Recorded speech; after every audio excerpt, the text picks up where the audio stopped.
don't get kicked out during the day, that they can engage and be part of it, and then hopefully get into the system and move towards hopefully more permanent housing.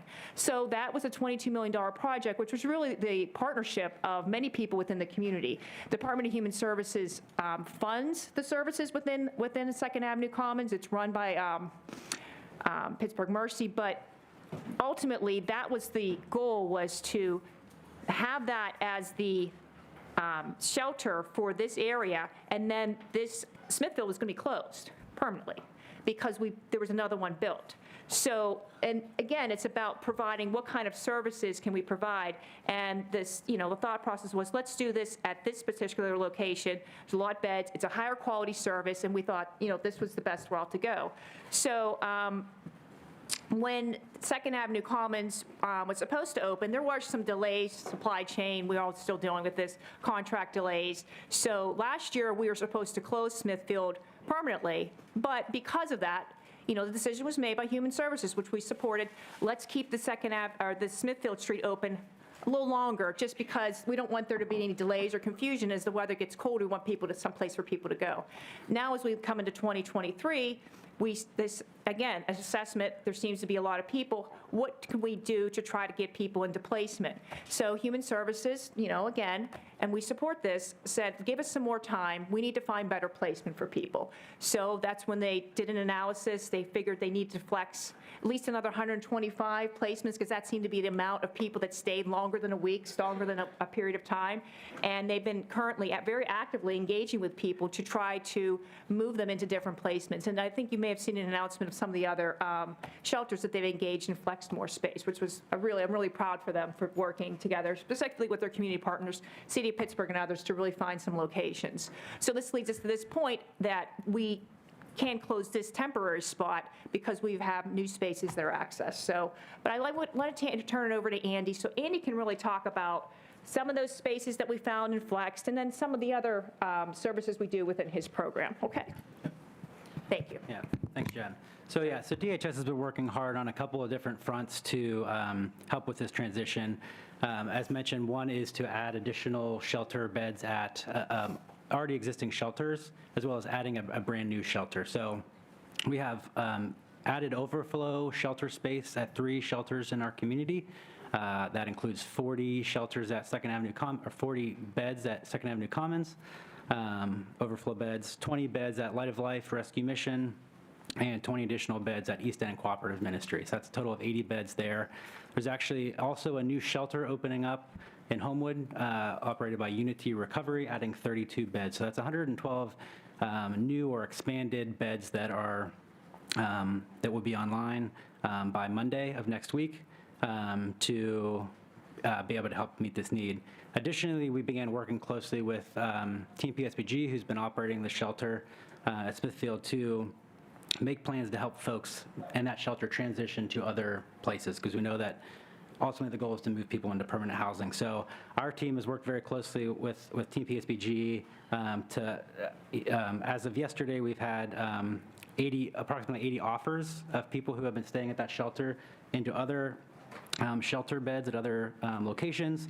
Approximately 60 people that have been staying at the Smithfield shelter in recent weeks have already successfully transitioned to shelter beds in other shelters across the county. So that's a great achievement. We're really proud of that. We'll continue that over the next week. I think, why don't you talk about I want him to talk about kind of the vision of what services should be at a shelter versus, what they used to be. So this will kind of give you perspective about why 2nd Avenue Commons is really like a state-of-the-art facility, and that's the movement that Human Services is going towards. So go ahead. Yep. Yeah. So, I think the ideal shelter is one that is available 24/7, gives people access to shelter beds and those services throughout the day, where folks don't have to leave in the morning. So ideally, we have shelters that provide meals, that 24/7 access, supportive services in the facility, or case management and other services that can help people to get connected to those services with other providers. Additionally, laundry facilities, Wi-Fi, things like that, the ability to accommodate pets and couples, et cetera. Homeless services is really challenging. There's a lot of folks in this room that are very much a part of that work. We need all of the services that Jessica mentioned at the beginning. Ultimately, what we need is more permanent housing, and that's really a big part of our work is helping to move people as quickly into permanent housing as possible, and it's really important that we continue to do that and to get more affordable housing. So that concludes our presentation, so I just wanted to give a little bit of an overview. Hopefully that was helpful. Yeah, before I open it up, though, if people could fill in the seats, because we still have people arriving, obviously, and they're obviously in need of seating. And there's also seating up front here for you guys if you want to come up front. And also, could you state your name and titles for the stenographer for the record, please? I thought I did, but I will do it again. Did you need us to do it again? She got it? She got it. Okay. Yeah, okay. Okay, we'll begin with Councilwoman Bennett. Thank you, Chairman. And thank you for the presentation. And I am excited about the work that you all have forecasted. However, that is work that is still in process. And we have 600 folks that are touched monthly at the Smithfield Street Shelter. And those folks have no place to go because there's no alternative right now today, or June 20th when this is set to close. So though the Second Street Commons is there, that is not adequate to really service the population that really is in need of these services. So for me, my question, and this is my main question, is what provisions will you make before you close Smithfield Street Shelter? I visited the shelter yesterday and visited there last Thursday as well. And there are people that are there that are definitely in need, and these are people. And so I don't want to see another Schumann situation where we close something down without an alternative. And so that's my question. Thank you. I believe Andy kind of addressed that, but I'll have him go through it again because there have been outreach workers down there. I was just down there today myself. I was down on Smithfield walk through Strawberry Way. I go down there frequently. I don't go into the shelter. I don't think it's appropriate for me. The staff goes in there specifically, but I try to go down there as well to get a sense of the number of people and some of the services I think that they need. But please, Andy, go through what has been happening in the transportation and things like that. Yeah. I mean, there are certainly a lot of people that use the shelter. Our assessment of the data and working with the operators that the vast majority of people that use the shelter have used it for less than a week over the course of the period. Most people stay for 1 or 2 days. That's how we kind of arrived at this list of about 125 people that are using it very regularly, along with the operator of the shelter. So we feel very, very confident that we've already transitioned 60 people of that list to other shelter locations. And we're adding 112 additional beds to the system from there that will continue to be available to people. So certainly recognize the need, but we feel like we've been able to line up new beds and transition people successfully. We're working with other partners to continue to support this. There's a new transportation pilot that's has begun this week to help folks that are trying to access these services to be able to move around to different locations, to access services, and to receive those supports. Thank you. I have one more. So you mentioned East End Cooperative Ministries, Light of Life, Second Street Commons as other alternatives to Smithfield Street. However, again, talking to the folks who use Smithfield Street, often they're being turned away from some of these other places because these other places are higher barrier places and will not allow them or have, banned them from, which I don't even understand. That's a whole different conversation. But yeah, so what happens when this no barrier shelter closes and we only have the alternatives of higher barrier shelters? What happens to those people who don't who can't meet those barriers. Like for example, I believe in one shelter, I can't remember which one, you have to have a driver's license or some sort of ID. That would be a barrier for a lot of folks that are unhoused. Another shelter, there's a metal detector, and I know that personally because I have done clinics there and have had gone through that metal detector at EECM. So that's also a barrier. Folks are going to be triggered by that. So how are we making sure that these alternatives are as low barrier as Smithfield is right now? Go ahead, Andy. Yeah, so, I mean, I would say that what we define as low barrier is there's sort of a spectrum of what that means. I believe, DHS, we want all of our shelters to be low barrier. Sometimes there's some confusion or misinformation about that, but the shelters that we're talking about that are adding capacity have already had a lot of successful transitions of people from the Smithfield shelter to those locations.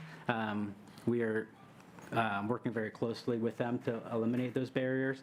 You mentioned the ID issue. That's something that we've worked closely with Team PSBG that's operating the shelter to be able to provide a sort of a printout of the client's record to kind of supplement that so the ID isn't required.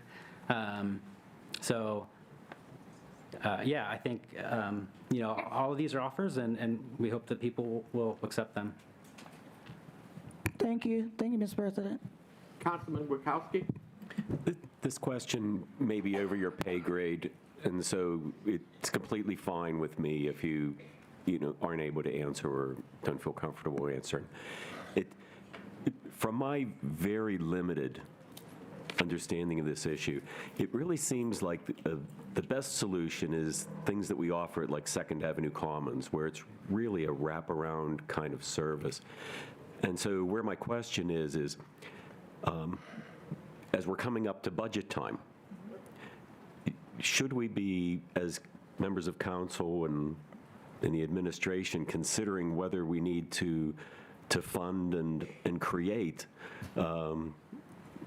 because the need apparently is there, and with lots of talk in the news about recession coming and things like that, I don't have a pit of the stomach good feeling that the situation's going to improve dramatically over the next, the near term. As I said, I recognize that this question really kind of moves into outside of your area outside of your realm, but that's certainly a question that I have right now, knowing that we're coming into budget, and should we be thinking about funding for an additional facility that would be able to provide all of these services in the best way? It's actually that's a very good question. Actually, we've been in that process for some time. For some time, I've been, the director has, talked to us about, can we find more space? And sometimes we have to retrofit a space, or can we try to find a building or an old hotel or something that we can modify? And yes, we've supported that. A lot of our funding comes from the state, federal government. We match. We often say in our grants, we have about $1 billion in grants. We really only match about 1% of that. Now, in human service dollars, the funding is a little bit different. Sometimes it's a 50% match. Sometimes it's 20. Sometimes we get full grant. We do get a lot of funds for homeless services, but we also have the ability to flex other dollars if, say, a behavioral health issue or an aging issue or a substance abuse issue comes in, then we can add additional dollars to help to be supportive. And that's kind of some of the successes you see with Second Avenue Commons. We agree. The services are provided there, and that's where, when Andy's talking about some of these other places, they do provide more supportive services, and you don't have to leave midday. That's the vision, and that's really, I think, where the director wants to move to, and we're supportive of that. But it's very difficult to find a building. If any of you guys have a building, let us know. That is the most challenging part, is to find space that we can use for shelters. It's very challenging. So if you do have them, please get them to us, because we are actively looking for spaces. We have been for a very long time. Anything else? Okay, Councilman DeMarco?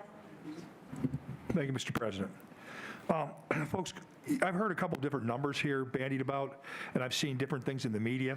Could we get based upon what we should have in place on Monday, could you give me a total number of beds that the shelters that Human Services works with, should be able to accommodate, as well as family units, okay?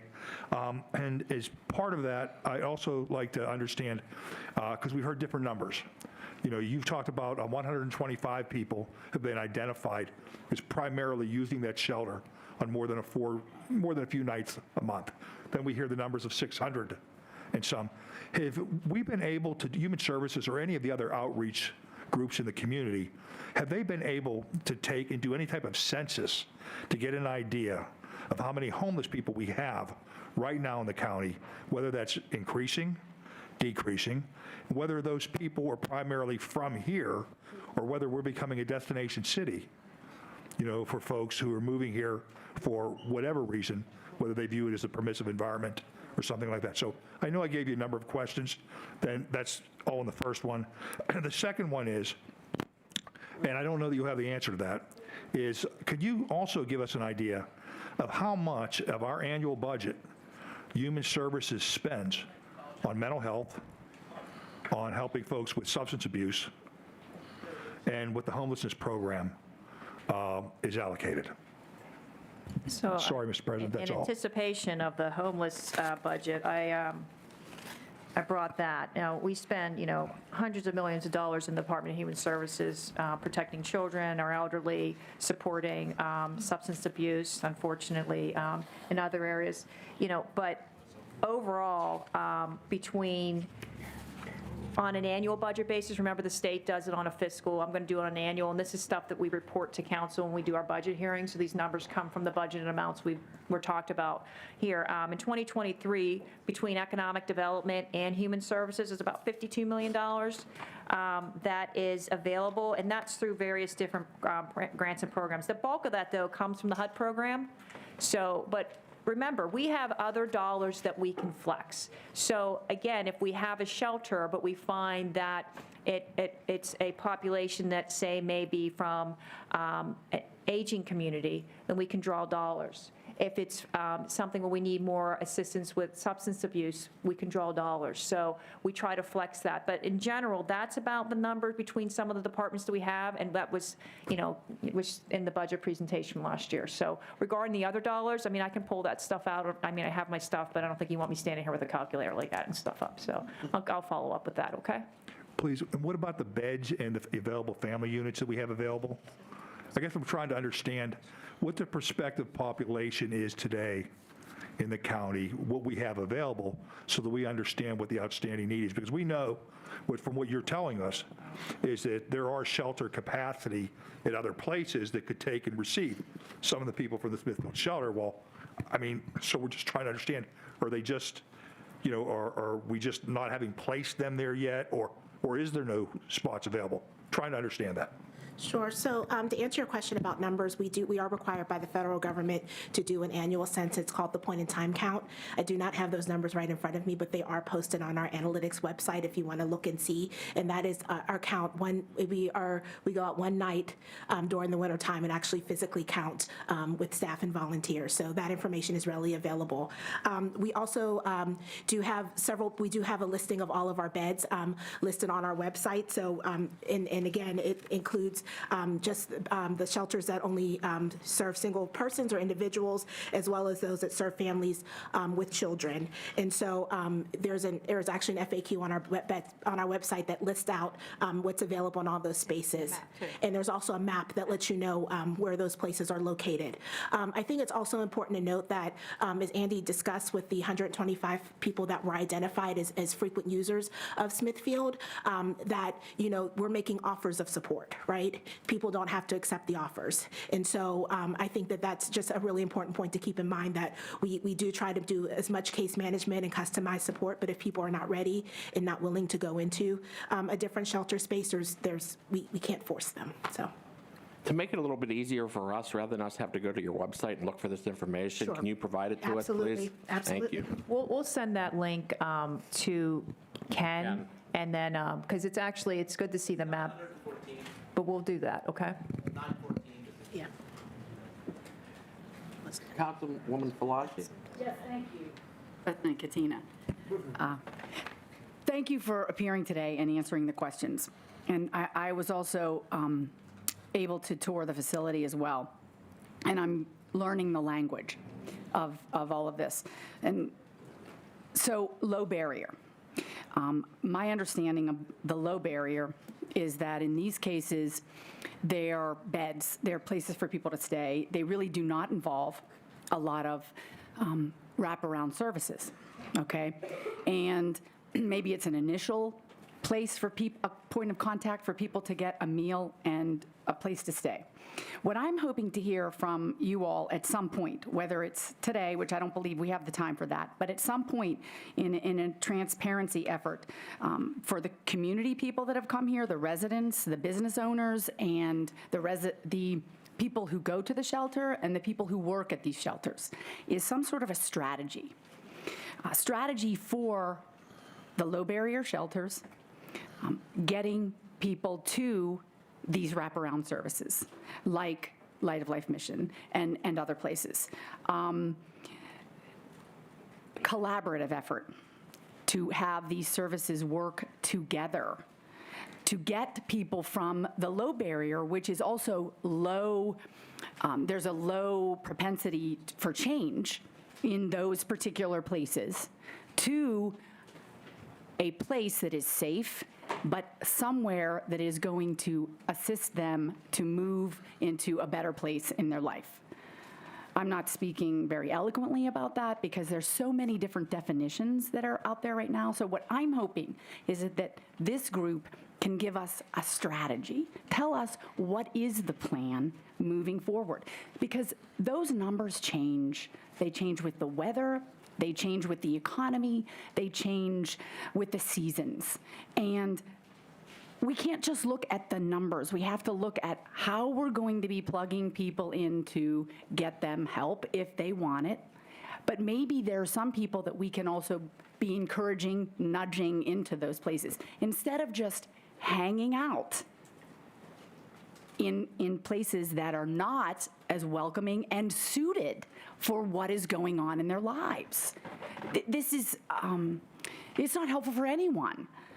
Let alone the people who are experiencing the trauma and the drama in some of those shelters. It's also not helpful for people and businesses in the community.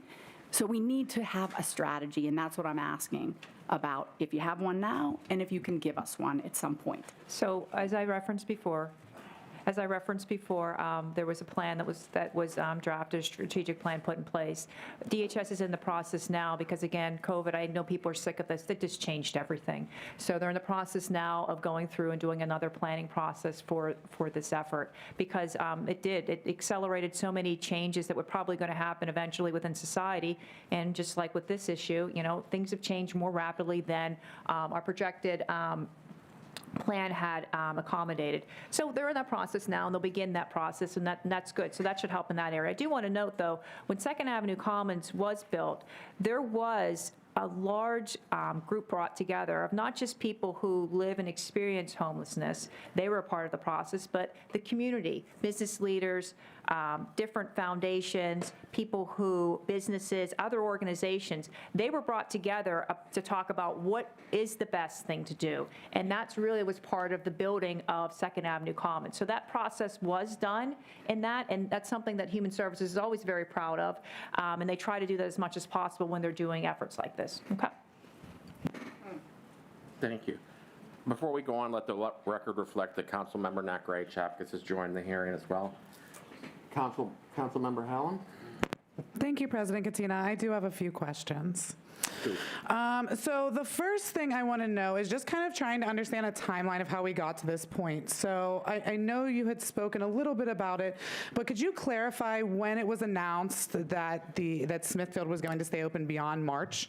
Why it was announced that it was going to stay open indefinitely? Can you explain why that decision was made, and then also why that decision was reversed? So what's the question? Do you want to know? I'm just sorry, just trying to make sure I answer what specifically. Sure, so I'll break it down then to keep it simpler. So the first part is, when Smithfield was originally announced that it was going to be kept open indefinitely beyond that May 15th when it usually closes every year, why was that decision made?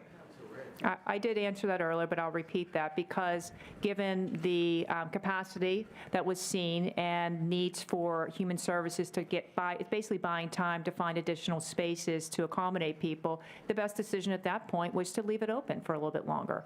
So that's why it was done. And then after that, why the arbitrary June 20th date to shut it down? That's the date that makes the most sense. As Andy had said, we've secured additional space, and that doesn't mean we're not going to try to find even more spaces. The work doesn't end, but that's the timeline that makes about sense to close it down. Why did your team decide that it didn't make the most sense to, if you wanted to shut it down after every person who uses the shelter was housed? Because we have another shelter right in downtown. A lot of individuals do use Second Avenue Commons. There's only one meal provided at Smithfield. They go there, they're referred there for the second meal. There's services there. That's a better suited place, and this is not opened all day. And the building is used for other reasons as well. Did I not buy something? Why do you think that the people who are... One question, how many, so this is the same part. Okay, I just want to make sure I'm getting the... I'm asking short questions intentionally so that I can make sure all my questions are asked. This is the first conversation. We're moving on because you had the two questions. Okay, I just have one more question. That's the second part of the... If there's time, we'll go back to you. Councilman Klein. I guess since when we consider the challenges presented by homelessness, I mean, for the most part, we find that most of it that's most obvious occurs in the urban core of a city. So I'm just wondering about your collaboration with the city, since Pittsburgh is the county chair. Your collaboration with the city in terms of kind of trying to navigate this and what the possibilities are. They've been great. They've been fantastic. And actually, Jessica, you can speak to this, but also talk about the new program we're working, the Resolve program with the city. I think that'd be very good to talk about some of the services. But the city's been fantastic because this is, I don't want to call it a problem. It's a problem. When you call it a problem, there seems like there's negativity around those people that are involved in it. That's not what this is. This is more about how can we figure out a way to get people housed, right? So we want to try to find solutions. So, but Jessica, you want to talk about that? But no, the city has been great.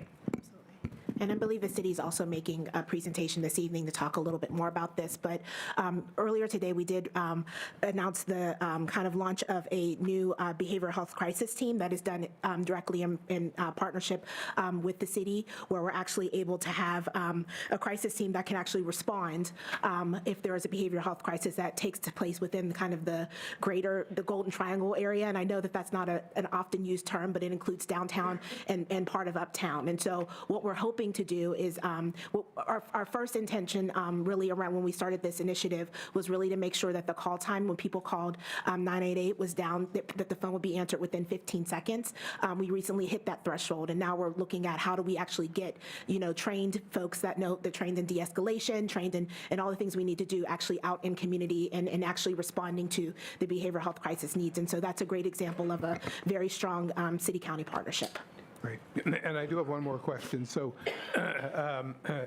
in your search for properties that might be available, what kind of terms are you attempting to negotiate in terms of the term of a lease arrangement? I mean, are you, how far out are you looking to go in terms of, the commitment to such a property? Lease, buy, any type of space, rent, correct? I mean, we're really looking for different types of spaces. I mean, larger spaces, smaller spaces. As you may recall, during COVID, we had we used Project Safe Haven, which was an unused hotel, which we leased for a period of time to help this population if they, experienced COVID and needed a space. So that was available. It's not available anymore for us, but we're looking for space. So if we can buy a space, lease a space, multiple spaces, whatever. So if you have thoughts or opportunities, please get them over to us, because we have been for some time trying to work with our partners,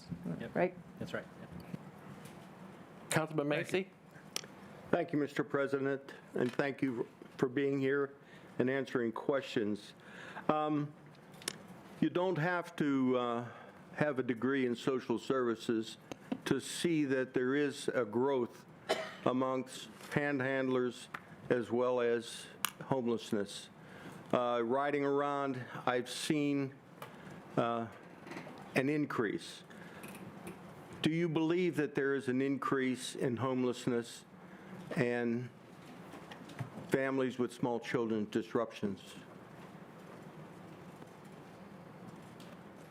Yes, I would say we believe there's been an increase in homelessness. We've seen that in our data.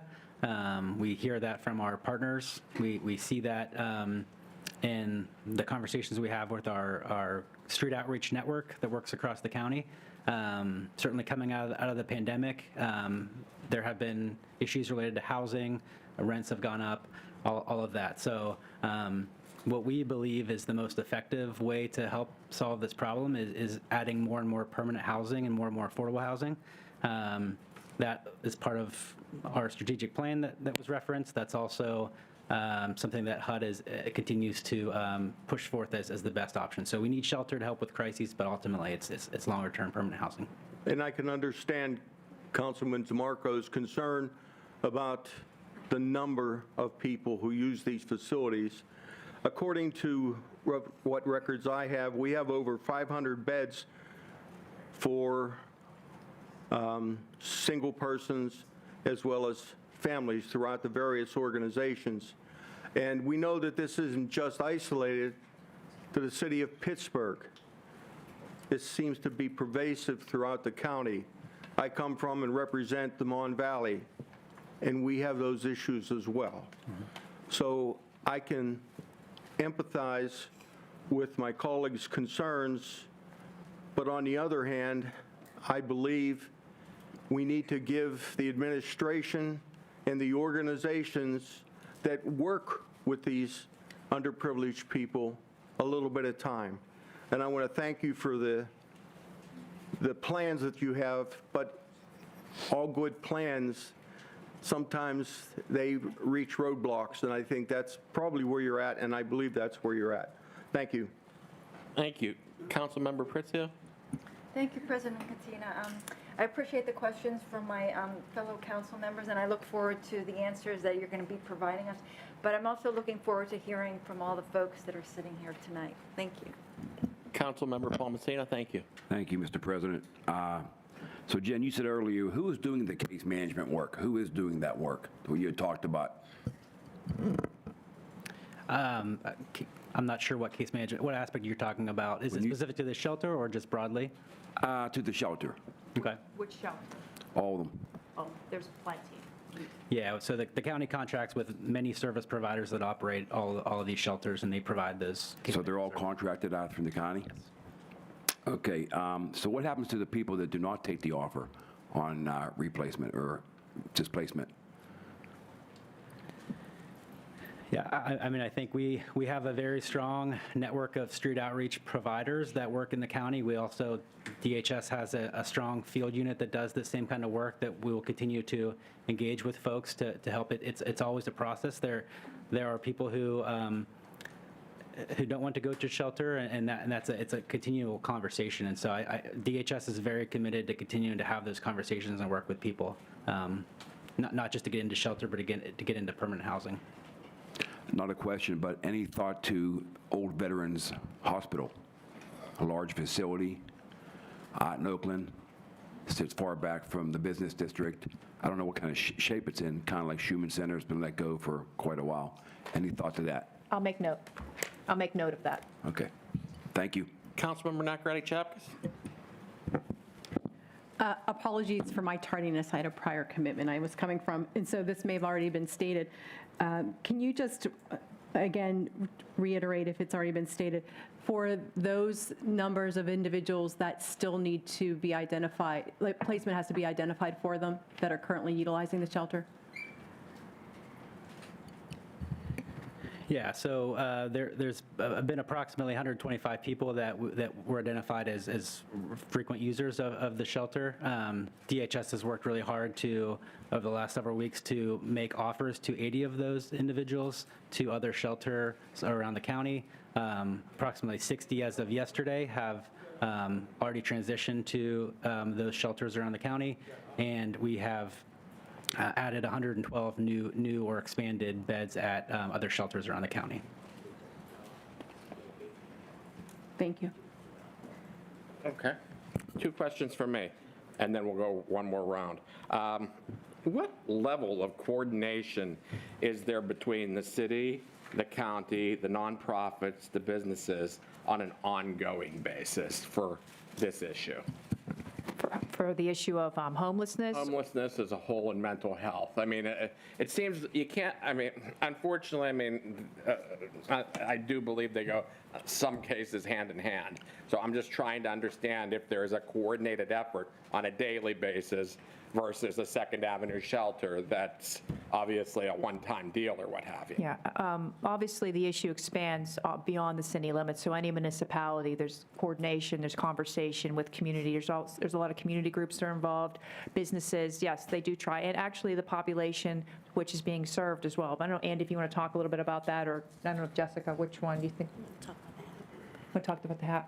Yeah. So the Homeless Advisory Board, known locally as the HAB, is the group that's set up locally in the county to sort of provide oversight to all of the homeless services work that happens. And it has representatives from many different organizations, stakeholder groups across the county, the city, the county, housing authorities, social service providers, philanthropy, community members. And that group meets every other month, has multiple committees that meet at least monthly to conduct the business of the group. That exists because HUD, as a condition of receiving funding from HUD, which is the biggest source of our funding for homelessness, communities have to operate a continuum of care, which is called the HAB, to provide that oversight and structure. Okay, one last question. Do you think the current model of what we have in place for all of this works? No. There's not a wrong or right answer. I know it's a very open question, but I'm just curious as to how, if anything, we could do better. I'll start. We can always do better. So and at least the way I operate in government, the way I've been taught is you always look for improvement. The processes are fluid. So if we used to do it one way, that doesn't mean at some point it's going to change. And that kind of happened when COVID hit. Everything changed, right? And even when I talked about the change, now they're going to go out for another plan again because obviously things have changed and we should continually do this, specifically when you're doing services, because the population changes, societal adjustments happen, and we do need to continue to do that. So could we do things better? Absolutely. Do we do things well? Yeah. I'm very proud of Director Dalton and her team. They do great work. They go down there all the time. Director Dalton has been down engaging with the community herself because she really wants to understand what's going on. That's the type of director you have. She is fantastic. She's really, really good. Andy as well, and Jessica, but really, we have really great people that want to do really great work. It's just, sometimes things change, adjustments need to happen, and that's why extending that time frame from Smithfield, giving them time to flex and find more space, and then moving people to quality spaces that just aren't a cot and a meal and a bathroom. We want to be able to provide supportive services. If you have a pet, you don't have to get rid of your pet. You want to store your items, you can store them. That's the level of service that we're moving towards. And I'm really proud of the team for working on that. And I'm going to violate my own rule here and ask a third question. I know. So, Manager Liptak, so when you look yourself in the mirror and ask yourself, what could you do better concerning this, what would that be? Well, when you say look in the mirror, I'd probably dye my hair because it's really gray right now. But when we think we can do better is, I think, we try to communicate a lot. And I've had one council member call me about this specific issue, and I tried to give information out. But, we could always communicate better. My background, my first degree is in communications, and we try to. But this has become an issue that I think that many people want more information about. So we could always communicate more. And so if that's an issue, we can do that. I don't mind doing that. I think that that's always helpful, and that's why we're here. You asked me to come here, and I felt that was appropriate, and that's why we're here today. Thank you. You're very welcome. Councilwoman Bennett, any last questions? I do, thank you. How is DHS connecting rental assistance and keeping people in their homes currently with the solutions to addressing the unhoused population?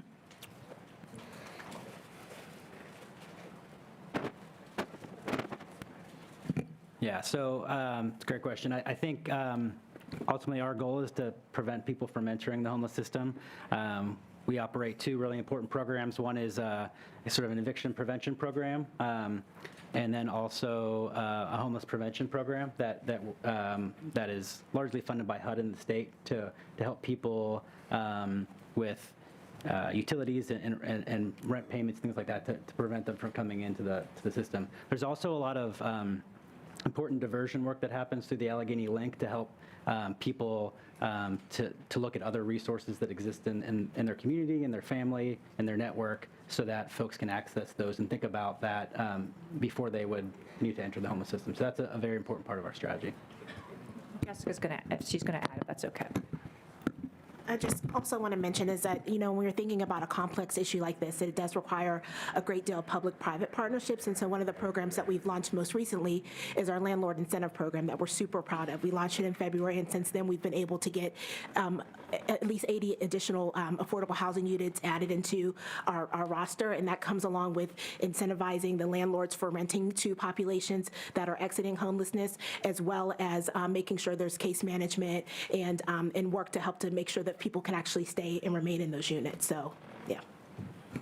Thank you. And then in relation to finding space, I don't know if this is an option, just a thought, but how about blighted properties and bringing them back on the rolls by maybe creating decentralized shelters in communities and keeping people connected to the communities that they are already familiar with? Yeah, we agree. That's why we'd like to get more shelters in places where so people don't have to come to the shelter. We should be accessible to where they're comfortable. So I made a note of that, looking at blighted properties. Thank you.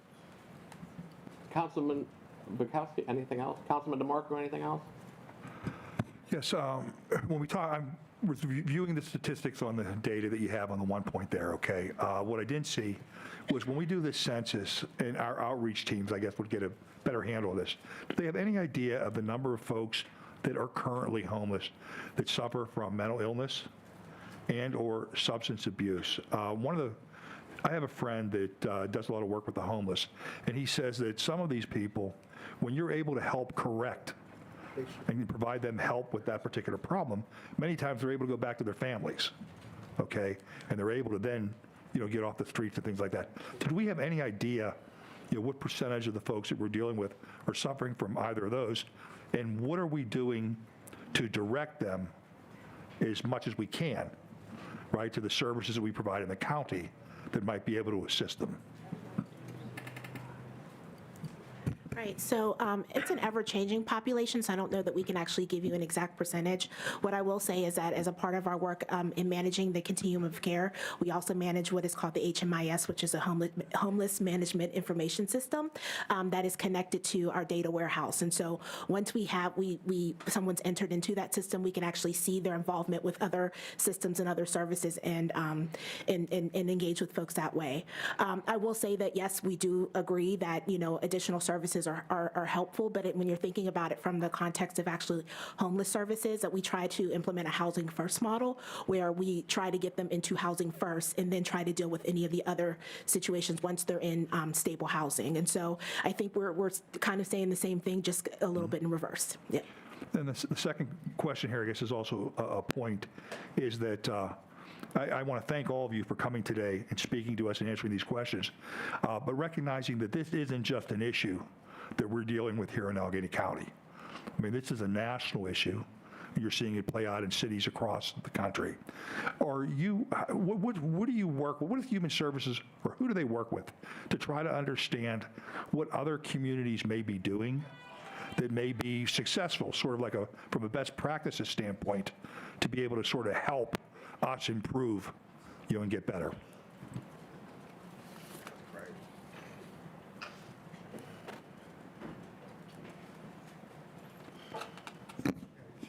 Yeah, I agree certainly with the sentiment that this is a national problem, and it feels in Allegheny County that it's a solvable problem because while the population is larger than we wish it would be. We wish it would be zero.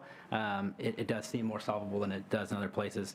DHS has a dedicated research department that does a lot of important work at data analysis, but also looking at what other communities are doing as well. So we do that. We send staff to a number of conferences and engage with other, in HUD-sponsored technical assistance trainings, things like that, so we can learn more from other communities. I would just point out that Houston, Texas, the mayor down there started working on their problem back in 2017, and through a mix of different things, shelters, outreach efforts, et cetera, as well as ordinances, they were able to reduce their homeless population by 54%. And I believe Culver City, California, which is also on the border with Los Angeles, they lead in a lot of the things they're doing, and they're providing things like, I'm trying to think of pallet shelters, different things for the homeless where shelters were necessary, but they don't have, these big shelters to be able to provide. And then the thing they did stress when I spoke to those folks is that whatever we do, it needs to be managed. You have to have a county employee or somebody there managing this. Otherwise, it can turn to a little bit of chaos. Thank you, Mr. President. Thank you. Council member, nothing? Okay, council member. I do have two more. So the first thing is specifically at you, Mr. Hatfield, thank you. So you said a few minutes ago that when my colleague, Mr. Palmasina, asked about people who don't take you up on your offer for a placement after you've identified them a place, you said that there's some people who just don't want to go to a shelter. So my question for that is, why do you think that people are going to Smithfield instead of the other options that you've identified? I want to clarify, so you asking why we think people are going to Smithfield versus some of the other options, or? Yeah, specifically because a reason was given that some folks decline offers that you are allegedly presenting them for a different place to go. And so I want to know if you're saying that some people just don't want to be in a shelter, don't want to have shelter, why do you think they're at Smithfield and not at these other places, Second Avenue Commons, East End Cooperative Ministries, Light of Life? Why do you think they're not there now? Why are they at Smithfield? I just want to clarify, some people choose not to, they don't want to, they're transient. So, and I'm familiar with those, so they come in and then they go on to another space. We still have people that are on the trail systems that choosing not even to go into the shelter system, that choose not to even go in. So some may go in for a shower or a meal, but then not come back. But I don't know, Andy, you want to continue? Yeah, I mean, my earlier point was just that, that some people choose not to go to any shelter because they've had experiences that have been negative in shelter, or they just have chosen not to. I think that's true across the board in any community. But again, I just want to reiterate the same question, but they are in Smithfield right now, so they are choosing shelter. Why are they not choosing the other options that you're presenting? Isn't that a really important question to answer, why they want to be here? I can't speak to why they, again, I can just point to the fact that so many have transitioned in the last few weeks. I think that is significant. Okay, and then speaking of that transition, my second question is, again, I just want to get back to this arbitrary June 20th date. You said, that's the time that we figured everything would be cool. That was a great date. That was the reasonable date. I forget the exact language you used, but yet it's been about a month since you started this process with this arbitrary 125 number that you've identified. The numbers that I've heard, especially numbers about unique individuals who are utilizing Smithfield each month, is closer to 600, maybe higher, give or take a few. But it's way more than this 125 number. I'm specifically concerned that it was repeated over and over again that it's people who have stayed longer than a week. And so I'm wondering, well, the people who don't stay longer than a week, where are they in the times that they're not here? And if you've identified that, but you've only placed about half of your 125 after a month since this has been announced that you're transitioning people out of Smithfield.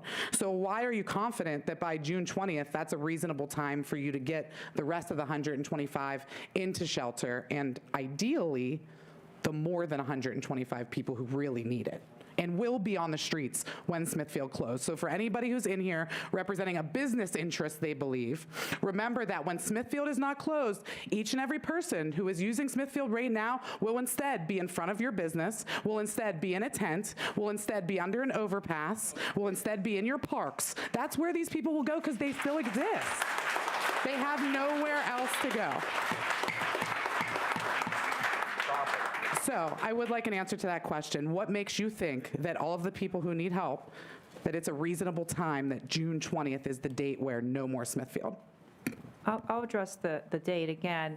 It's a time period we felt that was important for the amount of people we identified that are choosing to have longer-term housing issues, right? And that was around that 125. But this doesn't end. Like, we're still looking for more spaces. It's more about how do we find spaces that are providing the services that we think people need, and that can be open 24 hours or in the communities where people are. So that's going to be continued, but the decision to close at that period of time, because that was the right time, that was the amount of time Human Services needed, but their work doesn't end. So that's the answer. Right, but again, this isn't another question. I just want to reiterate, you still haven't answered my question. That was not the amount of time that they need, because you're saying right now their work never ends. So why such an arbitrary date, close Smithfield, when you're admitting right here that you have not housed all of the people or even provided shelter for the people who are currently using the Smithfield shelter?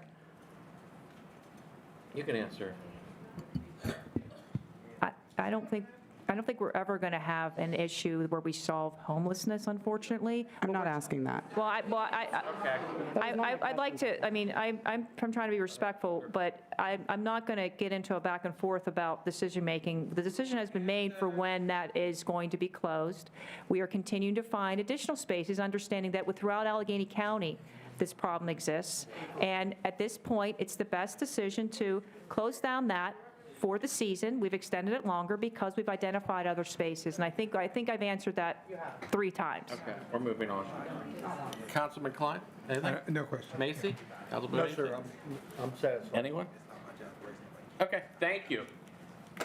Thank you very much, President Katina and members of council. Now, I have a group of people, we're going to, forgive me for jumping around a little bit, but instead of presentations right now, I know we have a group of individuals that have a prior commitment that need to be somewhere else very shortly. So if you guys could line up at the mic for public comment and state your name, obviously, I mean, we'll entertain your comments first. Yeah. No, I was trying to be specific to that group. Only if you have, there's a group here from the shelter. So if you are here from the shelter, I would appreciate you stepping forward.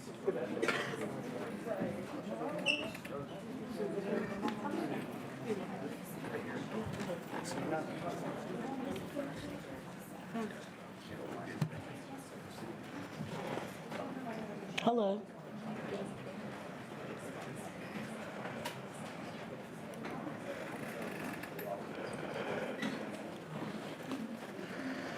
I thought they had a relay. They don't have to be there. We can go in order. We can go in order.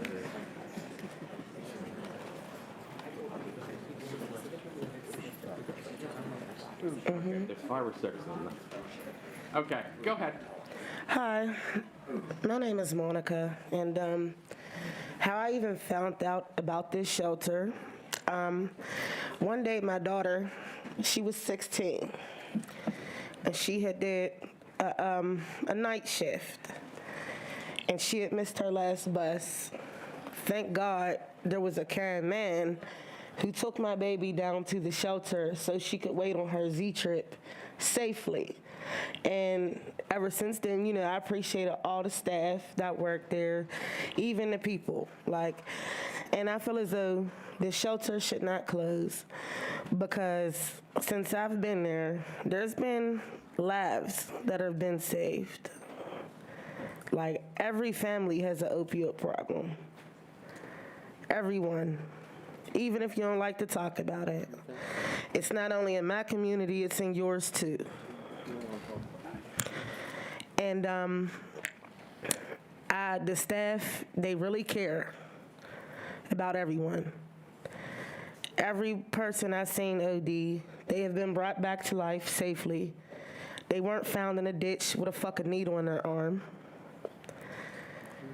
And a lot of teenagers have been brought home to their fucking parents. Hey, please watch your language. Okay, that's fine. But a lot of things, you know, it's unfair on both sides for business, but you cannot fault anybody for being homeless. You can't harass them, such as your police do. You want to harass somebody for being homeless, that's bullying. It's very much so bullying, and it's not right. I mean, I understand, you know, drugs are illegal or whatnot, but they have in several states where they have facilities where people could get high, you know, peacefully. You know, they're safe. They're okay. They're not hurting nobody. They're not stealing. They're not robbing. You know what I mean?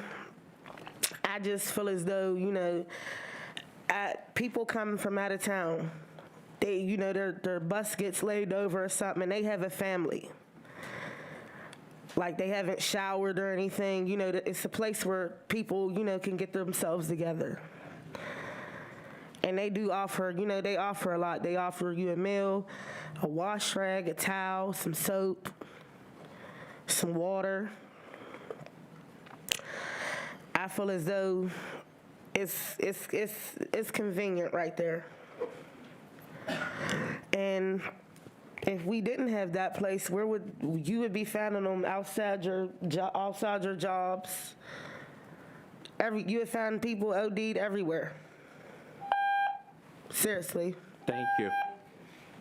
Next, please state your name. Good afternoon, everybody. My name is Amy Putz. I work with Mercy Behavioral. I think that this shelter needs to be kept open for a reason. I was homeless for 6 years. I was part of this shelter. They kept me safe. I also come here to help them to go up there and make sure that everybody's safe as well, clean up the area for them, as well as help them to make sure that, you know, people are kept sane, you know what I mean? Because being a peer support worker is part of helping people. They do help everybody every day to go up there and, you know, keep them warm, safe, make them feel secure. Jason, Amanda, the rest of the crew. I don't feel that they should shut it down, no. But why are they shutting it down is beyond my recognition. But I just feel within my heart they should keep it open. Have a blessed day. Thank you. Next, please state your name. Hello, my name is Andrew Turner. I stay at Smithfield right now. It's definitely comes in handy. It's definitely a help. I don't remember getting that much of a notice that they were closing. And at first I thought it was the 30th, and then I heard it might have got retracted to the 20th, which didn't help. But I've went to 2nd Avenue and I've went to other shelters where they say they don't have any beds available yet, or they're possibly working on an overflow situation, but nothing has been finalized yet. So if Smithfield closes, then I just know there's going to be a lot of people who won't have a place to stay. Thank you. Thank you. Please state your name next. And I'm going to ask this as a general question of all of you, in any of your comments, if you could work this into your, I think the question was asked by one of the council members here this evening, why do you go to that shelter versus one of the other shelters? So if you could work that into some of your, I'd be curious to hear I can speak directly to that. So I've stayed at Light of Life shelter. I would rather sleep on the street than stay there again. I just got kicked out of 2nd Avenue shelter after a security guard put out a knife on me, and another one called me a faggot about 4 times.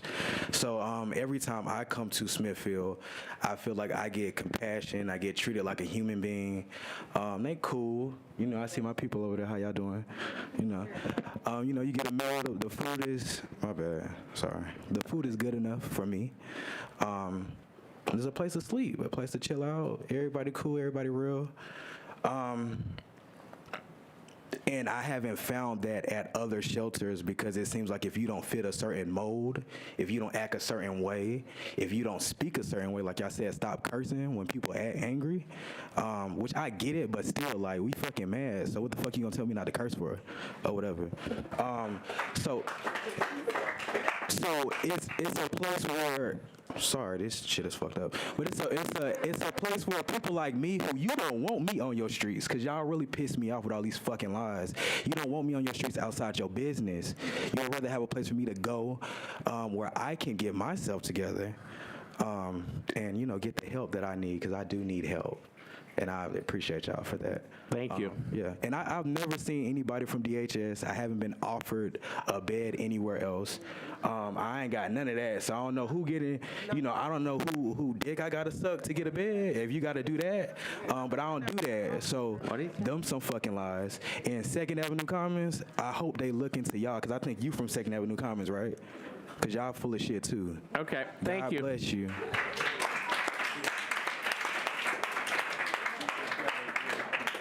Oh, yeah, y'all know I was itching to get up here, right?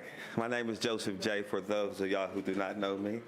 I represent 2 groups, which one is ex-offenders, the other is homeless individuals, because they represent the greatest portion of fallen humanity. I'm the guy behind the casino. I'm the guy who they thought they burned out, but this is God's work, so I'm not going nowhere. So we're going to make this real fast. Every question y'all ask, I can promise you right here and right now, I can answer. None of them could. I'm not going to speak in tongues or circles or none of that. I'm going to give it to you direct. Now, you had one particular question that was awesome. Do you remember what it was? Why that shelter?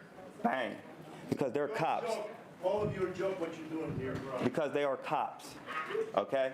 They are cops, and their facilities are ran like prisons, okay? Take it from somebody who's been to them. Right? When 2nd Avenue opened, they didn't even want me coming in to inspect, to see, to talk to none of the residents, nothing, right? To none of this stuff. Why? I'm out here with these guys, right?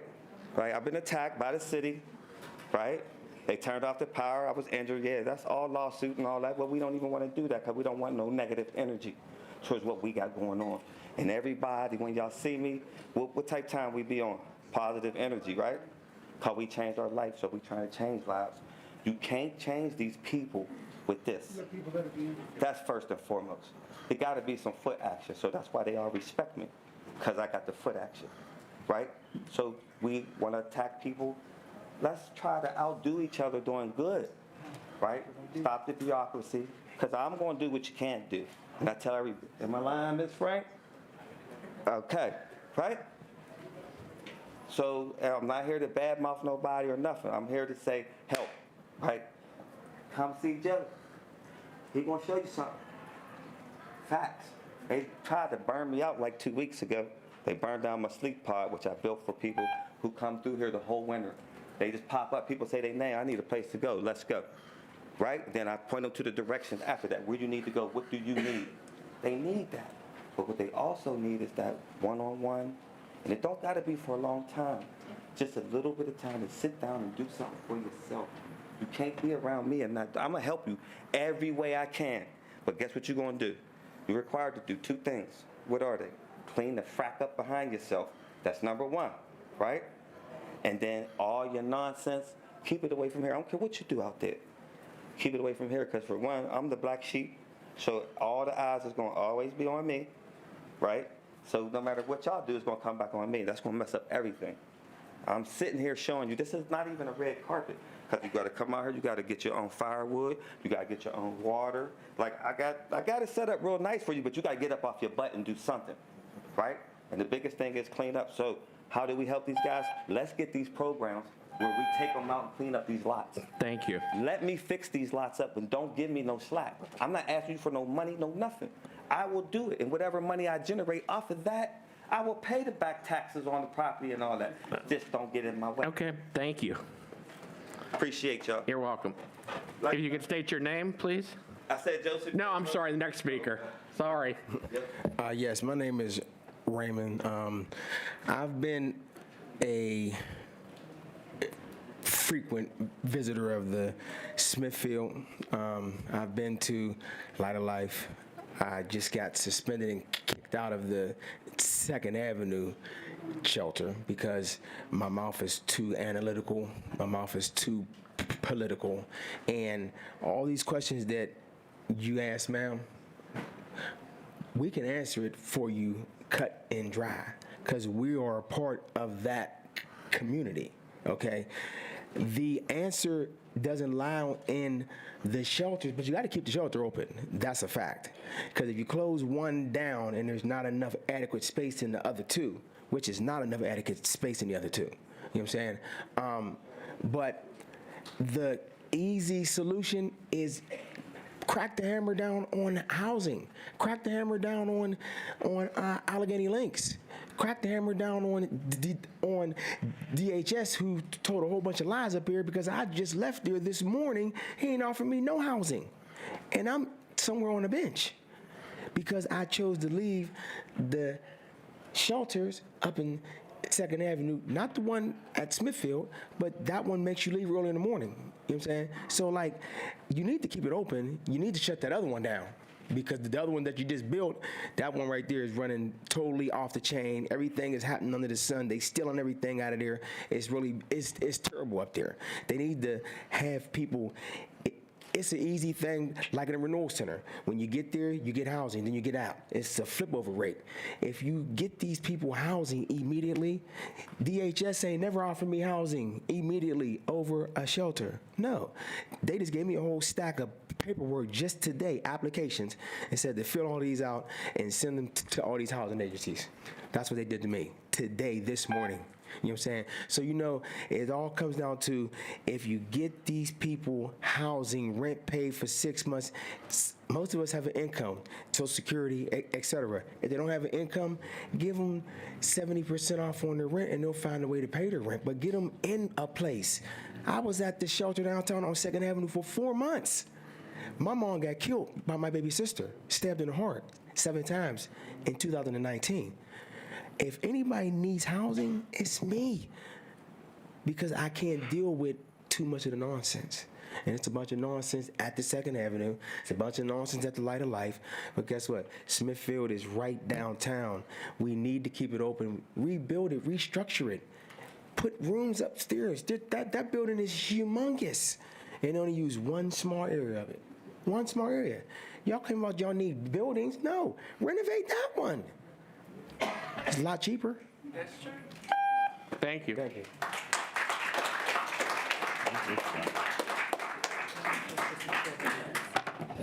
Hello, I'm Jarrell Gilliam with Light of Life Rescue Mission.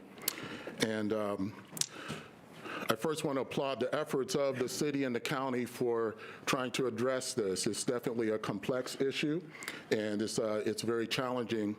Because of the shortness of time, I'm just going to jump real quickly. One of the challenges that has led to, whether you look at Smithfield or other approaches, is that you heard it mentioned briefly, this approach called Housing First. Housing First is one of the tools that can work, but when it's presented as the only tool, and especially when it's given priority and funding, what ends up happening is that the other tools in the toolbox end up being going away or fading away. Over the last 4 or 5 years, we've lost 400 transitional beds because of that prioritization, which came from the federal government. It's not just here, it's across the country. We see the same kind of thing. The other thing that you can look for the stats is that when you prioritize housing first, you also realize that the homeless situation continues to grow. And just like we've seen here in Allegheny County, from the time that we started that, we were preceded by years of declining homeless population. And then it begins to increase because you need different tools that are added as well. So one of the things that I encourage us to do is to build upon it, to not just say that it's the only way, but to say that there are other solutions. The challenge with any approach, it's what do you see when you see a homeless person? Do you see a person who is stuck and trapped? And basically you begin to walk down this path of more like palliative care or hospice. It's like, well, we're just gonna keep that person there, give them what they need, Or do you see a person that has dignity, worth, and respect that can grow and change? If you want to come alongside that person, then you need to have cohorts for people so that they can be around other people who are doing the same thing. It's hard to have somebody who's dealing with mental health with a person that's a single mom, it's a person that has other issues, all in one place trying to get the same problem. We need to find out what were the tributaries to homelessness and then have strategies for each one going out. When we do that, I believe that we can build a model here in our city and really change this around. But if we go down this other path, we will end up creating a situation where we actually attract people who are not looking for change, they're just looking to a support of a lifestyle. So we have to be very careful about our approach and to do it in a way that includes all of the partners, not excluding those who are faith-based. In other cities, when you have all of the people come to the table, you can find solutions. So thank you very much. Thank you. Please state your name. Cullen? Yes. I have to tell you that there have been 10 people that have left the meeting plus because we are not following the order of the meeting. And I understand that your original intent here was to get people who may have had to go somewhere out. But we do have an order to the meeting, and I'm going to ask, and I'm hoping my colleagues will join me, that we get back to the order of the meeting so that we don't have more people leave. We have a lot of people, a lot of people that have come here to tell us their concerns, and we do have an order. So I'm asking you to get back to the order in this case. Thank you. We have just a few more people, I think, that we're going to get through. And More people are going to leave because you don't follow your own rules. how many are Smithfield residents? The Smithfield residents that I'm not talking to you, sir. I'm not talking to you, sir. I'm not talking to you, sir. He doesn't follow his own rules. I understand. You got to stop talking. The residents left. Sir, one more word, you can leave. Do you want to speak tonight, sir? You'll get your opportunity. How many of you are residents of Smithfield Shelter? Any of you? Okay, if none of you are, we're going through the order. We're going to go through the order at this point. We're actually going to get back to presentations then, because this was special for presentation. This was special for the people that belong to the shelter. So we're going to, at this point, we're going to go to presentation, the rest of the presentations, and then we'll go back to the public comment portion of the meeting. Okay? So when am I going to be able to speak? I'm sorry? When will I be able to speak? You'll be able to speak when everyone else does. Okay. Yes. Lisa Frank?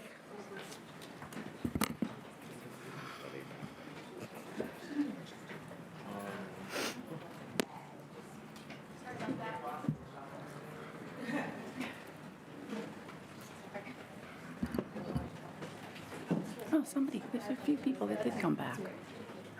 Thank you. Should be red. Now it's on. Thank you. Shall I go? Okay. Well, I'd like to thank President Katina and all the members of council for inviting me and indeed for inviting everybody who's here tonight to talk about this. And I think a lot of the kind of basic factual information that I had thought about sharing was already shared by the county. So I think what I'll do is just try to add a few of the things that maybe weren't stressed there and just embroider around the edges and then take your questions, if that makes sense to folks. And I know it's already 7:30 and we got a lot of folks who want to talk. So I will start by saying that the Gainey administration, that's where I work for. My name is Lisa Frank. I'm the city's chief operating and administrative officer. We were in accord with the county when the county decided to extend the Smithfield into later than has been traditionally the case, and for many of the same reasons, because COVID has really changed the way that we need to think about things. There were lots of people people who had need. And we did that knowing that Smithfield was not ideal in several ways. And I think there's a consensus about this really from lots and lots of folks. The folks who are there, I've spent a little time there, not nearly as much as perhaps I should have, from people who are residing there, from people who reside around there and so on. The space has challenges. It doesn't have the plumbing it should have. I don't know that people know this, but when people left the shelter in the mornings, our downtown school children moved into the shelter because that was their recess space. So the building had a lot of traffic. There's a big bus shelter there. Lots and lots of people with lots of different needs around that space, which is a wonderful space. Somebody who testified a minute ago said that, and I think one of the things that I want to be sure somebody says tonight is a big thank you to the Smithfield Church for providing this space for so many years for people and providing shelter, and we should have a conversation about that building sometime, which is a historic building and could use a little love. Leaving that aside, that means that for people who are residing there, I think one of the biggest challenges is that when everybody has to get up and leave in the morning, they have to take their things with them, and it raises the question, well, now what? What do you do during the day? I know what I do during the day, and you know what you do during the day.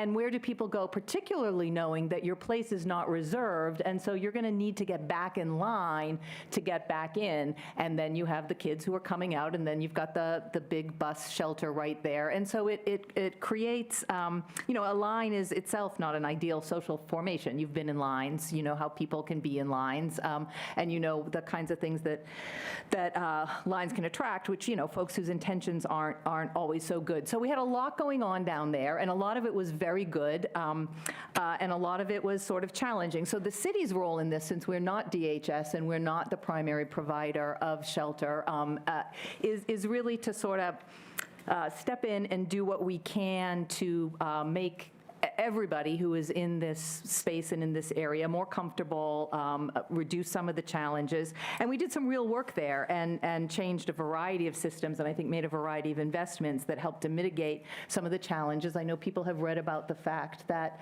our public safety department thought that it would be a good idea to have police down there who were chosen specifically because they embraced the idea of working with multiple kinds of people and trying to help multiple kinds of people figure out how to coexist. We have installed, I think you heard the county say this, co-response teams. I think where once our public safety teams or our roots teams or our social workers all deployed kind of differently, we do. I heard you ask this question, President Katina, how are we working together? I think that has evolved tremendously over the last few months as we realized that tackling all of this really does mean we got to get out of our silos. We have to think of ourselves as one big team, and that extends to service providers that DHS contracts with, DHS's own team, our roots team, our public safety team, our DPW team, because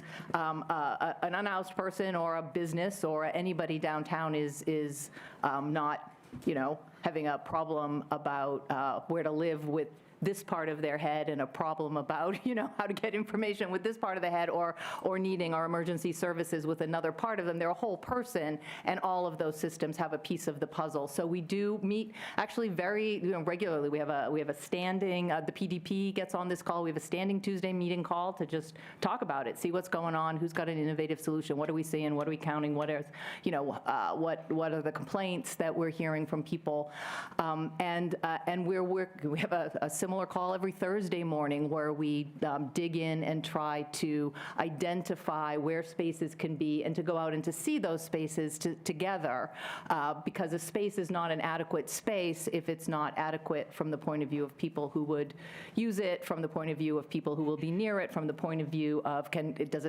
it have transportation, does it have sprinklers, is it zoned appropriately? Some of those are city things, some of those are PRT things, some of those are DHS things, and I think that has all evolved, and those are things that will stand us in good stead going forward. I think those are some of the most important things that we've learned and adjusted as a result of that.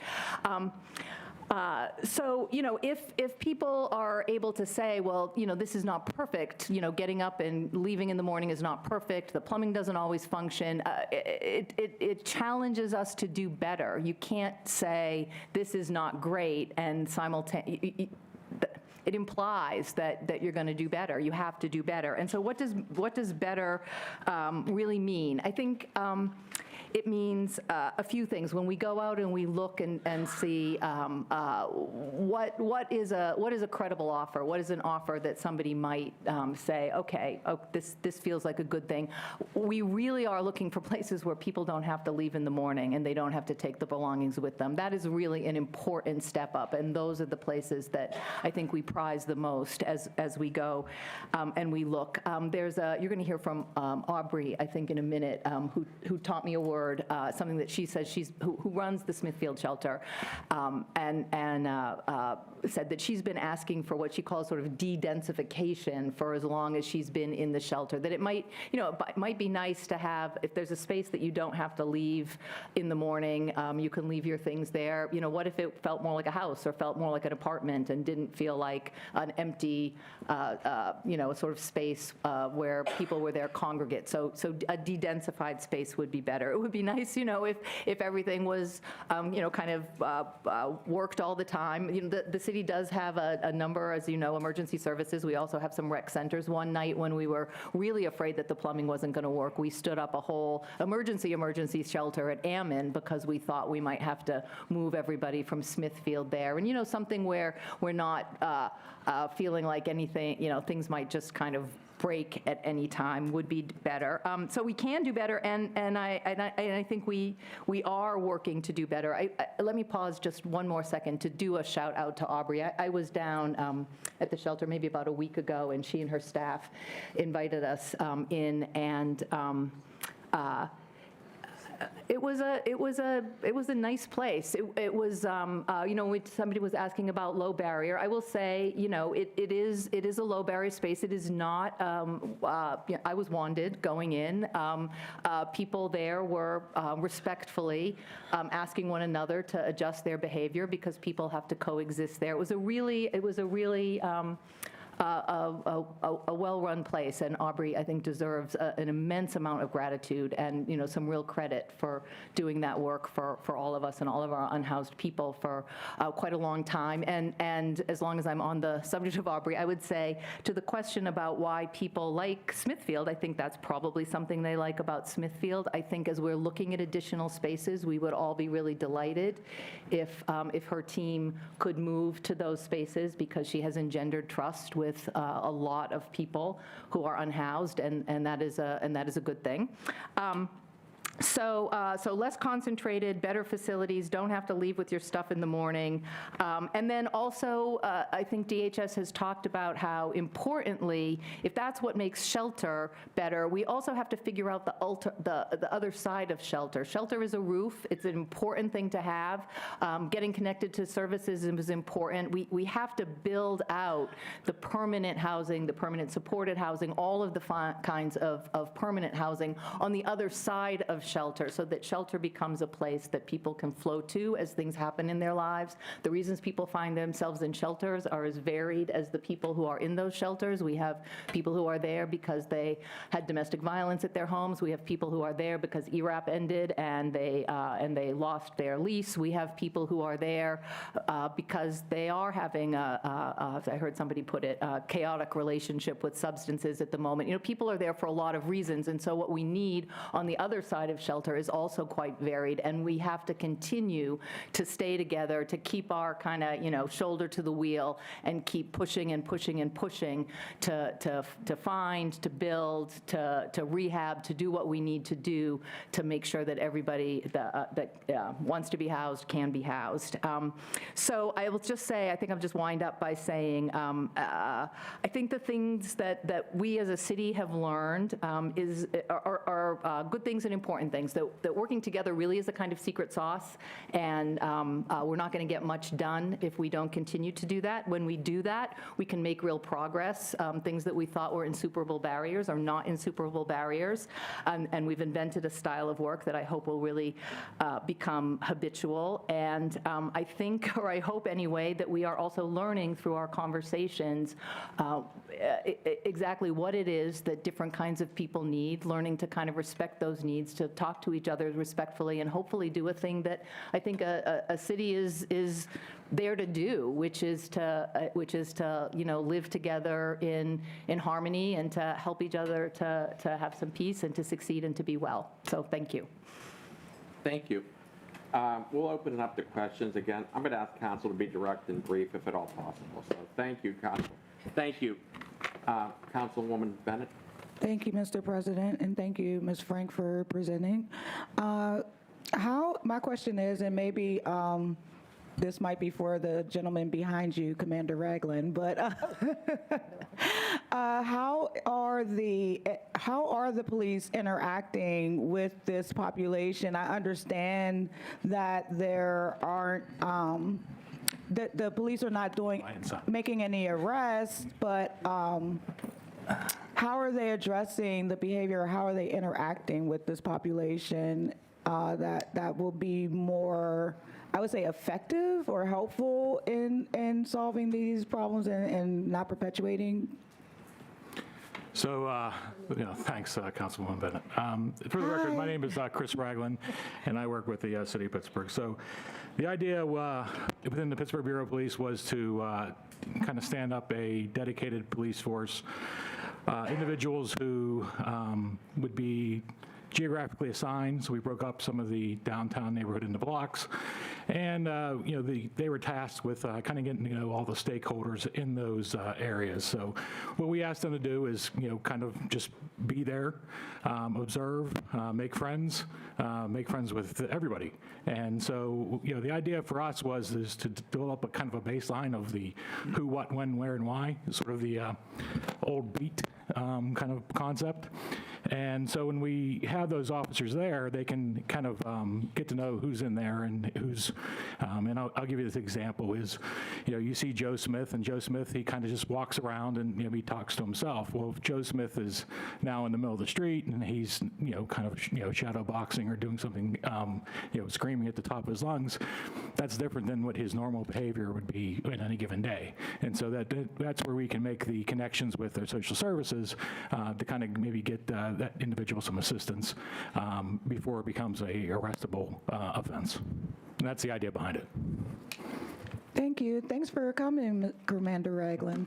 Not a question, but just reiterating and emphasizing the shout out to Aubrey, because she is doing an amazing job at Smithfield. I've met her years ago out McKeesport doing the same work. And so, yes, Aubrey is awesome. Her team is awesome. And since we're giving those shout outs, I didn't know she wanted us to tell that she was the one that invited us yesterday. But since we're all, said it publicly, then yes, she did invite us yesterday, and we had a nice tour, and she really did highlight and explain a lot of things that maybe would have been missed if we did not have that one-on-one conversation. So thank you, Aubrey.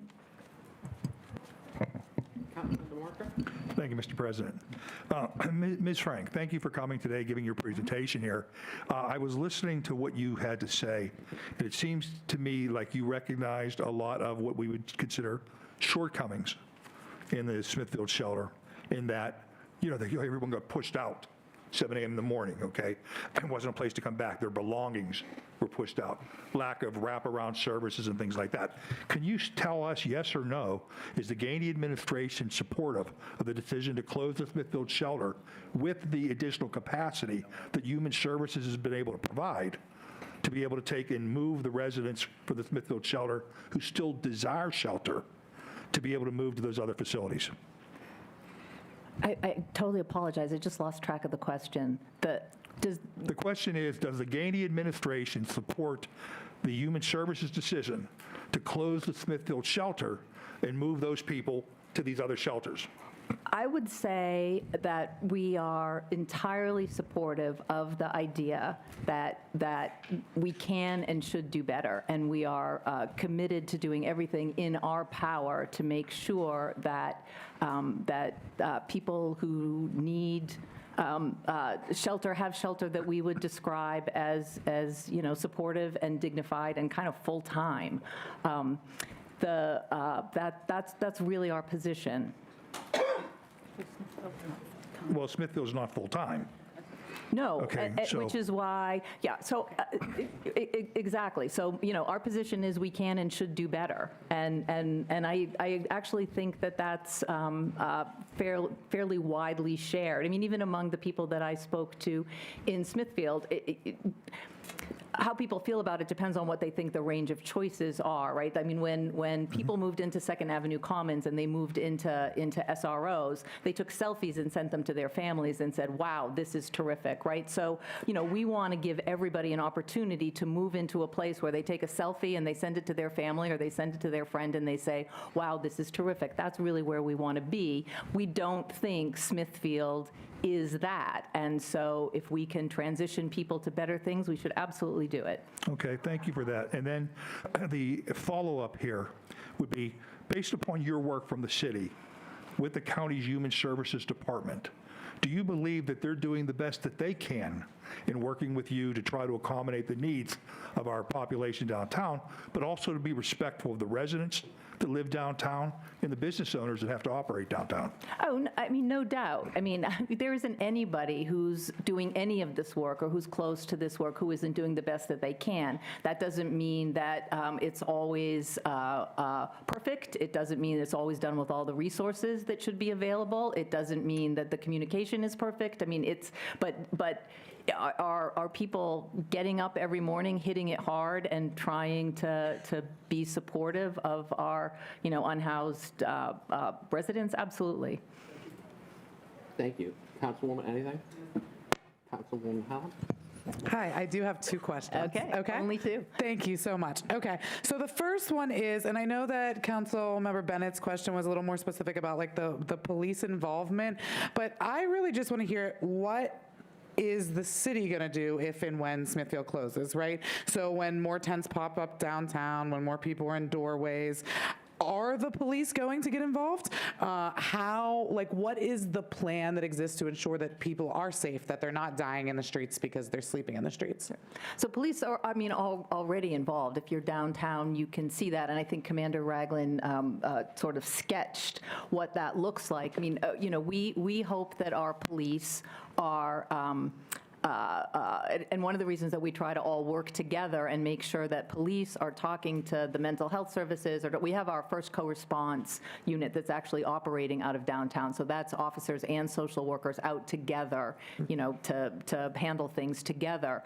That they're, I think of them as kind of like the switch point. Somebody will call 911, or maybe lots of people who are downtown have eyes and can see things, but let's say it starts with a call to 911. That officer is going to get that call. That officer, because with luck and practice, actually understands downtown. This is not the first time, perhaps, they've seen that person, understands what they need or where they need to go, and makes the appropriate call. So, and I think our police are, the downtown police, as Commander Ragland said, have been chosen specifically because that's a role that, they put their hand up for. Yep, I'm that kind of police. I want to be that kind of police.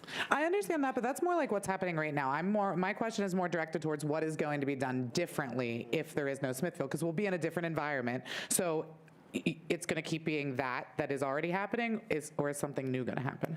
I honestly don't know. I mean, we are going to be in a new place. I think our preparations, you've heard a little bit about them from DHS. They, DHS will have a team, and our co-response teams will be there as well at Smithfield, because Smithfield has been open for a long time. People are going to go to Smithfield. I think the PDP, I don't know if Jeremy's going to speak, but you'll hear from the PDP to make sure that there's transport there. And I think we're trying to make sure that we have talked about it, given people an opportunity to think about it, and, and are sort of ready to respond. But I don't know that we know exactly what's going to happen. Okay, thank you. And my second question is, again, a question I asked the county that I'm sure you heard, is I'm really stuck on this arbitrary June 20th date, right? Why not July 20th, August 20th, September 20th? Why not keep it open till March when it typically would have closed? It just doesn't seem that we are on a track to truly house all of these people by July 20th. I mean, that's what, like Tuesday, right? And so I'm just wondering why June 20th and why not say, we want to close Smithfield, we're going to close Smithfield, but we're going to wait until every single person has identified sustainable housing that they want to be in, are likely to stay in, and then we'll close it down. Right. We weren't in the room when that decision is made, so I'm not really able to speak to that. Okay, well, thank you very much for being here. I appreciate it. Councilman Klein? Thank you, Mr. Frank. Thank you for being here this evening.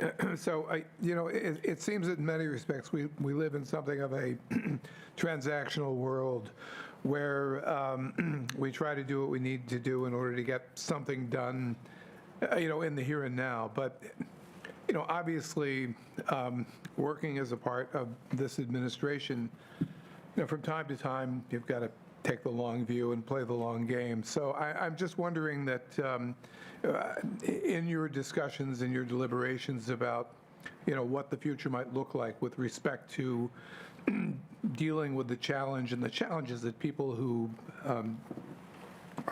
do not have homes, what do you see as, a desirable outcome if you could kind of address the many obstacles and setbacks that are likely to come your way? I mean, what is a good outcome? What would look like success to you? For an individual person, or do you mean sort of more globally? I mean, largely speaking, for the challenge we face in terms of, finding a place for people to live who are enduring homelessness, long-term, short-term, whatever the case might be. Right. So, the county said it, we'll say it. I think having real options for people that fit wherever it is that they are. And your option might be, I'm going to be here for a while I kind of get this under control, and then I can go to another place, and then I can go to another place. And what that back end has to look like. So I don't think there's one solution for every unhoused person. And I think we have to, kind of chunk it out and really work on it. So we really do have to work a little bit on the rental market. I'll just give you an example. Somebody that I met not very long ago who was actually working, unhoused, but had a job, and it was an okay job. It was the kind of job where could figure out how to pay the rent. Landlord said, I need a year's rent up front. Like, that's sort of the state of our rental market. It's not uncommon to hear people being asked to pay 6 months and 7 months rent up front. Okay, we're going to have to attack that, or we're going to not only not be able to house currently unhoused people who have jobs, we're going to find ourselves with people who become unhoused just because they are moving from one place or another. And I mean, I don't know about you, but I would have difficulty scraping that together, right? So we need to have those kinds of conversations, and those conversations are conversations that, perhaps some of you can have. So, we need to attack that. We need to attack a sort of different part of the market, which is making sure that folks who have subsidies, and vouchers can use those vouchers. So that's a different sort of problems. And, some of that is making sure that landlords can be sure that they will get paid on time and that people will be responsive. I think you've probably heard that DHS has a kind of promise to landlords that take vouchers, like, you take the voucher, you will get paid on time, and we will make sure that if the person needs supports, they're getting those supports, right? So that's another kind of chunk that we need to work on, and the data, and so on and so on and so on. So the data system that DHS referenced, we have outreach workers. We've got Dave sitting here, and I'm sure there's other outreach workers in the room, who really do know folks pretty well. Talk to them, talk to people who are in shelter, talk to people who are out of shelter. we can, I think, can make some pretty good guesses about the number of different kinds of units that we really should be working on, and we should just continue to build on the experience of finding some shelter around the Smithfield to just continue to bear down and say we can get there. Pittsburgh's homeless problem is not someone said this is happening everywhere, and that is absolutely true, but we're not San Francisco, we're not, it's manageable. If we wanted to do that, we could do that. The size of the problem is not so immense relative to our resources that we can do that if we decide to do it. So I guess that's what I would say. I would say the system that we would like to see is a system in which our elected leaders and our business people and our landlords who have things to rent and our folks who have services to offer and our homeless folks who honestly could use some stuff to do during the day. We don't often talk about occupational therapy, but I think that would be a really useful thing to put into the system, like get it together and do it. But you do think that there are resources to address the many dimensions of this as you've identified it? I mean, we're a rich society, and some of it is about our priorities. Okay. Great. Thank you very much. Councilman Macy? Thank you, Mr. President, and thank you, Ms. Frank, for being here. And it was good to hear from not only the county administration, but also from your testimony that you're working together. It's a team effort. I know there's no one plan that fits all. And I was going to ask you what your number one concern is, and I think you answered that by saying options for those homeless. Okay, so I'm going to put you on a spot. What's your second most important issue you think would help bring this together for our homeless?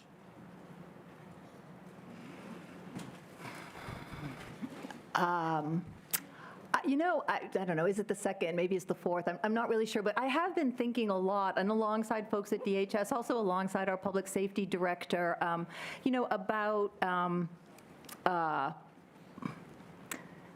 whole persons and what are the needs of a whole person, right? And so, sometimes when we talk about people who need services, it can sound a little bit like a sort of emptiness that people put services into. And I think anybody who's struggled themselves and found a path somewhere else or support someone who's done that, I think does have an understanding that the person has to heal a little bit. The person has to have hope a little bit. The person has to have a purpose a little bit. The person has to, and that tells us something about the way that we have to be with people who are recovering from things or who are struggling a little bit. And I guess if I had to say what I'd like to see us do, I would like to see, as we're learning to work together, that we're also learning to work in a way that recognizes that and is supportive of that, and we're not just sort of saying, well, okay, here's a person who has this problem, we're going to put them here or put them there or put the next thing, but really dig in with people and help them get where they want to go. Well, through your presentation, you certainly gave us a lot of pieces of the puzzle, and I appreciate that. But one of the things that you said that's really resilient to me is working together. We're dealing with human beings, and that's what we have to remember, and we're not all the same.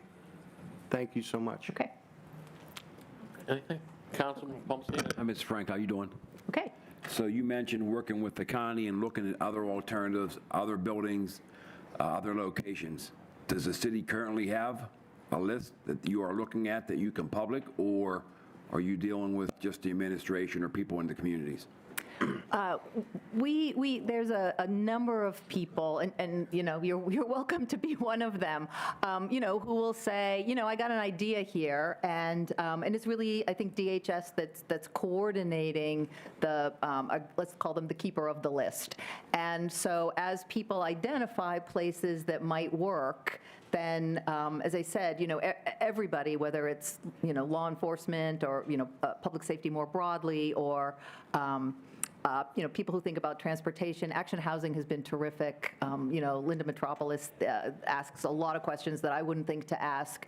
You know, a little crew goes out and tries to evaluate it. So, you know, you do have to, what has this been used for before, and what does the rehab kind of runway look like? Is it zoned appropriately? Is it so on and so forth? So, you know, people go and look at something probably a couple times a week. I think there's some things out there that look really very promising, and I like to think are the kinds of places where somebody take a selfie and say, look, I found a place that's good for me. Andy mentioned the, I think it's 32 or 36 SROs that are going to come online in Homewood that I think are going to be run by a terrific organization with real experience and you know, supporting folks who are, you know, thinking through substances and their relationship to them. So I think those are going to be great. There's a couple other that I think could be quick turnarounds and would similarly offer places to people where they could feel at home and able to stay. And as I mentioned, you know, we're hopeful that, you know, maybe Aubrey and her team could run some of those places. So we do, you know, we're just constantly looking. And as I said, you know, people add to the list. We go through it on Thursday mornings and see, well, you know, who should go out and look at what. And sometimes we just eliminate things. And sometimes people put on things that are just like wrong. Like somebody put on one of our rec centers. We looked up the address and we're like, no, that's a city rec center. You know, people use that. There's a day camp there. And sometimes things look really promising. And then we start to get into conversations with the owners and, yeah.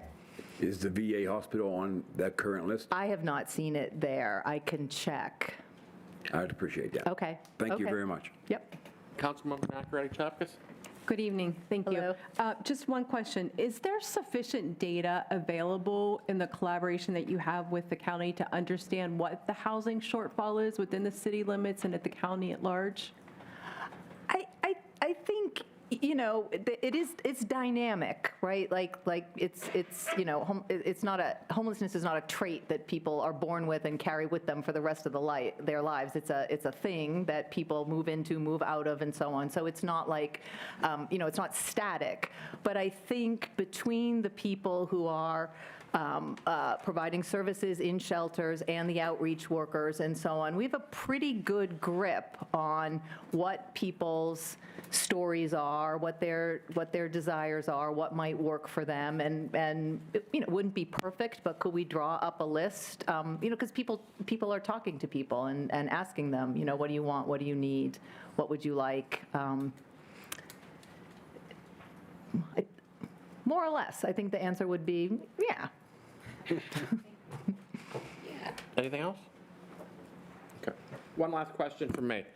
How do you think we improve the situation for communication between, and an ongoing effort, obviously, between the county, the city, the nonprofits? Something I keep striving towards better coordination of efforts and streamlining economies of scale. I mean, obviously, I feel like we can do better, and I was just curious to what your thoughts were on that. I think the collaborations that I'm part of are mostly rooted in work, to put it that way. I mean, I do the operations, right? So I'm meeting the people that I'm meeting, and I'm in collaboration with the people that I'm collaborating with because somebody has said, this is a thing we should work on, this is a thing we should work on, and then people start to have each other's numbers, and then they start to talk to each other. And I have learned through this hearing and in other places that that's not, those are not all the conversations that should be happening and all of the people who should be involved in conversation. So I think, you know, I try to check in with our city council periodically and let them know what's up. I learned the other day that they're not sure that's frequent enough. I think, it's a really good question. It's an important question. I'm not trying to be like smarty and turn it back on you, but what would be helpful? What would you like to see? I think there needs to be a greater coordinated effort between all parties involved. I mean, quite honestly, it seems like we have this segmented effort at this point in time, and I don't really know if that's going to solve any of the problems that currently exist. With everyone going at it in a little bit different direction, it seems like we need a major agency to get everyone on the same page so that we can all step forward as one moving forward to try to tackle the effort, because right now, like I said, I think it's just too segmented, personally. Okay. Thank you. Okay. Thank you for coming this evening. Okay. Aubrey Plesh. Chase go first. Sorry, we're going with the next person. Chase, then Chase Archer Evans. No thanks, I'm not special.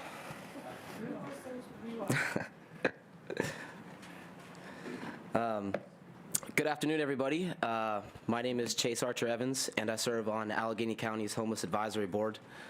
The Advisory Board exists as a body of oversight to the continuum of care established under federal guidelines. That board and continuum of care oversee, operate, and implement the programs and funds that come from the government. There's been some discussion lately about what it means to serve on that board and whether or not I, as a board member, represent the board. And before I begin making any statements about the situation, I want to make it very clear to those that are hearing me for the first time and to some of the other board members that I represent my community. I represent every American that deals with the issue of homelessness on all sides. And as a homeless person and a citizen, I represent myself. I'm only on this board to be of service to the advisory board, to be of service to the county, to the city of Pittsburgh, and to my people. I'm an advocate for the homelessness because this is my life. These are our lives that we are discussing. Every decision we make, or lack thereof, as we're here to discuss, every decision we make impacts the ability of thousands of people to not only make it day to day, but to possibly survive. Homelessness is life or death every day, and a lot of people seem to get distracted by clothes, temporary comforts, and pipe dreams of affordable housing, and seem to forget that people are going hungry while DHS buys themselves donuts for every meeting. There are people that sometimes don't eat for days at 2nd Avenue Commons, our brand new pride and joy of a solution. That's the real issue here, that nothing has changed. The way that Smithfield was handled is no different than the way the entire system has been handled for years, except that we've come far enough that it can't continue any longer. And we thought we were going to be able to get ahead of it as best we can before our trajectory as a country takes us further down this path and increases the numbers. Speaking of the numbers, I'll let the big brains give you the specifics, but the numbers aren't right. The numbers are low. The numbers are deliberately low, or consequentially, for multiple reasons. Please ask me about them. DHS has identified 125 individuals that need relocating as a result of the closure, when regular attendance makes that number look like it came from someone who doesn't have to look those people in the face when they get turned away.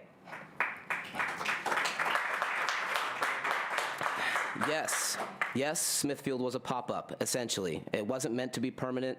It wasn't meant to cause this much grief over its closure, but the entire system recognized the need for a drastic improvement in our capacity to serve vulnerable people.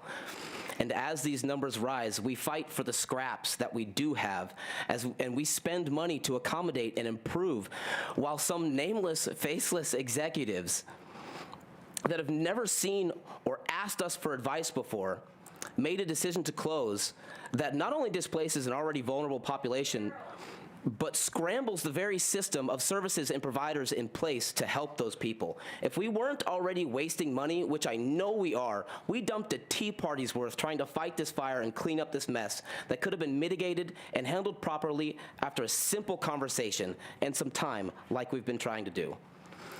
The facts concerning the lack of cooperation within our governing operations is raised by this decision that was made behind closed doors, and it's supported by the lack of knowledge on the part of our county council of the existence of our county's homeless advisory board. How could we be here now? Where was I? Sorry. This hearing is too late, and it may not be too little if we decide to work together moving forward to prevent this from happening again, which I really believe we're here to do. Unfortunately, the situation has evolved past just this closure, and decisions continue to be made behind closed doors. I understand that the city and county are two different entities, but the fact remains that they're both in the same place. And what one does at the expense of the other is also at the expense of the same citizens, whether it's vice versa or not. The city will be releasing a policy soon that I fully expect to support the criminalization of homelessness at a time when we are closing a necessary pillar of the neighborhood. What the public in this council needs to understand is the level of hostility that us homeless people face for simply existing without a house. It is effectively illegal to be homeless. I may not go to jail for saying I don't have a home, but I won't be able to identify myself. I'll subsequently get a job, start a business, take certain modes of transportation, own a vehicle, let alone get a license, enter certain buildings, apply for certain programs, and hell, you can't even go to the Light of Life mission to get a meal without a valid identification. It's no wonder we have such a blatant and disorderly conduct among the homeless communities. We can't even find a place to take a dump because the rules of society say we have to already have a place to do that on our own, which relieves the government of its actual duty to provide for the general health and welfare of the nation. The criminalization of homelessness starts and ends the problem. The United States Justice Department issued a statement of interest to the United States claiming that criminalizing homelessness without providing a place for people to go violates their 8th Amendment rights and subjects them to cruel and unusual punishment. There is no path for recourse other than coming here and telling my legislators, or sitting behind the zipper of my tent, waiting to say no, just like the person who got dropped from a front loader at the Stockton encampment closure. Let it be understood that I am one of these oppressed people, and that I took an oath to protect myself, my people, and my country, and my Constitution from all enemies, foreign and domestic. And let it also be understood that the situation unfolding in front of us in the county of Allegheny and the city of Pittsburgh needs amended before I find myself protecting my freedoms against the enforcement of these laws and policies. All of our spaces are full. The brand new 2nd Avenue Commons filled up immediately. We don't have enough places for all these people. We extended the usage of the Smithfield shelter because the consistency of the numbers were well above capacity, and we just closed that. Where do we go? What do we do? 125 inconsistent beds will never be enough. It wasn't enough to begin with, and it's all happening at a time when the city of Pittsburgh is doubling down on criminalization. It's going to result in the violation of human rights for countless amounts of people, and it's going to be happening right under our noses. Most people don't see how deep this issue really is, but it is an issue of human rights. This is a free country, and in a free country, people are free to exist.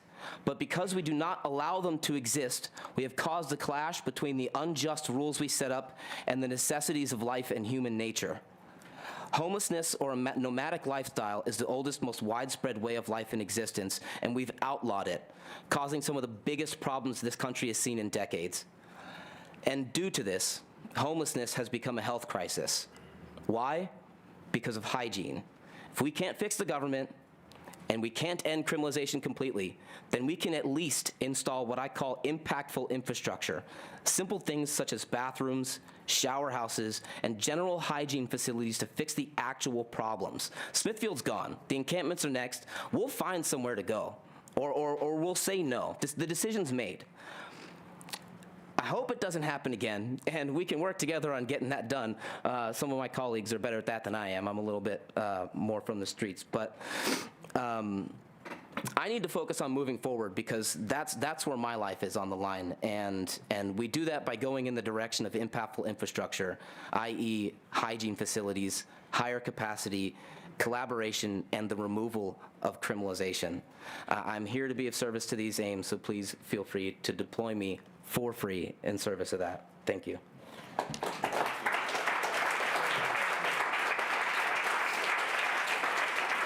Councilmember Bennett?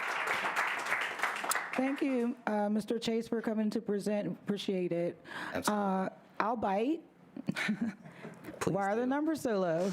So federal regulation gives us an outline as to how to operate the pit count. Some of that information is put into the HMIS system and automatically in the system comes up whenever you pull up the numbers. The rest of those numbers come from a physical count in the street on one particular day of the year. It's the coldest day of the year, and realistically, you can't physically count everybody. On top of that, we're getting demographic information from everybody. You have to actually have a conversation with this person. When I did the pit count last year in Uptown, just Uptown, we were able to count 25 people in that area, 25. And the outreach worker that works in that area counts a regular 500 to 800. And that's just Uptown alone.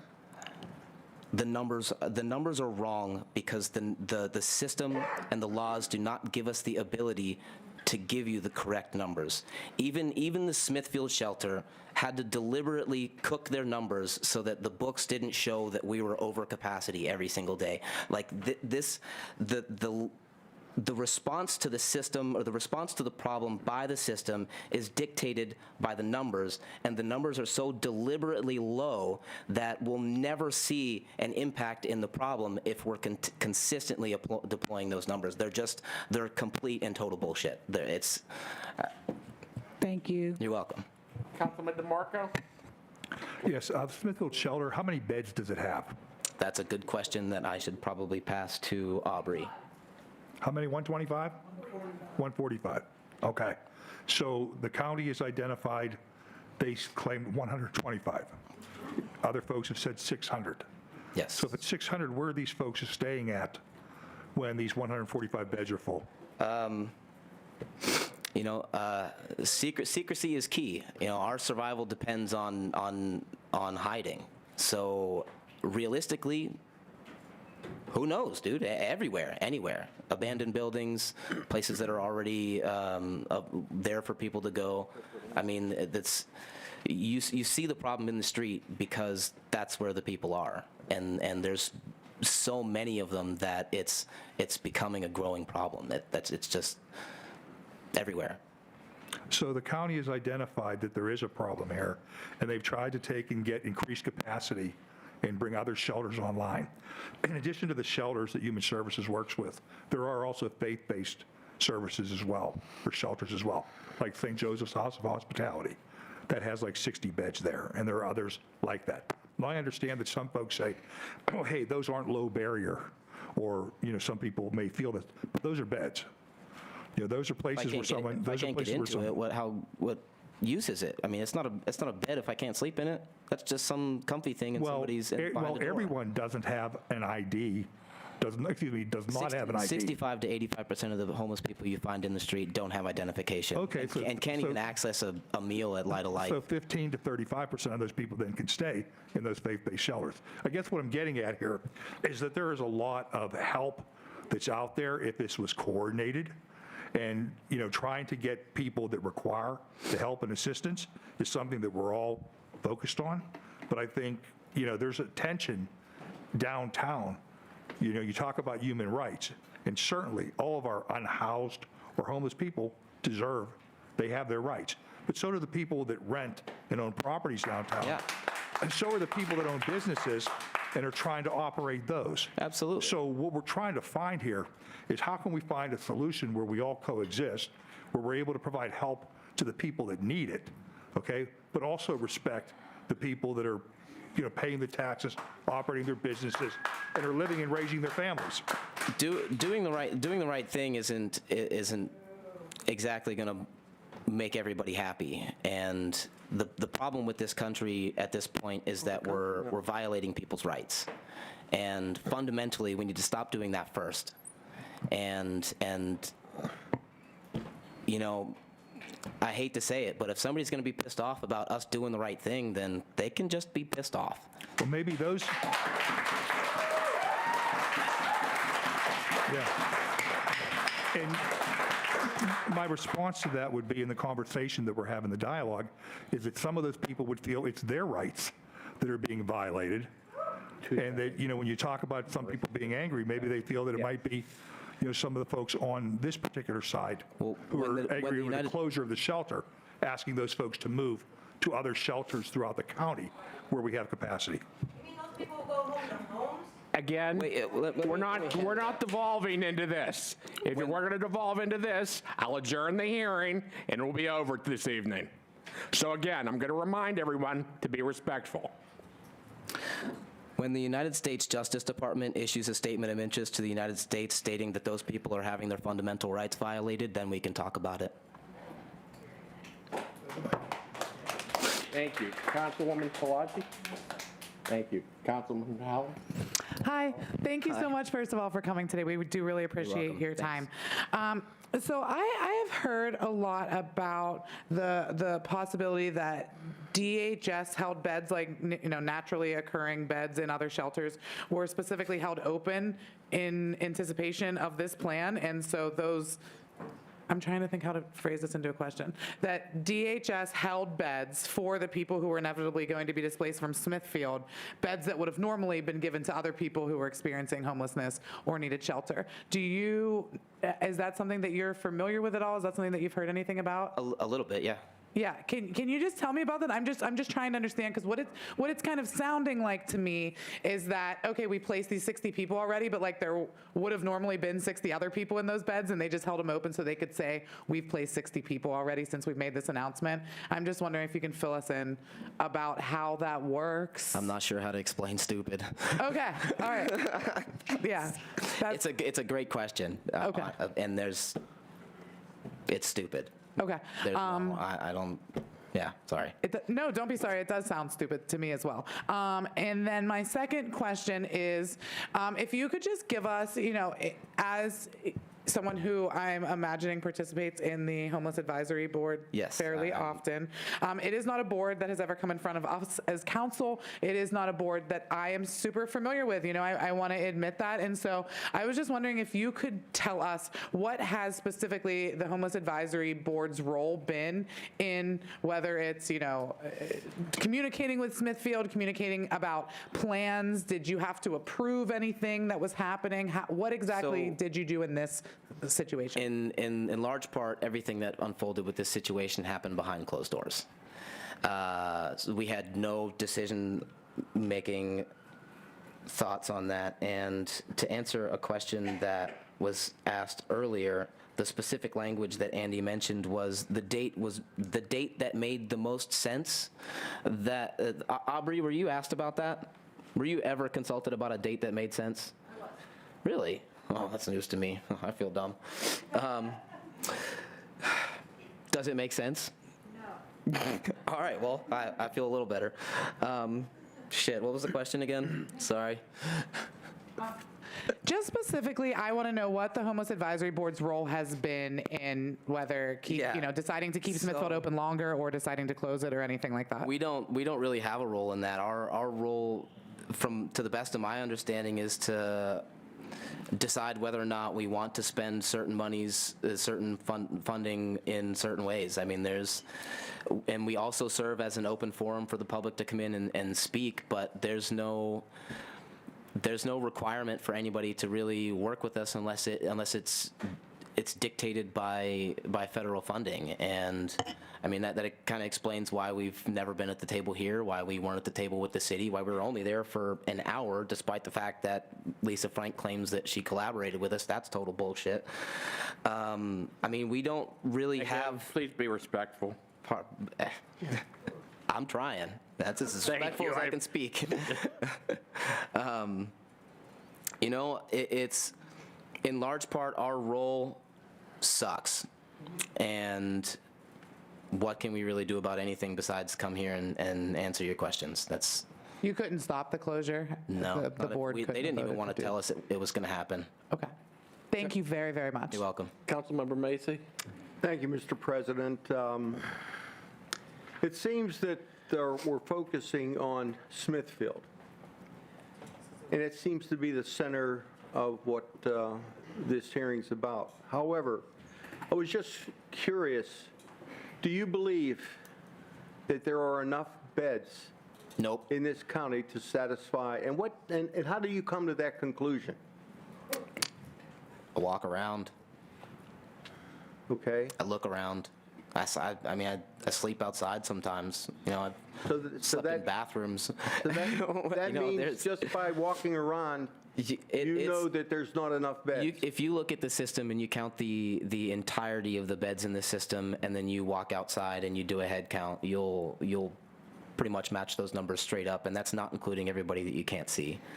You know, the numbers in our system are so inadequate that, I mean, it's almost laughable that you ask the question. I mean that respectfully, because I know you don't know either way, and that's I appreciate you asking, but I know no, what it's like to be it's so homeless. bad that how do you not see that it's inadequate? I don't know how do I just look? Well, in any plan or any thought process, there has to be facts and figures, and all I'm asking for is some facts and figures, and I think that would be helpful to the solution. I'm not saying there isn't a problem, but I think to have a meaningful dialogue and to work within the administrations, both city and county, I think there needs to be figures, and I was just curious what they were. Those, the numbers that we're talking about when it comes from, like, about the beds in the system, those are pretty much legit. But when we're talking about the amount of people in the system, like I said, those numbers are deliberately cooked. We don't have an accurate depiction of the problem. Across the country, we don't have an accurate depiction of the problem. I mean, I've been involved in this work nationally, internationally for 5+ years now, and in Pittsburgh's got one of the best ratios, and it's about 1 to 25. So you can multiply that 914 by 25 people, and to be honest, since this issue's been getting worse, there are millions of people in Pittsburgh. To think that there were 880 homeless people last year, and now there's only magically 34 more after after everything that's unfolded, I just, like, how can we look at these numbers and be like, yeah, that's right? Because that's not right, man. Well, I thank you for being here. You're welcome. Keep up the good work. Thanks. And please continue to have the dialogue in a meaningful way. Thank you. Councilmember Pritzia? Councilman Paulson? No, but I think we need to get the public comment. There's a lot of folks who've been sitting there all night. I'd like to get this moved on a little bit for some of these folks who've been here all night. Councilmember Nakarajchuk? Just two questions for me. Shoot. The Allegheny County Homeless Advisory Board. Can you tell me what that is? I mean, I've never heard of it, to be quite honest. I'm the president of council. So can you tell me what it is? It oversees the programs and funds that come down through housing and urban Who development. appoints you, or who? The continuum of care. It operates through the continuum of care. The county has to establish that continuum in order to get Probably get federal funding. to get funding, Okay. and then they have to have the oversight board to oversee that funding. So unless it deals with funding, we really don't have anything to do with it. That's why you've never heard Forgive from me us. for asking. No, I'm it's just trying to okay. understand. And I don't want to put you on the spot, but Please do. If I were a betting man, and it sounds to me like on a daily basis, I mean, we've heard the number of 600, 140, I'm talking about Smithfield shelter, I mean, for the number of people that need shelter or get shelter there, or even if we talk about number of beds. If I were a betting man, I'd say there's probably more people in there that night than number of beds. If I were to make that bet, would I be correct, do you think? Absolutely. Okay. All right. That's all I wanted to know. Thank you. Thank you for your time this evening. You're welcome. I know we have a number of people that we obviously need to get through for speakers, but Aubrey, I mean, you're still, if you wanted to say anything?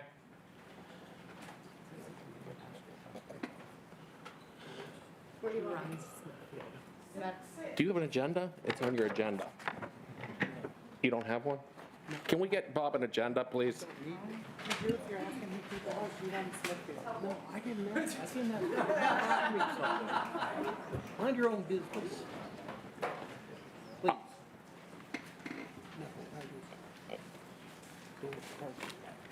Oh, okay. Hi, everybody. Okay. I didn't prepare anything because I figured you were going to hear a lot of stuff and you were probably going to have a lot of questions. So I'm just here to answer your questions. Okay. Councilwoman Bennett? Can I just ask that for the record you do introduce yourself and tell everybody who you are who don't have an agenda? Sure. Thank you. I'm Aubrey Plesh. I am the director of the Smithfield United Church of Christ Shelter. Councilwoman Bennett? I think I've exhausted all my questions. I mean, if there's no question, I mean, Councilman DeMarco, I mean, I'd like to get to public speakers at some point. I mean, does anyone have any questions? Okay. Definitely. Yeah. Is everyone yielding all their time to me? Is that what it was? Thank you very much. I was like, wow, I'm actually going to get the fuck out of this. Again, Pat's please going be to yell at you if you respectful. cuss. I will say that. Sorry. Yes, I'm aware of that. I just think that a lot of people have been talking about Aubrey tonight, and a lot of people have been talking about the shelter that Aubrey sees every single day, and maybe we should give her the opportunity to respond. Especially what I want to hear is responses to, I know you've been sitting over there, I've been watching you shake your head or nod your head, roll your eyes, make faces. So I really just kind of want my first question to be, are there any things that you heard tonight from other presenters that were either false, that were misleading, or that were especially concerning to you? Yes. I think it's fair to say we have no plan for the folks that will remain downtown after the closure. That was very clearly stated by the city. Is that the only thing? No, I'm just answering that one. Give me more. Oh yeah, no. I mean, how, like other things, like we heard presentations from the county, we heard presentations from the city. We've heard a lot of people speak so far about you and about what's happening at the shelter. Maybe if you could just say anything specifically that stands out in your head. I know the general plan, but I've been able to see Smithfield. Not everybody has.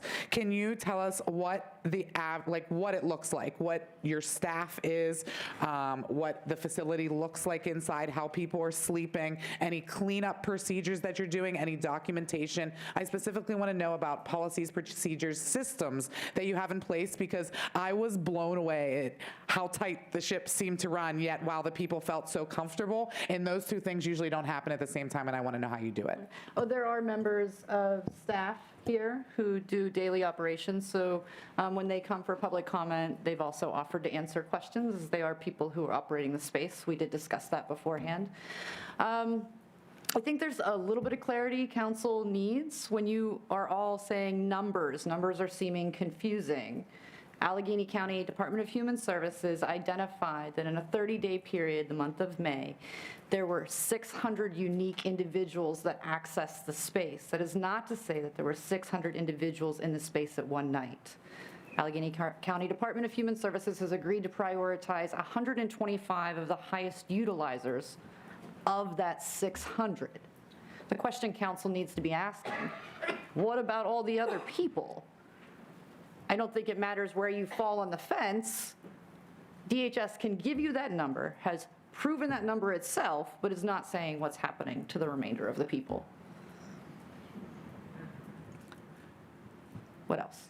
Elaborate specifically about like the procedures in place. Like you explained to me pretty thoroughly about cleaning procedures to make sure that there is no trash or paraphernalia or anything of that sort on the streets. Just, I want to be clear, I cannot guarantee you there's not paraphernalia on the streets. It's not my job to clean the city streets, but we are stewards of the space. We do the best we can.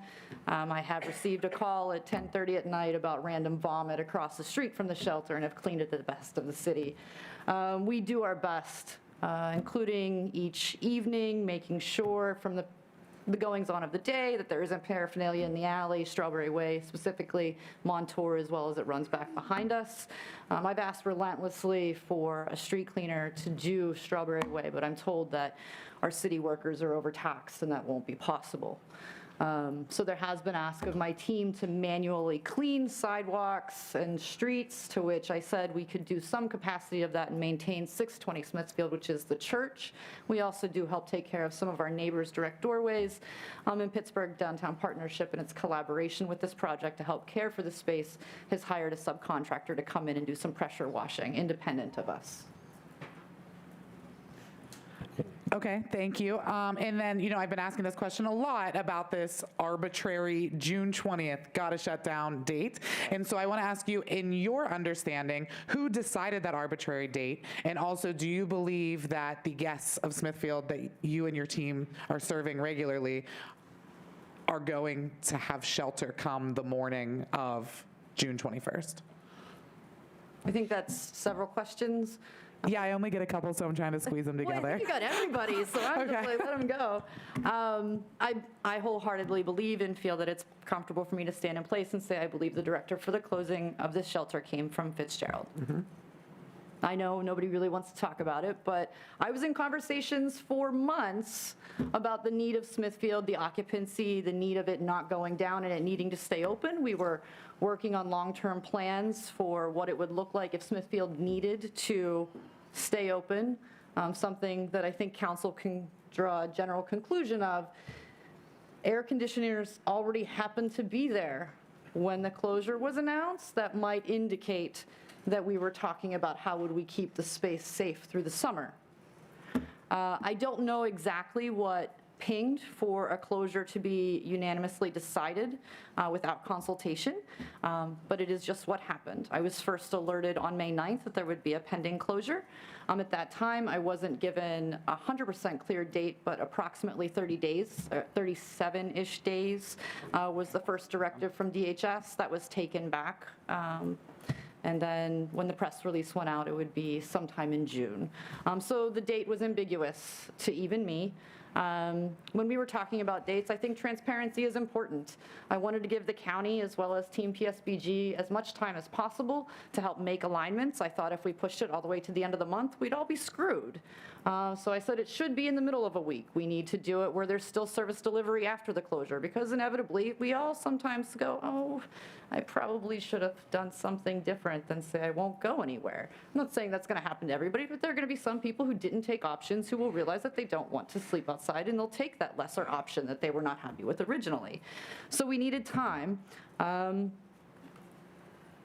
in the middle of the week, because if we did it on a Friday, most shelters don't do intakes. My shelter in McKeesport and Bethlehem Haven are both shelters that I believe will do, in Second Avenue Commons, do intakes on Saturday and Sunday. So anyways, if we did it on a Friday, we wouldn't have service delivery Saturday or Sunday. Everybody's catching up from the end of stuff from the week before, so why do it on a Monday? I don't actually know why we ended up with a Tuesday. So when the date was announced, it was a surprise to me as well. Okay, and then my last question that is also going to be several. Yeah. Okay, so, just doing some super simple math, 600 unique individuals are utilizing Smithfield a month, 600 guests a month. 125 is this, again, arbitrary seeming number that DHS has chosen to try to house. So I want to know if... I'm sorry, I'd like to correct you. They're not housing them. What are they doing? Providing temporary shelter. Thank you very, very much. So, so I guess that could actually segue into the part of the question, which is, in your experience, what is going to happen to 475, is that the math? 475 people who are not being provided temporary shelter when Smithfield closes. And then also, if you heard the question I asked Chase about, the naturally occurring beds, if it was kind of like musical chairs with shelter beds is how these 60, 80 came to be, if those spaces were specifically reserved for Smithfield when they would have gone to other folks. As in both the DHS press release and the county press release from Fitzgerald's office that went out. It's a term called naturally occurring vacancies. So as persons leave shelters that are already existing in our continuums, those beds are then held for this special project of Smithfield that has been happening for a little over 2.5 weeks. I think transparency is very important. That does mean that when shelters are getting called, like if you're facing an eviction, you've run it to the last minute, you have to be out at 2, the constable is at your door at noon, and you call the Allegheny link. You say, I really got to go somewhere at 2, I'm going to be arrested if I don't leave. Every shelter in Allegheny County will tell you they don't have a space, with the exception of Smithfield, because I believe in a principle of right to shelter, and I will turn no one away. No one will ever tell me that I have to. Okay, one last question for you. Your voice has changed, Bethany. That was She's cut off, so it's my turn. How long do you think it would take to get everyone placed, just out of curiosity?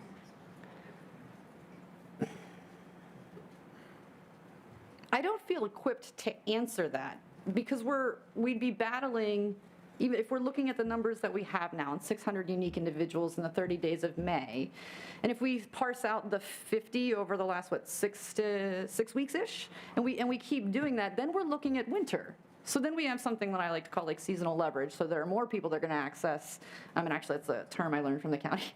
There are more people that are going to access shelter in some ways, which is why we always had Smithfield, right?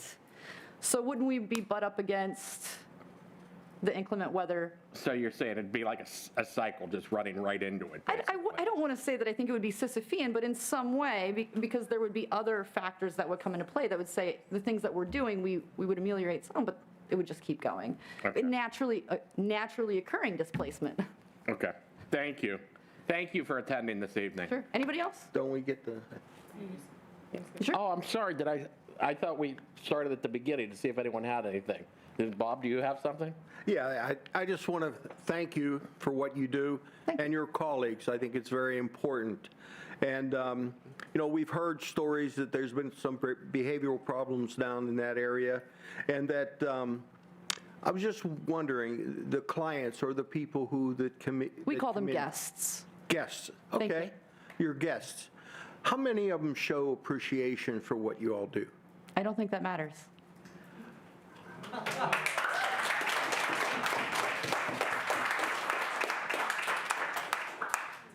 It was a question. Did you I don't find it you're not relevant. going to answer it. Okay. Now, here's something else that I think is very important. Are you in need of volunteers? And do you accept volunteers? At this time, we're not asking for any additional assistance to be provided to the shelter. Okay. Thank you. You're welcome. Council member? I just have one question. Thank you for being here. Certainly. I was looking at some information that showed that in October of 2021, Pittsburgh's city council declared in the city here that housing is a human right. And so since that time of that declaration of housing being a human right, in October of 2021, in your eyes and with the expertise that you have and working with the guests every day, how far have we come in that time period? We haven't. Okay, thank you. This closure is an example of that. Thank you. Thank you for attending this evening. You're welcome.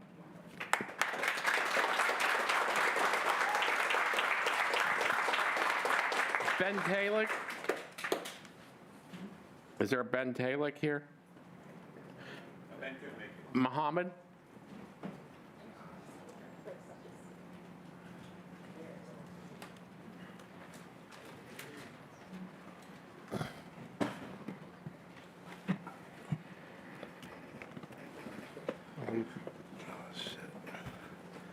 These chairs are fancy.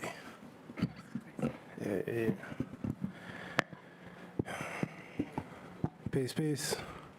My name is Muhammad Ali Nasir, or Manny. I'm the Advocacy and Policy Civic Engagement Coordinator for One Hood Media. I'm the co-founder of an outreach organization called Community Care and Resistance in Pittsburgh, or CRIP. I don't consider myself to be an expert in any respect. I only consider myself to be a worker. And I aim to not only be a good worker, but one who does good work. And although I appreciate the invitation to come before you and speak, I'm a little upset and irritated and peeved that a decision has already been made to close the shelter, which my comrades and I wonder, what are we even speaking for? Nevertheless, here we are. We all know the statistics. 24 or 25% increase in people experiencing homelessness in Allegheny County. And I heard the numbers that the DHS spit out, especially the state of 50 people that they said they already relocated. But frankly, I'll believe it when I see it, because we go out on a weekly basis and we see the issue firsthand, and we do not see any decrease of people experiencing homelessness out there on the streets. I believe Chase, actually, when he states that the numbers are low and are deliberately cooked. According to the county analytics that I looked up earlier today, when they did their count, there was 913 people who were utilizing emergency shelters in January of this year. We know those numbers are low, but, even if, just going off of the numbers, even if they are accurate to any respect, it's still over 900 unique individuals with unique challenges in need of specific assistance. These 900 plus people that aren't just numbers on a piece of paper or a computer screen, they are our brothers, our friends, our family members, our comrades, who through a series of unfortunate events have lost their houses, but not their humanity. In fact, it was my own father at one point. For most of my childhood, my father was homeless. And I remember him taking me to the Light of Life when it was on East North Avenue on the north side. When I was too young to understand what that place was or what even was going on, I just remember there being a whole bunch of food. And everybody was very nice and kind and welcomed me. But as an adult, I understand not only the important role that the shelters like the Light of Life and the Smithfield play, I also understand that homelessness is something that any one of us could easily experience. With few exceptions, a life lived outdoors is not a choice. None of us are immune to the circumstances that can push a person into homelessness. Some of the folks that we've met suffered medical emergencies that left them unable to work. Some of them are returning citizens who came back from prison with nothing but the clothes on their backs. And some of them, like my father, struggle with drug addiction and poor mental health. Yet none of them, however, struggle from lack of character or ambition. And all of them are deserving of care, compassion, and shelter. We need to address the root causes of homelessness, which I believe requires collaborative efforts from all levels of society. Social justice and mutual aid organizations lending a helping hand, and governments allocating resources and providing affordable housing options and comprehensive supportive services. It is essential to invest in mental health services, addiction treatment programs, and job training initiatives to empower homeless people and to help them rebuild their lives. Smithfield Shelter isn't perfect. When we go out, we have conversations with people, right? Just to give a little bit of background, right? Our organization, Community Care and Resistance in Pittsburgh, we provide material aid to folks that we meet. We really started tabling outside of the jail, offering assistance and offering aid to people who are just being released, helping them to get home, giving them a bite to eat, offering them, a conversation, a little bit of humanity. So we extended that on Sundays when we go out. We build relationships with people. We have conversations with people. We get a little bit of their background. And when we go to Smithfield, I asked them, hey, how are they treating you in there? Smithfield Shelter isn't perfect. We've heard dozens of complaints from people who sleep in the shelter nightly, but it's also notable that all of the people that we talk to overwhelmingly choose to return. And we just heard from folks who rely on the shelter, urging council, urging Fitzgerald not to close it on the 21st or whenever it's going to be closed on the 20th. That next day, where is everybody going to go? Assuming that the numbers stated are accurate, which we know they're not, it doesn't account for everybody, which we all know. Where will the remaining people go? They can't go to Stockton. They can't go to Fort Duquesne. We've seen again and again our most vulnerable community members be displaced and mistreated, and we're not going to stand for it anymore. Which brings me to my next point as I bring this to a close. On Monday, we were explicitly asked to stay away from Smithfield. We were asked to stop providing food, clothing, shoes, and hygiene products to those in need. We were accused of sensationalizing the situation and only coming to Smithfield after hearing about its closing, bringing unwanted attention to the residents. But in fact, for the record, we began our outreach to the unhoused in November of last year in response to the city's plan to clear Fort Duquesne.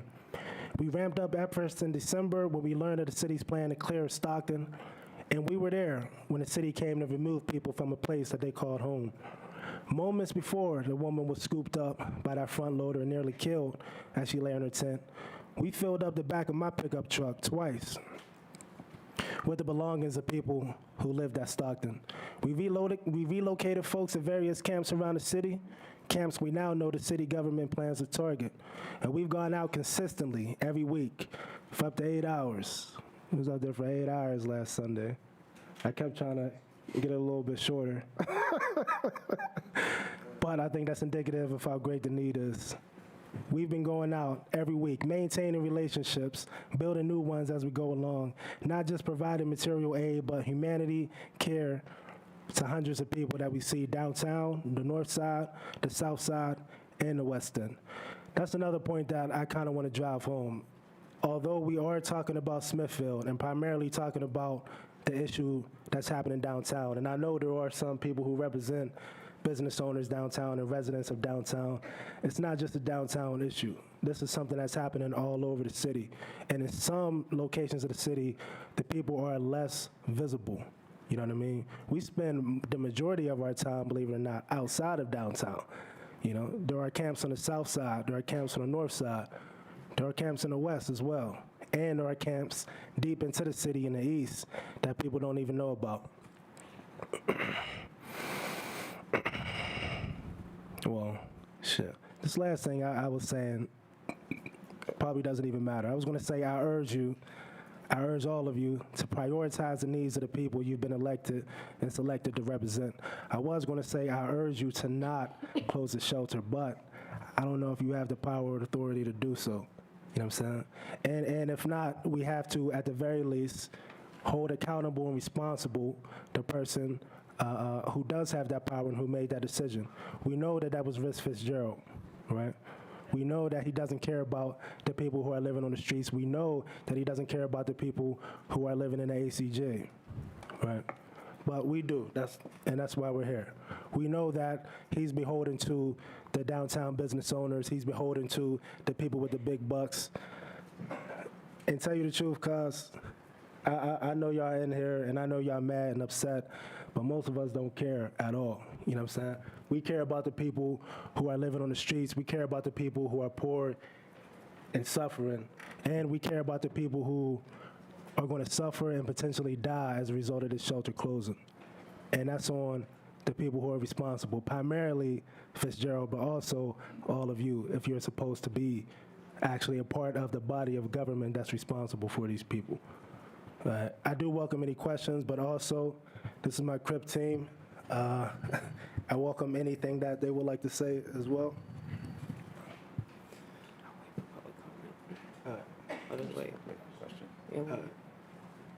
So if we're taking I put him on the spot. You want to say something? All right.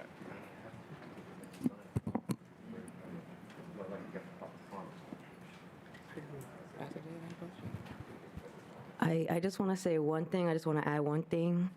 In 2022, it came out that the city, that there are 7,500 vacant houses and buildings in the city, that 22%, which is 1,650 buildings, are owned by the city. And you're telling me you can't house 600 users of Smithfield? That's all I got to say about that. Anything else? Thank you then for attending this evening.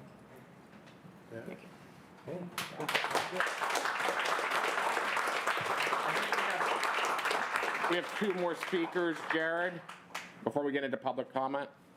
Go ahead, sorry.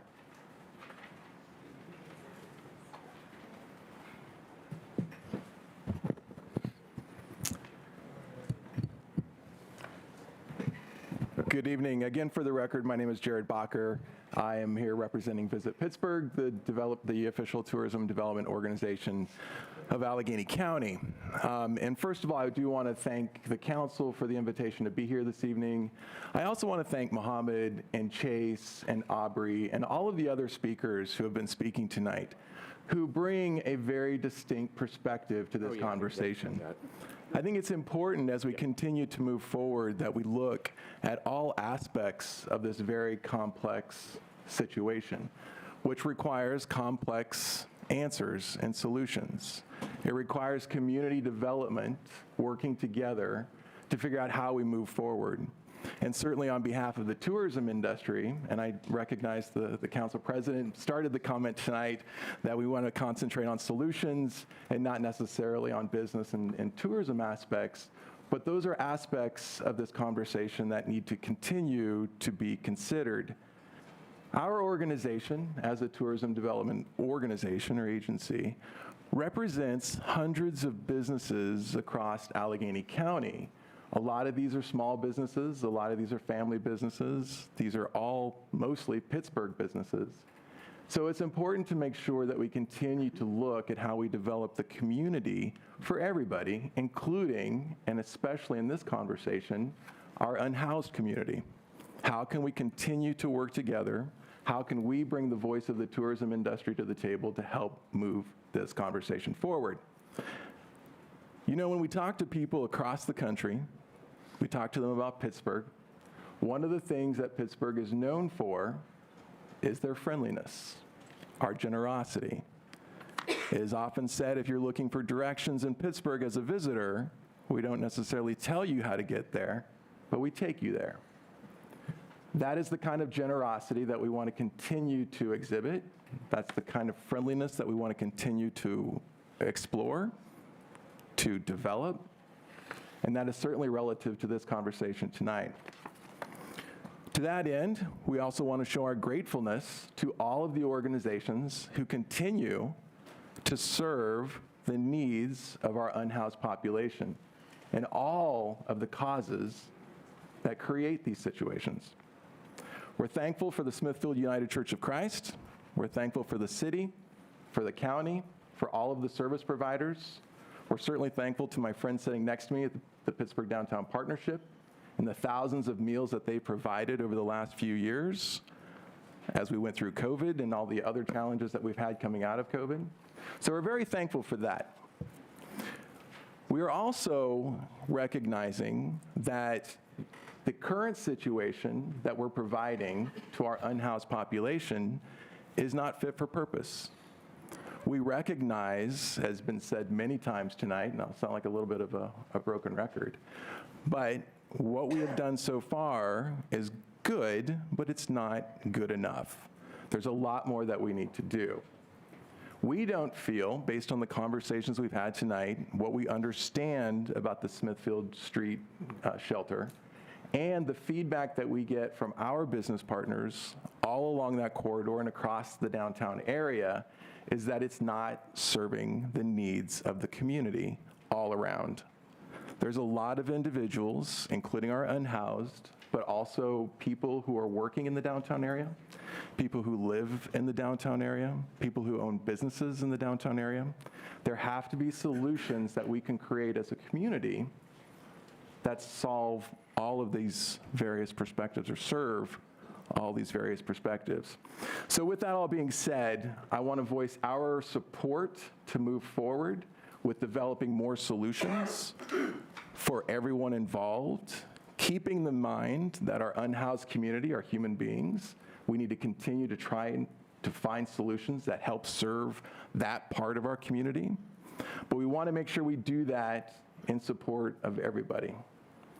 So with that being said, I will cease my comments and certainly await questions, but we certainly do support moving ahead with providing additional services beyond the Smithfield Street shelter.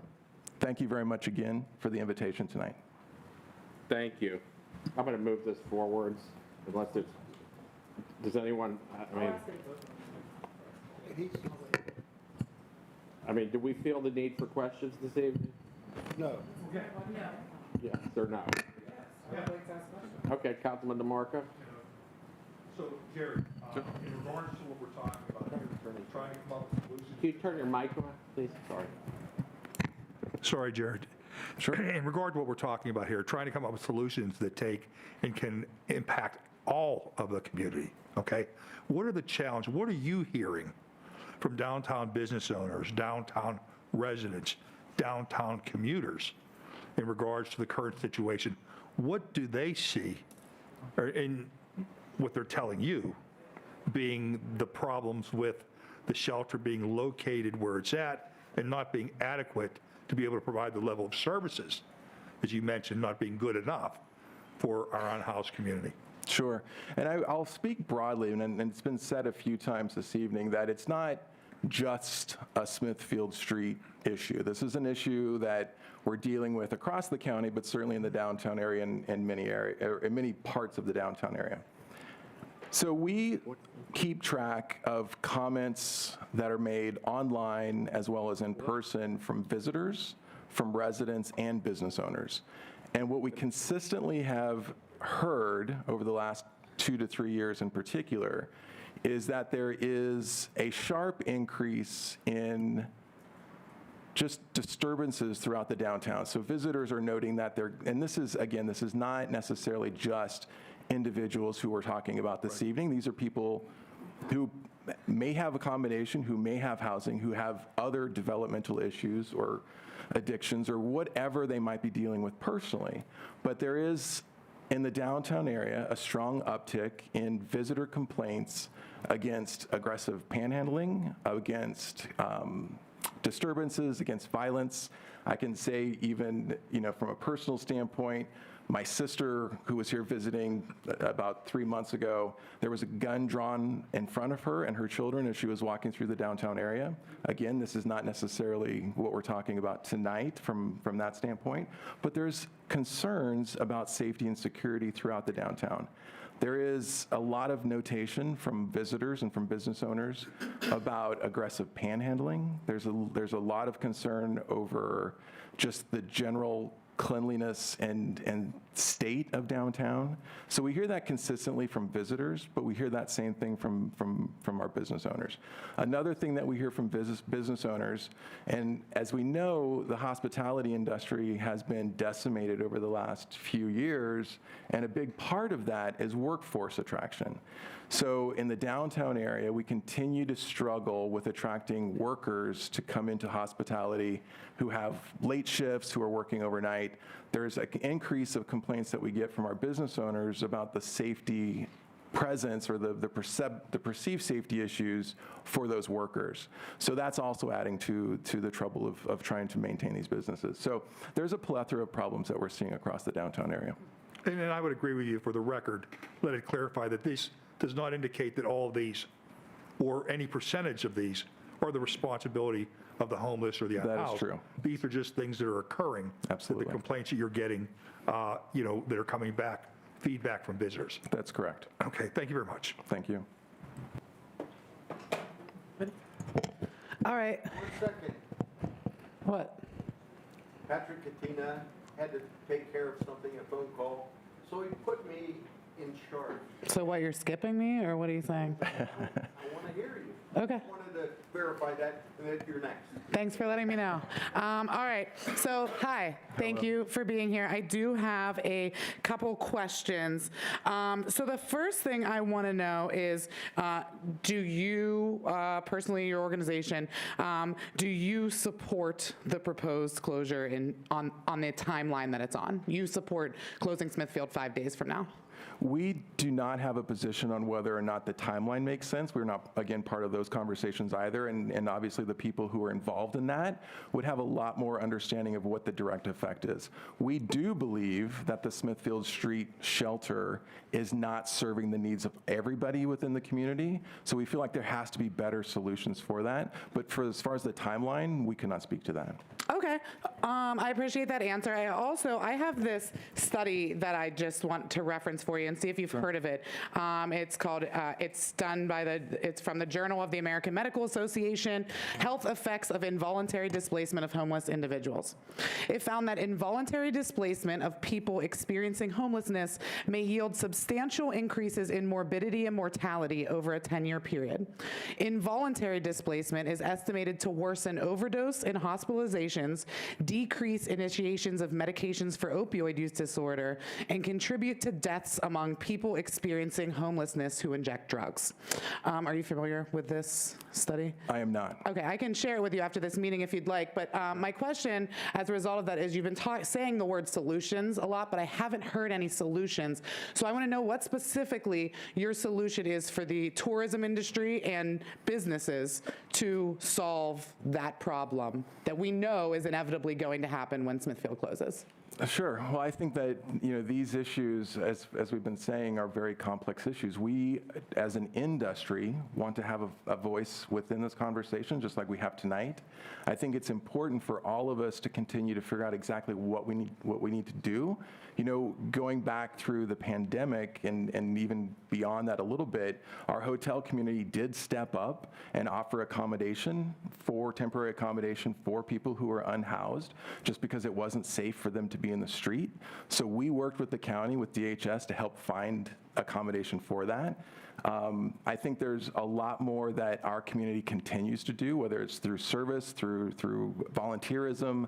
I know there's a lot of donations that are made for personal hygiene products through our hotels. There's a lot that we can, and also meals from our restaurants and so forth. Like, there's a lot that our community can do, but we have to make sure that we understand where we can plug into the solutions based on what the county, the city, and all of these various organizations are doing.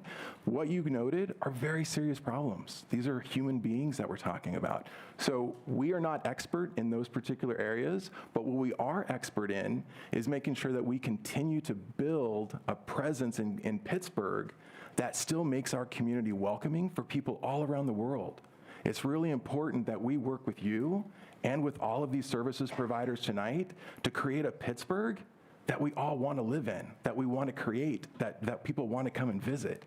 That is so important for us as a community. That's important for our businesses. That's important for our residents. These are jobs that are being created. There's a lot of great things that come out of this industry. So we want to be part of this conversation now so that we understand exactly where we can fit in and offer solutions that adds on to everything that's already been doing or being taken. Okay, I just want to clarify, because the specific question was specific solutions for when Smithfield closes. I really like the idea if you're offering to open up hotels. Is that an offer? We have done that in the I know, past, but I'm talking specifically, we are here to talk about Smithfield closing. I know everyone keeps wanting to talk about this general idea of housing people, which absolutely that's what we want to do. But specifically for this situation, when Smithfield closes, are you saying that you plan to offer hotels to house the people who are being displaced from Smithfield? Councilman, we can't offer a private.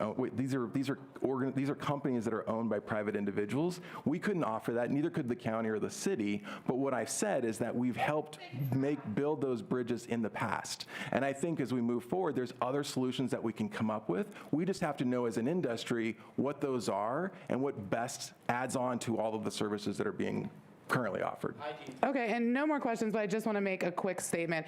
You say that you want to be part of this solution and part of the conversation. Sure. This is the first time that you have ever talked to me about this as a member of council. I don't know if my other colleagues have been in communications with you specifically about addressing housing people who have no housing. I just want to invite you. It's not a question. Agency. I want to invite you. If that is something that you care about as much as you're saying that you care about it right now, I would love to solve that problem. And I feel like you probably have a lot more resources than I do to do that. So please let me know, and I would love to work on a solution together, because I haven't heard one. Thank you, All right, so thank you, though. Thank you, Councilwoman.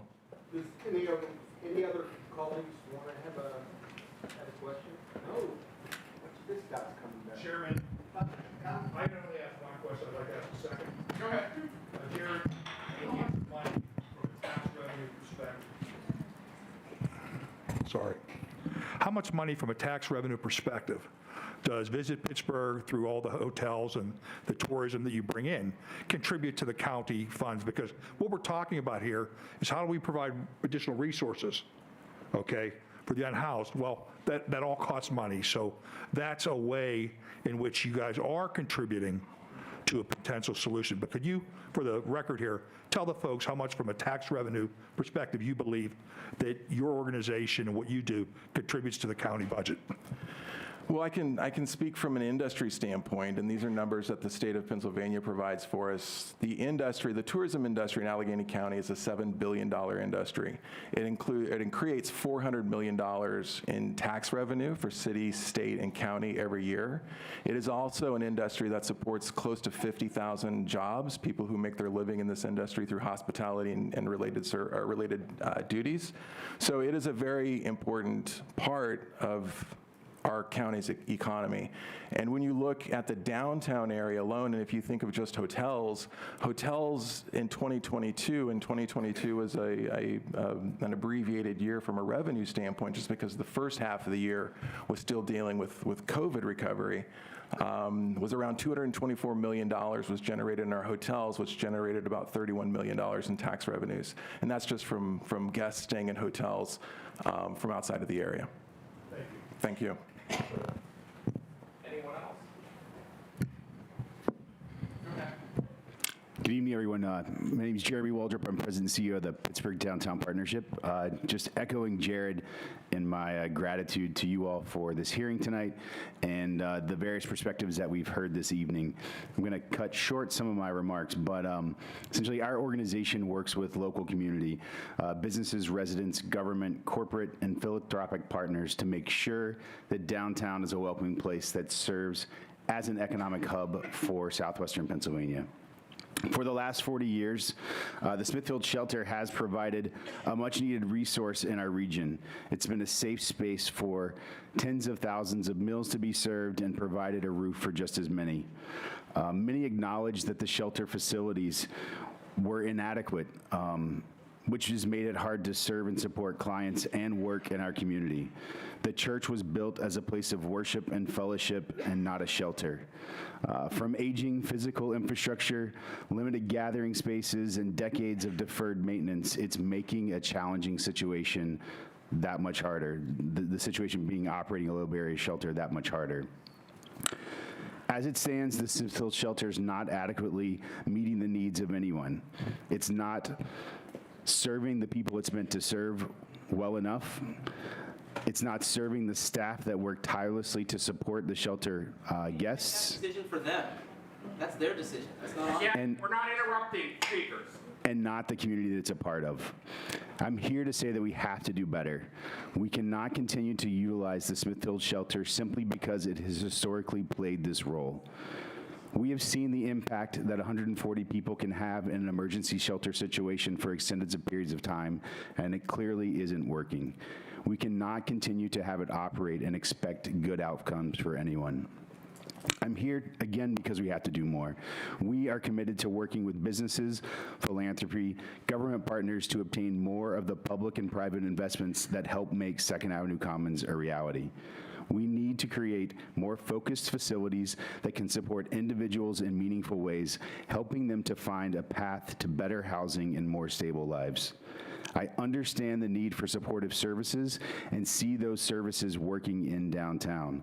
And we do support plans to close the shelter, not because I don't see the necessity of this aid for this segment of our population, but because we need to work harder and get more creative at delivering solutions that address holistically and support people. The Smithfield Street corridor has become unsafe for the people it's trying hard to support, while also damaging the neighborhood it's a part of. Given current operations, I see no way in which this facility can possibly function well in this community.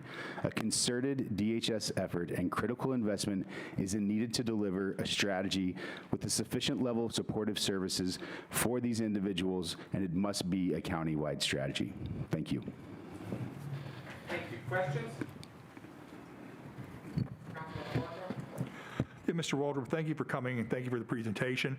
I'll try to make this brief. You and I had a conversation the other day. Could you share for the folks what the Pittsburgh Downtown Partnership is doing to try to take and help address the situation? For example, you guys have partnered to provide shuttle services. And then you talked about something that's very important because folks talked about it's a health issue as well. Now, again, we're not talking about the Smithfield Shelter. In particular, we're talking about the situation with the homelessness in Allegheny County, in particular in downtown, because you said, I believe, I can't remember the number of times, you said you had crews going through trying to clean up the streets, and you had power washers going through, it's like 4 or 5 times a day, I thought, okay, and that they can't keep up. So could you tell the folks a little bit about that? Yeah, so our organization provides supplemental sanitation services, men and women in yellow. Many of them have been shelter residents. These individuals are cleaning our streets. We have initiated over the last 2 months 8 times a day, our team is hitting the Smithfield Street corridor. We have hired Renewal Inc., which is an organization that works with individuals coming out of the criminal justice system through a rehabilitative workforce development program to power wash the streets in downtown, and they are hitting that daily and sometimes multiple times a day. Our organization historically, during the pandemic, we purchased 11,000 meals and provided those to shelter residents. Those meals were purchased from downtown restaurants for those guests. Many of the restaurants are neighboring restaurants. So our community has and continues to support that shelter. I think, what I mentioned to you was just the unsafe conditions that have resulted from that shelter. Many are not a direct result of the individuals that are seeking shelter there, but the ability for folks who are taking advantage of those individuals or taking advantage of that situation to create unsafe environments. In addition to the about 80,000 folks who come to work in downtown Pittsburgh every day, we have about 2,200 students learning in downtown Pittsburgh from K through 12. Those schools are acknowledging that that is not a safe space for these kids, while also serving as one of the busiest bus stops in downtown, and have directed students to no longer use that facility. That is a problem. That is a safety issue for everyone in our community, our unhoused, our kids, and our workforce. And we have to and we must do better. And then I think one of the other things that we spoke about was the, I don't want to say proliferation, but you have folks that are preying on many of our homeless and unhoused. When these folks get released at 7 a.m. or night, you have drug dealers that are coming down there trying to push these drugs and these things upon them. And I think that's causing some issues as well. In Mellon Square, right there in close proximity to this, there was a knife fight, I think a month or so ago. And I don't know who was responsible for that, but it is creating an unsafe environment. And again, we have residents down there, we have students down there, we have businesses trying to bring employees back in. I know I get calls from folks that are in financial services industry and things like this that are telling me that their clients don't want to come downtown anymore, that they have to drive out to the suburbs to try to meet them. And that's a concern, because we should be very proud of our downtown area, our Golden Triangle and things like that. And having served on the board of Visit Pittsburgh, I know how much hard work they do to try to attract folks to the region. And I know that many of the visitors, when they come previously, in the past, for example, when we do the NCAA tournaments, these people walk away raving about Pittsburgh. And I'm just concerned about the recent deterioration, and what we see downtown. So I appreciate everything that you folks are doing. Could you touch on the shuttle services? Because you didn't talk about those. Yeah, thank you. So yesterday we stood up a pilot shuttle program.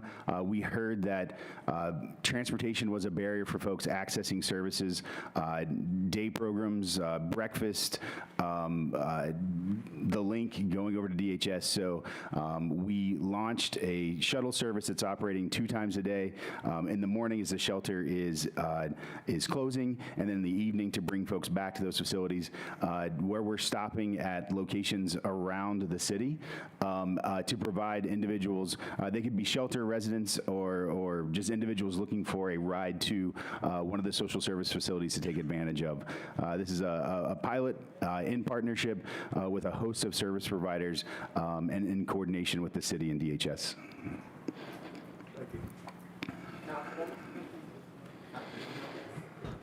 Hi. First question. Will you be surprised when Smithfield closes and more people are sleeping in the doorways of businesses and tents on the street? And what will your organization's position be on those living arrangements? I don't know if I'll be surprised or not. I will be disappointed if that's what happens. Not just for those individuals that are then forced onto the street. We have been told that there will be adequate shelter for individuals coming out of that facility, and we're going to hold DHS and the service providers to that.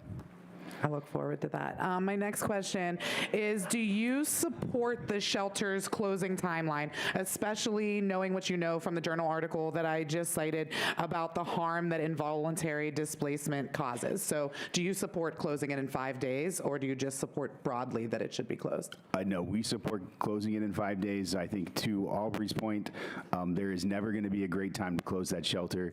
We do believe that we need more housing, and that's something that we have been told multiple times from multiple levels of government that is going to occur.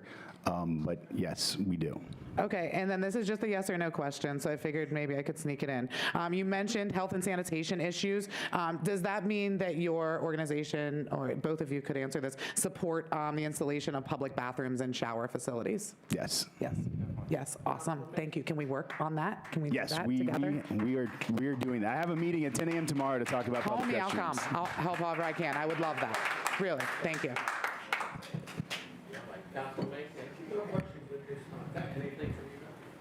Okay, thank you then, gentlemen. Thank you. We have another speaker. Please. Thank you. Please state your name. Be glad to. Hi, my name is Rick McClure, President of Pennsylvania Commercial Management.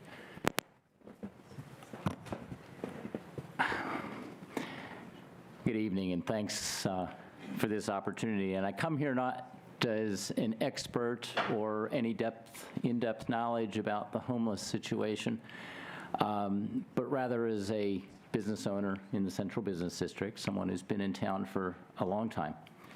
I'll keep the comments brief, and I simply want to address the general conditions in the city.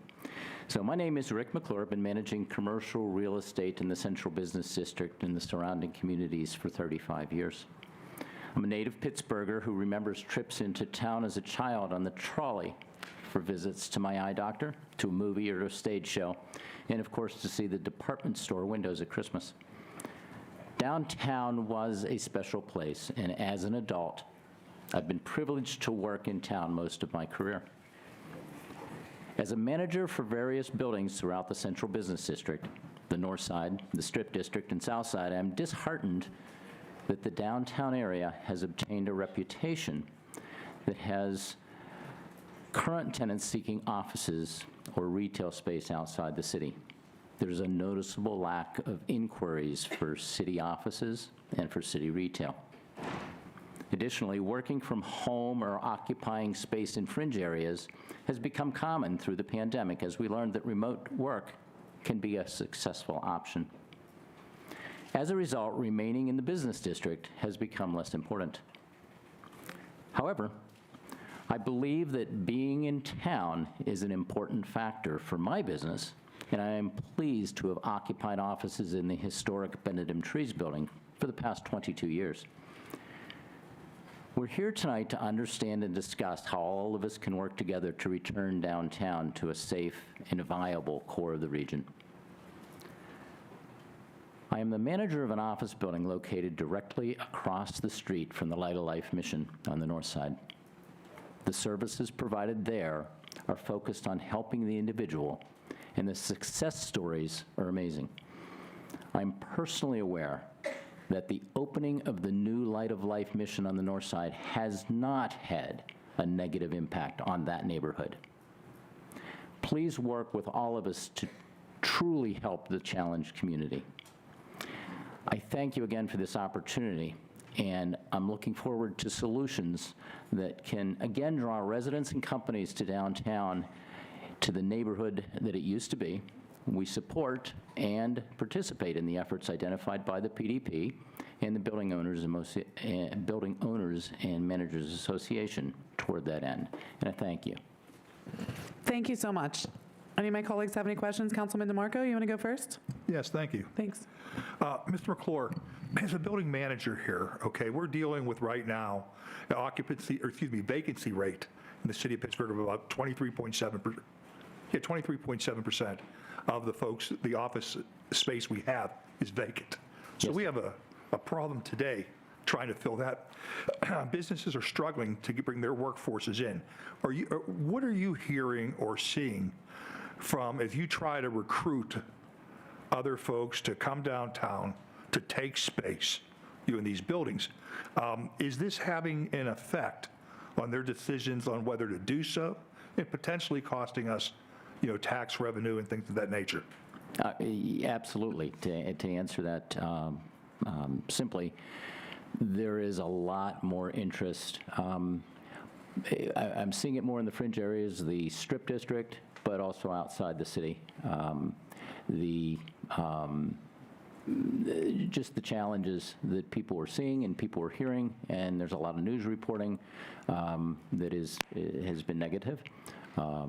So yeah, it absolutely is key to the discussion and key to decisions to move to Green Tree or even just outside the CBD. CBD is such a it's so core to our region. I mean, it has been the place to come for so long, and now it's been I find it very disheartening that it's become so much less attractive, and so many people just walk to the parking garage and go home rather than go out. Now, one of the other things that I've seen is I've read through like the Post-Gazette and other publications reporting here.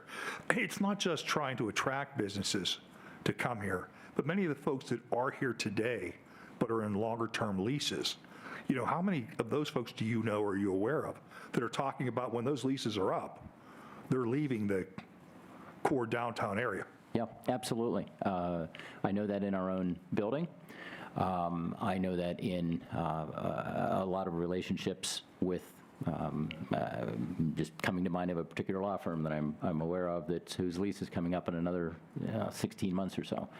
They're looking aggressively outside the city because their associates are uncomfortable making the walk out to lunch even. So it's become a bit of quite a challenge, and I think we're going to see the fallout from this over the coming years. There's going to be some momentum that's going to build that will see an additional exit.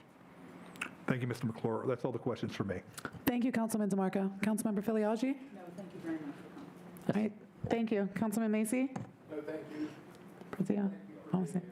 All right, I do have a couple. Okay. Really only two, even though I have the gavel. I will still only ask two, I promise. So my first question is, you've provided a lot of anecdotes, right? A lot of like maybe scenarios, but do you have any actual data or statistics that back up this supposed decline of downtown? Because I spend a lot of time in the city. I live in the city. I spend a lot of time downtown, and it is popping. I mean, we had the Arts Fest. We have Taylor Swift this weekend. We have Juneteenth. We have like every weekend, Boulevard of the Allies has concerts. Like, there's so much stuff going on just in downtown. I don't see what you are saying is a reality. So I want to know, like, what are the data and statistics that back up this decline? Sure. And obviously, all of these are fluid issues or fluid items. Taylor Swift has, I don't know that has ever been to Pittsburgh, so it's kind of hard to compare that. 9 years, I think. Okay, yeah. Thank you. Not a close follower, although my daughter's going. But I think anecdotal is probably about the only place to go, because I think it's awfully hard to quantify some of these things. The fact is, my daughter is going to that show, but instead of going to dinner in downtown Pittsburgh, she's going to dinner somewhere else outside the city, because they aren't safe. They're coming in, they're being dropped off at the show, they're being picked up after the show because of the image and the feeling. They're not going to be doing that. So it is anecdotal, and I'm sorry I can't provide data that maybe supports that, but it's certainly a feeling, and it's certainly a reality. Whether it's quantifiable specifically or not is a little bit difficult. Yeah, because I've seen something very different. Like, I see a bunch of restaurants having, like, tailgate parties, pregame parties, special drinks and special meals that all these concert goers coming to town, I've seen them posting on social media. I'm in Pittsburgh and I'm checking out this restaurant. So I was just wondering if you do come up with any data or statistics that back up this decline of downtown, please share it, because I am interested in reading it. Understood. Thank you. And then my second question is about, do you support the conversion? You talked about a lot of commercial leases not being renewed, empty commercial space that is downtown. Do you support the conversion of that to long-term stable housing for people who are currently unhoused? If it's appropriately converted, I see no problem with that, and appropriately managed. I think I cited the example of the Light of Life mission, for example, that is literally across the street from an office building I manage, and I have, there's a palpable difference in the neighborhood that, some of the things we're seeing on Smithfield Street, we're not seeing there, and some of the things we're seeing in town, we're not seeing over there, because they run a little tighter ship, and I know I've heard all of the details about how, the requirements for getting into those shelters are different, and that's understood. So, yes. Okay. Ultimately. And then before I let you go, just the yes/no question: are you supportive of working together collaboratively to open public bathrooms and showering facilities for people? Absolutely. Awesome. Let's work on that. Okay. Thank you so much for being here. Thank you. Okay, now we are going to public comment. I know Jens have been here for a really long time, so thank you for being patient. I am just going to call you in order. What I will say is I will call 3 names at a time so that we're not waiting for people to walk up one at a time. So if you're the first name, come to the mic. If you're 2 and 3, stand behind, and we'll just keep doing that. I'll keep calling another name to come up. You do have 3 minutes. You'll see the red light will go off and buzz. I will cut you off because that's all the time you get, and I'm not giving you any more. But thank you all for being here, and please use your time wisely. Okay, so first 3, we have Elizabeth Schonger, Daniel Pastella, Lisa Cawley-Kirchena, and I'm sorry if I mispronounce your name. Are any of, I see Beth, Daniel, Lisa, are you here? All right, so behind Beth, can I get Lynette Smith, Gina Means, Wayne Gregg, Jeremy Waldrop, I think I just heard from you, Samantha Schmidt, Jeffrey Gibbons, Anthony Baxter. Are any of you here? Okay, sorry Beth, I just want to get a couple people lined up behind you before I get started. Crystal Hardy, are we taking? Okay, all right, I was going, okay. Crystal Hardy, Kenny Watts, Tanisha Long, Carol Darabant, Christina Rubottom, Stephanie Pavlik, Isabella Cross Nahifi, John Valentine, David Fisfis. Just gonna call the last few. Paige Wasserman, Leah Solomon, Russell Byer, Rachel Reed. So if Jens could be lined up in that order. And Beth, you can start now. I'm Elizabeth Schonger. No one from the county talked to the people at Smithfield Shelter to find out why they don't want to go elsewhere. No one from the county has come down and told people that I have met in the last several weeks where they can go. No one at the county sees these are particular people. And opening up beds somewhere, sometime, does nothing. This past Monday, there were no openings for adults at shelters in Allegheny County. Maybe they were reserved for the privileged few, but even other people at Smithfield couldn't sign up for them. All the beds were occupied. So we know most of the people now at Smithfield Shelter will be left to sleep outside if it closes. The person in charge of Smithfield said, "People will die if Smithfield closes." Smithfield takes everyone, including people who can't make it through the night without drugs. The staff checks regularly to make sure they're okay and are not overdosing. The city shut down the tent encampments where people used to go in the summer, where people watched out for each other at night. No other shelter takes people who use drugs or drink. Who will watch through the night? So what else does Smithfield offer? A separate room for women, for their safety. Couples and family can sleep next to each other. It's the only shelter in the city for fathers with children. No bunk beds, very important to my disabled friend. Showers and laundry. I used to wonder why homeless people in Pittsburgh didn't smell like homeless people in Jersey City or New York.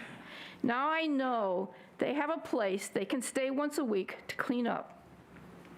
Smithfield offers a meal, which they won't get at the overflow facility at 2nd Avenue Commons, since the overflow area opens after dinner and the people sleep in the cafeteria. Smithfield also offers community. I watched community members calm down arguments that are getting out of hand. People know each other.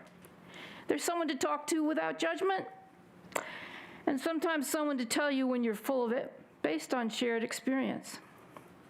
So where would the shutdown leave us?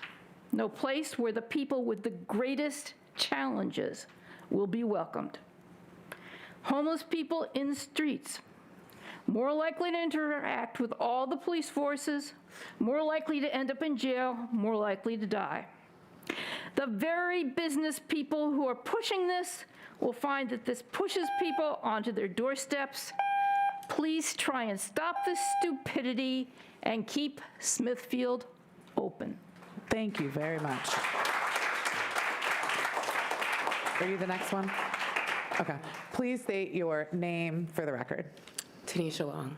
Thanks. I would like to start this conversation by acknowledging the fact that in closing the shelter on June 20th, we are operating on an accelerated timeline fueled by a false sense of urgency created by Rich Fitzgerald and the business owners on Smithfield Street. There's no reason to close the shelter on this timeline. I would also like to acknowledge that any time you see people who are unhoused and unsheltered, that is a public policy failure, and that's on us. That's not on them. There's no perfect, thank you. There's no perfect person deserving of housing. There's no perfect person who we should shelter and take care of. Every person is deserving of shelter at a minimum. Housing is a human right. When you decide to place barriers on shelters, you're making a value assessment on who's deserving of help. So it's important that we have low barrier shelters like Smithfield, because there are people who deserve housing without judgment, without fear of being turned away, where they're able to sleep with their families and with their loved ones. Our choice to displace people and our choice to move them around the county is us deciding that they're not good enough to be downtown. It's us deciding that their family units that they've built don't matter. It's us deciding that they don't deserve to have the same level of access to services that they enjoyed when they resided at Smithfield. The businesses that are asking for these people to be displaced don't even pay a living wage. So if you're a business owner and you're asking people to be moved, but you don't pay what they need for housing, then you're part of the problem. When we talk about the number of people who are currently unhoused in Allegheny County, I think we also forget that a lot of people who will be leaving our jail will also join those numbers, and we don't count them in our housing numbers. When we talk about jails, we have 2 empty carceral spaces that we could convert into housing. What are you doing with the Schumann Center? What about West Penn? Those make great housing options. Gut them, put people in them. In a city where we have no public bathrooms, no reliable public transportation, barriers to accessing services, it is cruel and it is illegal for us to criminalize being unhoused and unsheltered. We deserve better. We deserve better than to hear people who have a home and a business to go to tell us how the unhoused and unsheltered people are ruining their day. And I think I speak for a lot of people when I say that I honestly do not care about the wants of business owners when the needs of unhoused and unsheltered people are not being met, because those are people who will die without our services. Meanwhile, you'll just see a dip in revenue, which I genuinely do not care about. Thank you. Thank you very much. Please state your name. Stephanie Pavlik. Multiple other people have stated already just how angry, frustrated, disappointed they were to hear that Smithfield was closing, especially when all you have to do is spend some time outside in Pittsburgh and you will see just how awful the homelessness situation is in our city. And especially since COVID, we've all experienced economic difficulties in this time. I've been following this issue for quite a while of what is going on downtown. And from what I've heard tonight and from what I've heard in the newspapers, what I've read, a lot of closing Smithfield relates back to business owners fearing losing profits due to homeless people downtown. Another thing that relates to this that has been a proposed solution is Mayor Adegheny's Pittsburgh Plan for Peace. Most of that is resulting in a tripling of police presence downtown. I can say right now there have been a lot of remarks about not knowing the reason why people don't want to go to shelters in other parts of the city. I can think of a few off the top of my head. We have a transportation system that is only focused on downtown.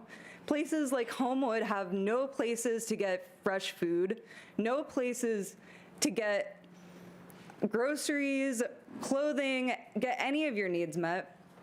The problem of homelessness downtown is not going to go away if Smithfield closes. It's only going to get worse.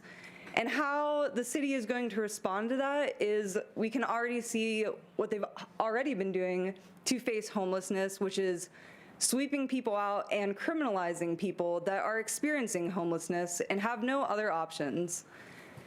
If you've ever met a homeless person, many of them have had terrible encounters with police or experienced time in jail. I have a friend, in fact, that once was arrested for malicious loitering for standing around with bike tools.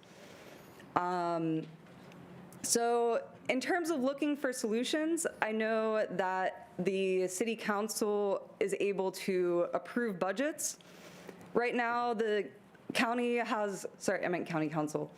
The county has a budget of about $1 billion. 100 million of that goes to the jails, 40 million goes to policing. I would like to live in a Pittsburgh, in an Allegheny County that prioritizes the needs of people rather than criminalizing its residents. Thank you. Thank you very much. And actually, Leah, John is ahead of you on the list. You just weren't in the room when I called it, but yeah, you're ahead of Leah. Thank you. And then after, I just want to get the next lineup. So, John, David, Fist, Paige Wasserman, Leah Solomon, Russell Byer, Rachel Reed, James Larson, Patricia Schmatz, Charlie Barron, Carl Herman, Zach Dow, Austin Dill, John Colburn. If yins could all line up in that order behind Leah. Thank you for waiting. Thank you. Go ahead. Please state your name for the record. John Valentine, Executive Director of the Downtown Neighbors Alliance. First, Bethany, I'm going to give you a little bit of good news. We partnered with Point Park University to do a study on public bathrooms. And there's a report, and I'd like to get the report into all of your hands as soon as tomorrow. We would like that. If you can share that with Ken, he can distribute that to the rest of us. Thank you. And we've turned it over to the city, and now they're working on it. I don't know how long it's going to take for us to get public bathrooms, but we're really moving forward with it. I would like to say that listening to everybody tonight, I kind of feel that we need to treat everyone with dignity, and I think that's important. And I want to treat the homeless with dignity. And I mean, for the grace of God, that can be any of us. And I feel horrible about the situation.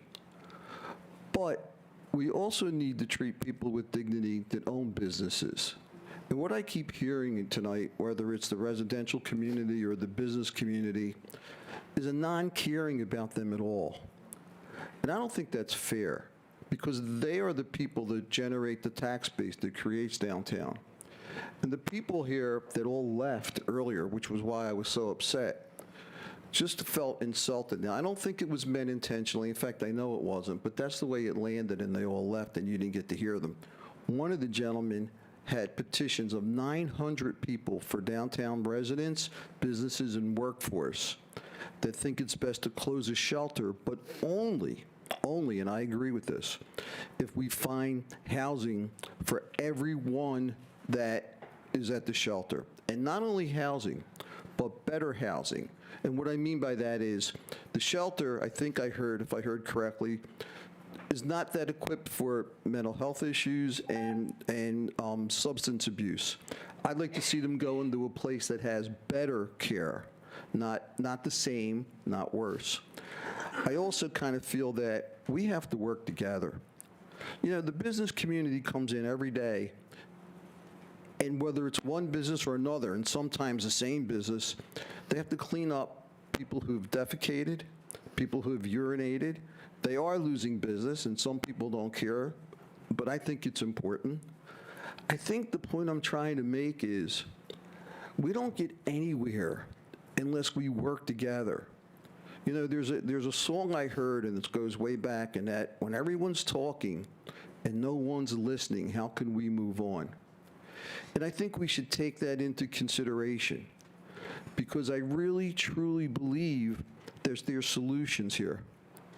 And I would love to see, you know, I sat there, and I'm very sad. I'm sorry, do I have to stop? You just have to like finish your sentence. I'm very sad to see how much anger there is, although I do understand that there's trust issues. I get it. Thank you. We have to get past that. Thank you. Thank you so much, Don. Leah, please state your name for the record. Hey, my name is Leah. I'm with Community Care and Resistance in Pittsburgh. So a lot of what I have to say has kind of been said before, but I'm just going to reemphasize. Again, starting with the fact that the hearing is today, the closing is in 5-6 days, that this was decided before we're even here, that it's a joke that we're here, that it's optics, that the only time we were allowed to express our opinions and the facts around the issue and all of this stuff is now, when it's already been decided. The fact that we know that there's not enough beds, that the numbers are lies, that they said that the plan was always to close Smithfield, even as if like the second half Commons ever had enough overflow beds, saying they were gonna close it as if like, because that's what it normally did at the end of the winter, as if the giant increase in the unhoused population over the pandemic is normal. Even the other day, Second Ave had to turn 100 people away. In one day, 100 people because of this. There was an interview with KDKA Radio. Fitzgerald, who's made this decision, who's known as a racist, who's known as being pro-incarceration, described the homeless population as a homeless element, like how people talk about a criminal element, dehumanizing our neighbors and our friends, saying that these people should be disconnected from their services downtown. He said in his interview that he said these people should be in the outskirts, away from their services, away from transportation, as other people have said. He was followed up by Dom Costa on his interview saying the next solution is arrests. We know that arrests don't solve housing problems, only make things worse for folks. It's obvious that's what's at play is the visibility of the city and the county failing our homeless population and our business population by not having the resources for folks to be housed, to be fed. Additionally, Fitzgerald stated that this is for the residents of downtown, which we know are few, and we've heard that is mostly in response to our businesses. The people who work in these businesses, they go home at the end of the day to their houses. You know, PNC is a big influence on this, the president of whom makes just under $20 million a year, which is enough to pay each person being displaced from Smithfield around $33,000 each. You know, also being said is that it's because of the state of the church. They said it was because of AC units. They were bringing AC units into the church the day they came to ask them about this.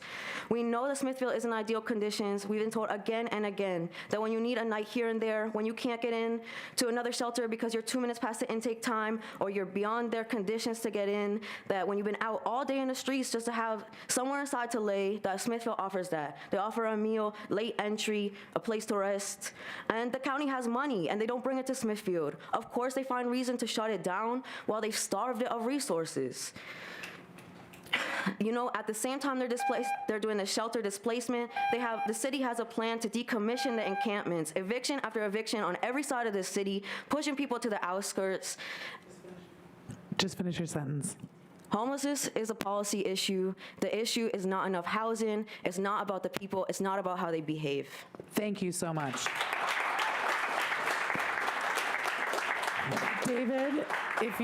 David, you're next, and then I know I called some names. I don't see anybody else is in line, so I'm just going to keep on. Are you? Yeah, Austin Dill. Austin Dill and? John Colbert. All right, if Jens could move up, Austin, then John. After John, we have Linda Metropoulos, Christina Rogers, Janice Baldwin, Joseph Kraft, Joe Cardamone, Dennis Scott. If Jens could all line up in that order. And thank you, David, for being patient. You may go ahead. Please state your name for the record. So good evening. My name is David Fisfis. I am a longtime resident of Allegheny County. I've lived in downtown Pittsburgh for 10 years. I am a vice president and the general counsel at Duquesne Light, which, as you probably all know, is headquartered downtown a couple blocks away from the shelter. I'm also a member of the Pittsburgh Downtown Partnership. I walk to work every day, and I live in downtown Pittsburgh, as I said. So this is both sort of a personal and a professional issue for me, but I'm testifying here on behalf of the company as well as myself. We first want to acknowledge that this is a multifaceted issue that the hearing is trying to address today. We all want downtown Pittsburgh to continue to thrive as an economic and cultural center for our region. Doing so means we must create spaces for all community members to enjoy downtown in a healthy and safe manner and ensure that adequate and effective resources are available to do so. This means finding ways to simultaneously address the needs of those experiencing homelessness while acknowledging a new and evolving post-COVID reality for permanent downtown residences, business people, and our visitors. Regarding those needing housing support, we're aligned and we support the Department of Human Services plan to close the Smithfield shelter in order to best meet the needs of shelter residents. More specifically, the DHS's decision will expand capacity at the other shelters to provide additional housing options and more holistic and accessible services. In support of those objectives, I'd like to announce that Duquesne Light is committed to $20,000 in charitable funding to the regional shelters in Allegheny County to help support the transition. We feel that transitioning the services to those experiencing homelessness out of the heart of downtown also supports a more positive experience for the residents, the employees, and the visitors of Pittsburgh. Especially since the post-COVID economy, working and visiting downtown Pittsburgh is now more of a choice and less of a requirement. We've seen examples of this, and it's relevant to us because we're inviting our employees to come back, and many of which are your residents, they're Allegheny County residents, to come into the office for a minimum of 2 days a week, beginning this summer, including our downtown headquarters. In short, we believe collaboration is key. We think we've seen a lot of that tonight. We support the stakeholders represented here today who have diligently assessed options in support of driving the continued revitalization of downtown while also meeting critical community needs. With that balance, we support the closure of the Smithfield shelter. Thank you very much. Thank you. Next, Austin. Please state your name for the record. Hi, everyone. My name is Austin Dill. The closure of the Smithfield shelter should never have been considered. The President of the Council reiterated at the beginning of this meeting that the central question is the handling of closures and reduced services in the future, not the closure itself. Well, the fact is that the only acceptable course is that services are not reduced until more of our neighbors are in homes. For our neighbors who rely on Smithfield, this decision is everything. This decision comes as policing is increasing downtown and sweeps of encampments become more frequent and make any alternative impossible. This decision just further criminalizes poverty in service of enriching a few downtown interests. Previous speakers have said that the issue is complex, but that's not true. The fact of the matter is that it's only complex to people who care more about their property values than their neighbors.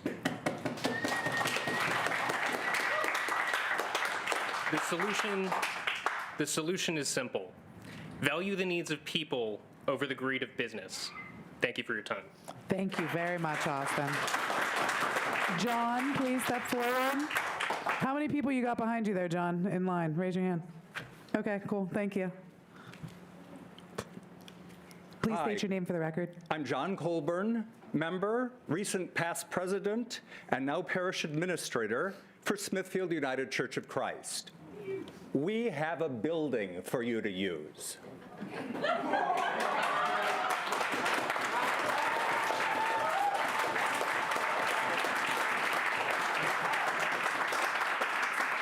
For many years, Smithfield has worked closely with the Allegheny County Department of Human Services in providing shelter space for those in need. In the past, this has been a cold weather shelter operating from November through March. In spring of 2022, DHS told us that with the opening of 2nd Avenue Commons, the space at Smithfield would not be needed. In early November of 2022, we received a call from DHS asking us if we could open the space because of the delays in opening 2nd Avenue. We had 72 hours notice. We opened with Team PSBG in charge of operations. Thank you, Aubrey. Within 2 nights, our space was at capacity. Just before Christmas, with single-digit temperatures, we had plumbing issues. With the help of Allegheny County Emergency Services, porta potties were in place on Strawberry Way. It was that night I met Aaron Dalton, Director of Human Services. Since that night, Director Dalton and I have been in regular communications, as plans have developed and as plans have changed. This year, DHS asked us to remain open through the summer. This was new ground for all involved. We knew that our gymnasium would be too warm and too humid in the summer months, so with the help of DHS, we have installed temporary air conditioning units throughout the spaces the shelter uses. No one has ever said the use of the gymnasium as a shelter space was ideal, but it has and is filling a need that no one else has stepped up to fill. The need for temporary and permanent shelter has been unaddressed for a very long time. We are grateful for the support of the Pittsburgh Police Department, Allegheny County Sheriff's Department, and Pittsburgh Regional Transit Police as they work to maintain peace and safety for shelter's guests as well as adjacent businesses. They know that many of the daytime issues do not involve shelter guests. This is a detail lost on many. They are dealing with a very difficult mandate. Whether at Smithfield or not, the need for the downtown shelter will remain. Based on the numbers of alternative beds presented, our math says that 20 to 120 people will still need shelter. As a very practical matter, if the Smithfield shelter closes, 6 toilets will not be available 12 hours of the day. 12 hours where there are no other restrooms available. So on 2 levels, we need to know where these people will go if not at Smithfield. Can you wrap up that sentence? Thank you. I can. We ask you the question Jesus was asked. Who is our neighbor? Thank you very, very much. Thank you. We have service delivery. I don't know why we can't be asked to continue to do that together. That's what I'm wondering as well. Thank you both very much. Next up, please state your name for the record. Tina Rogers, Christina. Go ahead. My first concern is the vague gesturing by many of the businesses that are represented here and some of the council members as well to the complexity of the issue that we're facing without proposing any actual solutions and supporting the closure of the Smithfield shelter. I also find it interesting how some of the business partners have claimed that they do not see any issues with the Light of Life shelter and the impact it's had on that community. But we heard from many unhoused people tonight that it is not a safe and welcoming space for them. We heard that they have been called slurs and they have been turned away for not having IDs. Homelessness is not a person-to-person issue. It is systemic, as other people have said. I believe there is a solution, and it is not getting people connected to these random resources that everybody keeps vaguely gesturing at.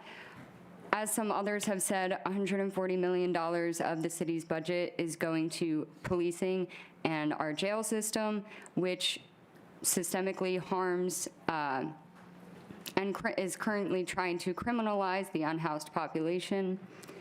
I think a lot, if not just some, but a lot of that money could be used to support our unhoused population.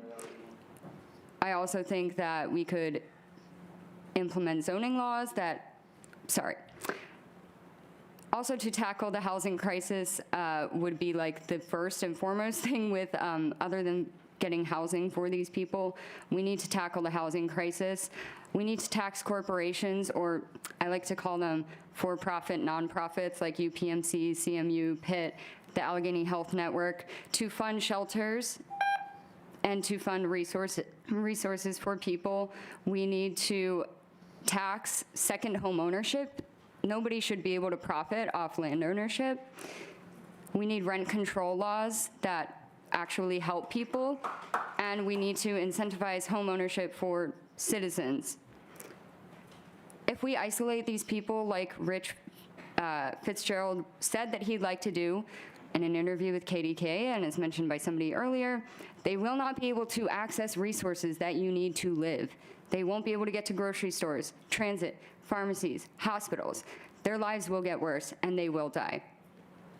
Thank you. Thank you very much. Come on up, and then while you're, can you state your name for the record, please? Linda Metropolis. I'm president of the board of Second Avenue Commons, Inc. Thank you very much. I've greatly cut down my comments, but a few things that I wanted to say. We opened the Commons, which is a low-barrier shelter, about 6 months ago now, providing 95 beds in a low-barrier congregate living situation. We did provide 40 beds in the winter shelter. We're about to reopen those starting next week through the agreement with DHS and Pittsburgh Mercy. We operate a day engagement center, and the engagement center was specifically designed to have people who are not ready to move into shelter have access to various services that we provide, including showers, a laundry, medical clinic, lunches, connection to case management. So it is a shelter. It is much more than a shelter, and is attempting to really deliver services to people who've avoided getting into shelters and presented the low barrier options. We allow dogs and cats in our facility. We have 43 SRO units and a food program that's run by Community Kitchen in the first 5 months of that program. We provided 43,700 meals to people who are either in the shelter, who came to the shelter for food.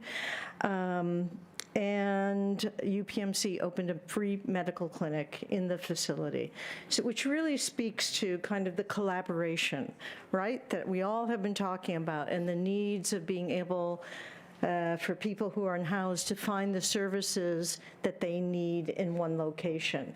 So that's kind of who Second Avenue Commons is. When we were invited to reopen the overflow shelter, I just wanted to explain to you what that means. So we're opening it next week. Pittsburgh Mercy already providing services to 95 people in the 24-hour shelter, are going to add 40 additional beds. Those beds, the shelter will be open from 7 p.m. to 7 a.m., 7 days a week. They will be able to have breakfast and dinner. They will be able to stay in the facility until the engagement center opens at 9, and then go upstairs and be able to participate in the engagement center and stay to come back into the shelter when it opens and have dinner as well. So, you know, we've tried to be responsive to what DHS has looked for. We've worked closely with the staff at Smithfield, trying to provide services to people who Please may wrap up be your housed sentence. within the next week. So thank you very much. And one last comment, what we need is more affordable housing. Thank you very much. All right, I'm going to call the next list. I see we have one person here, but I'm going to keep on going for people to line up in this order, please. Ramona Kane, Addison Schroyer, Doris Carson-Williams, Karen Miller, Tayfun Gall, Lauren Connolly, Alexa Lee, June Weirden, Jack Wyant, Elizabeth Barlow, Emily Albrecht, Jason Mortimer. Now, please, you may proceed, and please state your name for the record. Joseph Kraft. I manage a restaurant downtown.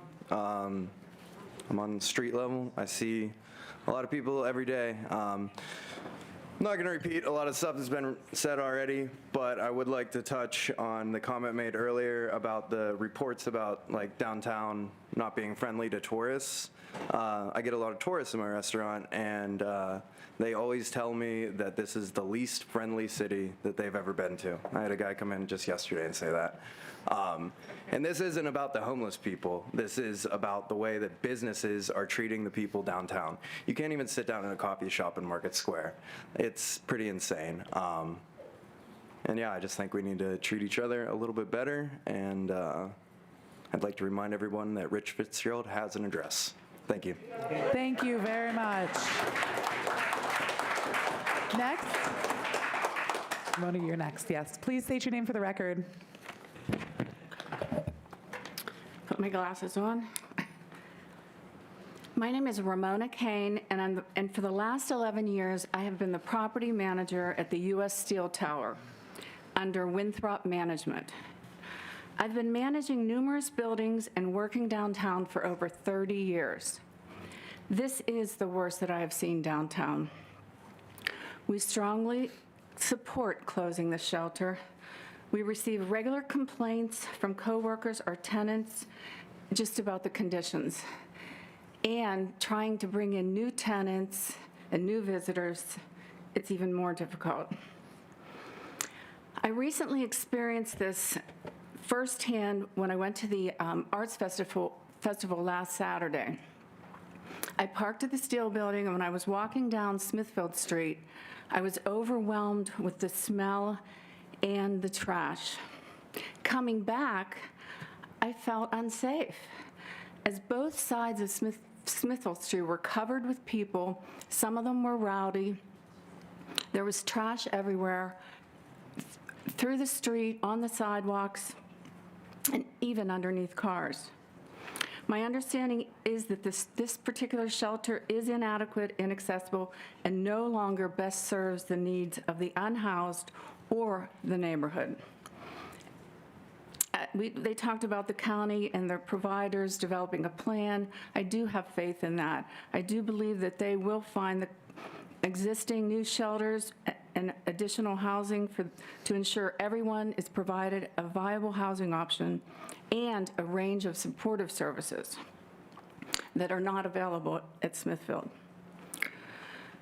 We need to work together, as has been said, to assist our neighbors in need by providing a dignified option with supportive services that gives them the rehabilitation, hope, and a path forward for their future. We also need to be compassionate about the people and businesses that have invested their lives and treasure in building a downtown business. I believe that closing the Smithfield shelter is the right decision for both the unhoused and our downtown neighborhood. Thank you. Thank you. Next up, please state your name for the record. I'm Karen Miller. I am a downtown resident. We've lived here since 1999. Thank you. And I am in favor of closing the shelter, but what we need is affordable housing. Everybody deserves a place to live and food. Those are basic needs. But the shelter is an impediment. When I go to the library, I run into problems, people in the way, sometimes abusive language. When I walk through the alleys to little streets to get up to the bus stop, which is close to the library that are in question, it is there's always the smell of urine. There's people there because there's no place for them to go. I am definitely in favor of housing, not sheltering. Thank you. Thank you very much. Next up, please state your name for the record. Hi, Addison Schroyer. Thank you. I think a lot of people have spoken more specifically about policy, but I kind of want to start more abstractly. That houselessness has been a growing issue in our city, in our county, and our country, and this is by no means a new issue. It's an issue that has a singular ideology, that commerce, or the ease for which people profit, is more important than people. However, this is a great folly, as it is a race to the bottom. The more we wish to placate business and the increasing coercive nature of commodified housing in our communities, the more this issue will increase. We as a community need to decide that we are ready to put people first. If we want to improve the houselessness problem, we need to combat what contributes to the inability for people to obtain and maintain housing and shelter: the rising costs of healthcare, stagnation of wages, declining union membership, the over-commodification of housing, and more broadly, the tax burden being shifted from the top of our society to the bottom of our society. Houselessness should not be measured by how it affects commerce. It should be measured by the human cost. It seems that a lot of moneyed interests that have come tonight seem more concerned with moving houseless people than actually helping them. I have to say, when considering the two sides, as it were, the life-saving services for houseless people and business owners / shoppers suffering the indignity of seeing houseless people, I'm partial to the life-saving services for houseless people. If shelter is essential to surviving, then it is a human right. If the society has people without reliable access to shelter, then it has failed. I understand that there are concerns with the ability to fit the building with proper temperature control. But just as we've made it work for UPMC, more broadly the University of Pittsburgh, Carnegie Mellon, and Allegheny Health Network, as well as other nonprofits, I know that we can make this work for the most vulnerable in our community. The ability for our city to handle the houselessness issue is within our grasp, and it always has been. It does not involve hiding the issue, randomly deciding to close a major shelter, or police breaking up encampments. It involves the proper allocation of community resources. It is clear that this shelter is essential. It is clear that it provides a utility to our community, and it is clear that closing the shelter has nothing to do with the effectiveness of helping the houseless people in our community. It's because the businesses downtown hate the proximity to houseless people, and it hurts their bottom line. Thank you very much. Next, please state your name for the record. My name is Typhoon Gol. Thank you. So it is clear that many, hundreds, if not thousands, need shelter, Smithfield shelter being one of them. In fact, it's a life and death issue for all that folk. And at a moment, there is such a huge need for this shelter and others. Closing one and leaving this poor folk with no other option is nothing but a deliberate act to criminalize the poor and the oppressed. And let me tell you this, what is indeed criminal is the fact that there are always resources and a solid plan when it comes to funding the police, the jails, and possibly juvenile centers, which you might be opening, which we will be here filling with all the red shirts if you ever do that. When it's about the problems people face, like making sure everyone has access to some form of housing and shelter, it looks like there is no plan. Indeed, there is no plan. Sounds like you have to hop through a million hoops to find resources and can come up with funding. It looks like your county executive already decided. And the DHS is the executioner of this crime to close this shelter at an arbitrary date, as you've been saying, of June 20. And you don't even have a plan as to how you're going to take care of these people. This is beyond astounding. Execution first, and then this fake judgment later. And here we are in this kangaroo court when this decision is already made. We see this show. We see this tortured democracy, behind which is the rule of the corporations, the landlords, the corporations like the PNC and the UPMC, the real estate developers, and the foundations who really own everything and who are really running the show. Ultimately, they're the ones making the decisions behind those closed doors, and they hold the strings for that sham democracy that hinged the city and the county executive. Folks, let me remind you, as people, we pay taxes for you to not close shelters so that cops can further terrorize and displace more and more poor folk. But we pay taxes for a county and a city that meets people's needs. Thank you. Thank you very much. Next up, Emily. Please state your name for the record. Emily Albrecht, and I am a shift lead at the Smithfield shelter. First, I want to say thank you for making this opportunity for me to speak. I have 6 things I'd like to speak on. I'll be very short. Where are folks going to go? Not just the 125. I don't know. Does anybody? People are going to die. I'm serious. I personally deal with AODs, accidental overdoses every day. Without support, people will die. How does closing the safe space help anything?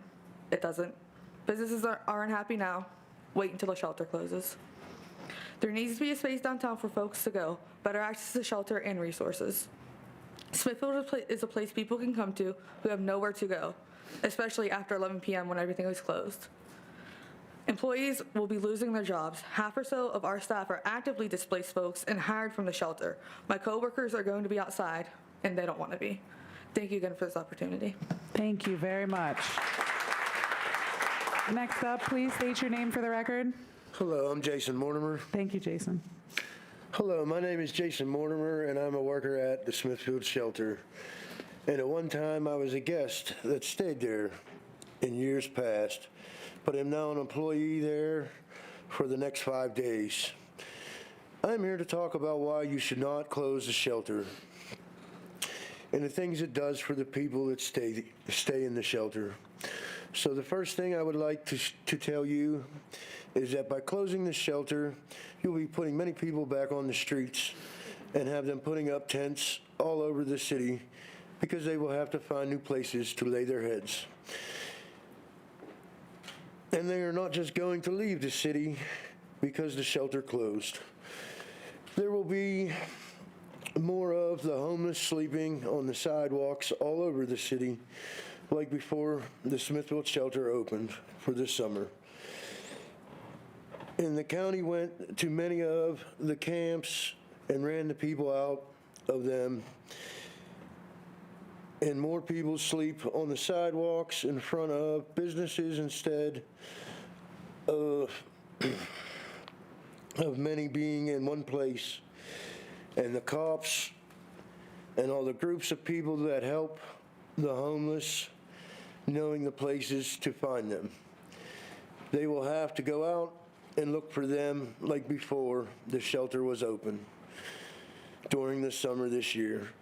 So everyone that helps the people that are homeless will only get to a few of the people because the Smithfield shelter has people in it right now, as we are talking about it, that have never asked for help. Like they never checked in with programs or any of the groups, but they come to the shelter this year to get help. Since that little buzzer went off, like... You have time, take your time. No, it's fine. I just want to say, like, people are going to die when we close. Like, they come to get help with us.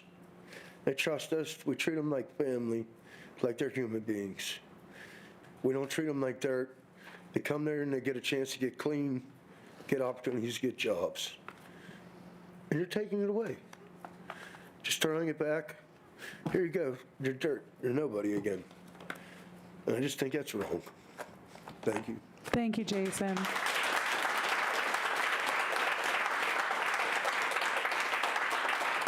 Please state your name for the record. Yeah. Hello, my name is June Worden. Thank you. So I've lived in Pittsburgh my entire life, and I'm here today to speak against the closure of the Smithfield shelter. It is no secret that the past few years have been economically difficult in this country. First, the onset of the COVID-19 pandemic disrupted the economy, putting people out of work. Some who contracted it developed long-term chronic health issues impacting their ability to work, while many of the 1 million Americans who died were breadwinners in their families. Second, over the past year, we have seen skyrocketing inflation across the economy, which has eroded the savings workers had cobbled together. And by the way, I looked up the statistics before I came up here. Energy prices have increased 73% over the past 2 years. So when Duquesne Light comes up here and says, well, we're donating $20,000, it's a rounding error for them. It's a rounding error for them. They literally will not miss it. And also they get to write it off on their taxes, so it's not even a loss for them. Now, we also know that the economic pain isn't over. With the Federal Reserve increasing interest rates, banks have been lending less money. When banks lend less money, businesses go bankrupt. When businesses go bankrupt, workers lose their jobs through no fault of their own. And according to the Forbes magazine, we are already seeing the highest bankruptcy rates since 2010, and their Federal Reserve isn't even done yet. It is the unfortunate reality in the United States at the moment that many of us are only one missed paycheck away from losing our house and home. We know that once a person goes on the street, they are more at risk to interact with the police, abuse substances, be assaulted, and be involved in other dangerous situations. We also know that when people do get help, their outcomes dramatically improve, and people can return to supporting themselves, their families, and their communities. Now, there's also been a little bit of discussion tonight about taxes, and I want to remind everybody that if tomorrow the people that Mr. Becker and Mr. Waldrop, the people who are representing, the tourism people, if all those executives didn't come into work tomorrow, nothing would stop at those businesses. But if the hospitality workers didn't come into work tomorrow, those businesses would shut down. And the hospitality workers who are paid low wages and homeless people are one and the same. If you're not being paid a living wage, you will become homeless. Now, the other thing I'll say is that there have been discussions about protecting business owners' property rights. But as we've already discussed, the plan as it's currently proposed will simply push homeless people away from downtown. It doesn't actually get rid of homelessness, which means that those homeless people will then go into other neighborhoods, and there will be small business owners and property owners there who are also impacted. So thank you. Does the city council only care about the fact that the wealthiest corporations and businesses in Pittsburgh are going to be affected, or all businesses in Pittsburgh are going to be affected? Thank you very much. Next up, please state your name for the record. My name is Jack Wyant. Thank you, Jack.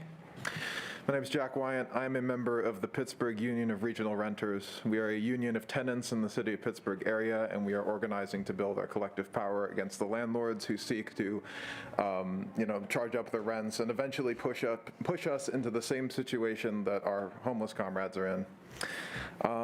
I find it interesting that the presentation given by the DHS administrators earlier, which really demonstrated, to put it mildly, their fecklessness, they mentioned homelessness as being sort of this intractable problem, almost a feature of the landscape, like the hills that surround us. But that is not the case. Homelessness is a problem created by specific people, created by the ruling class, and it is something that can be solved.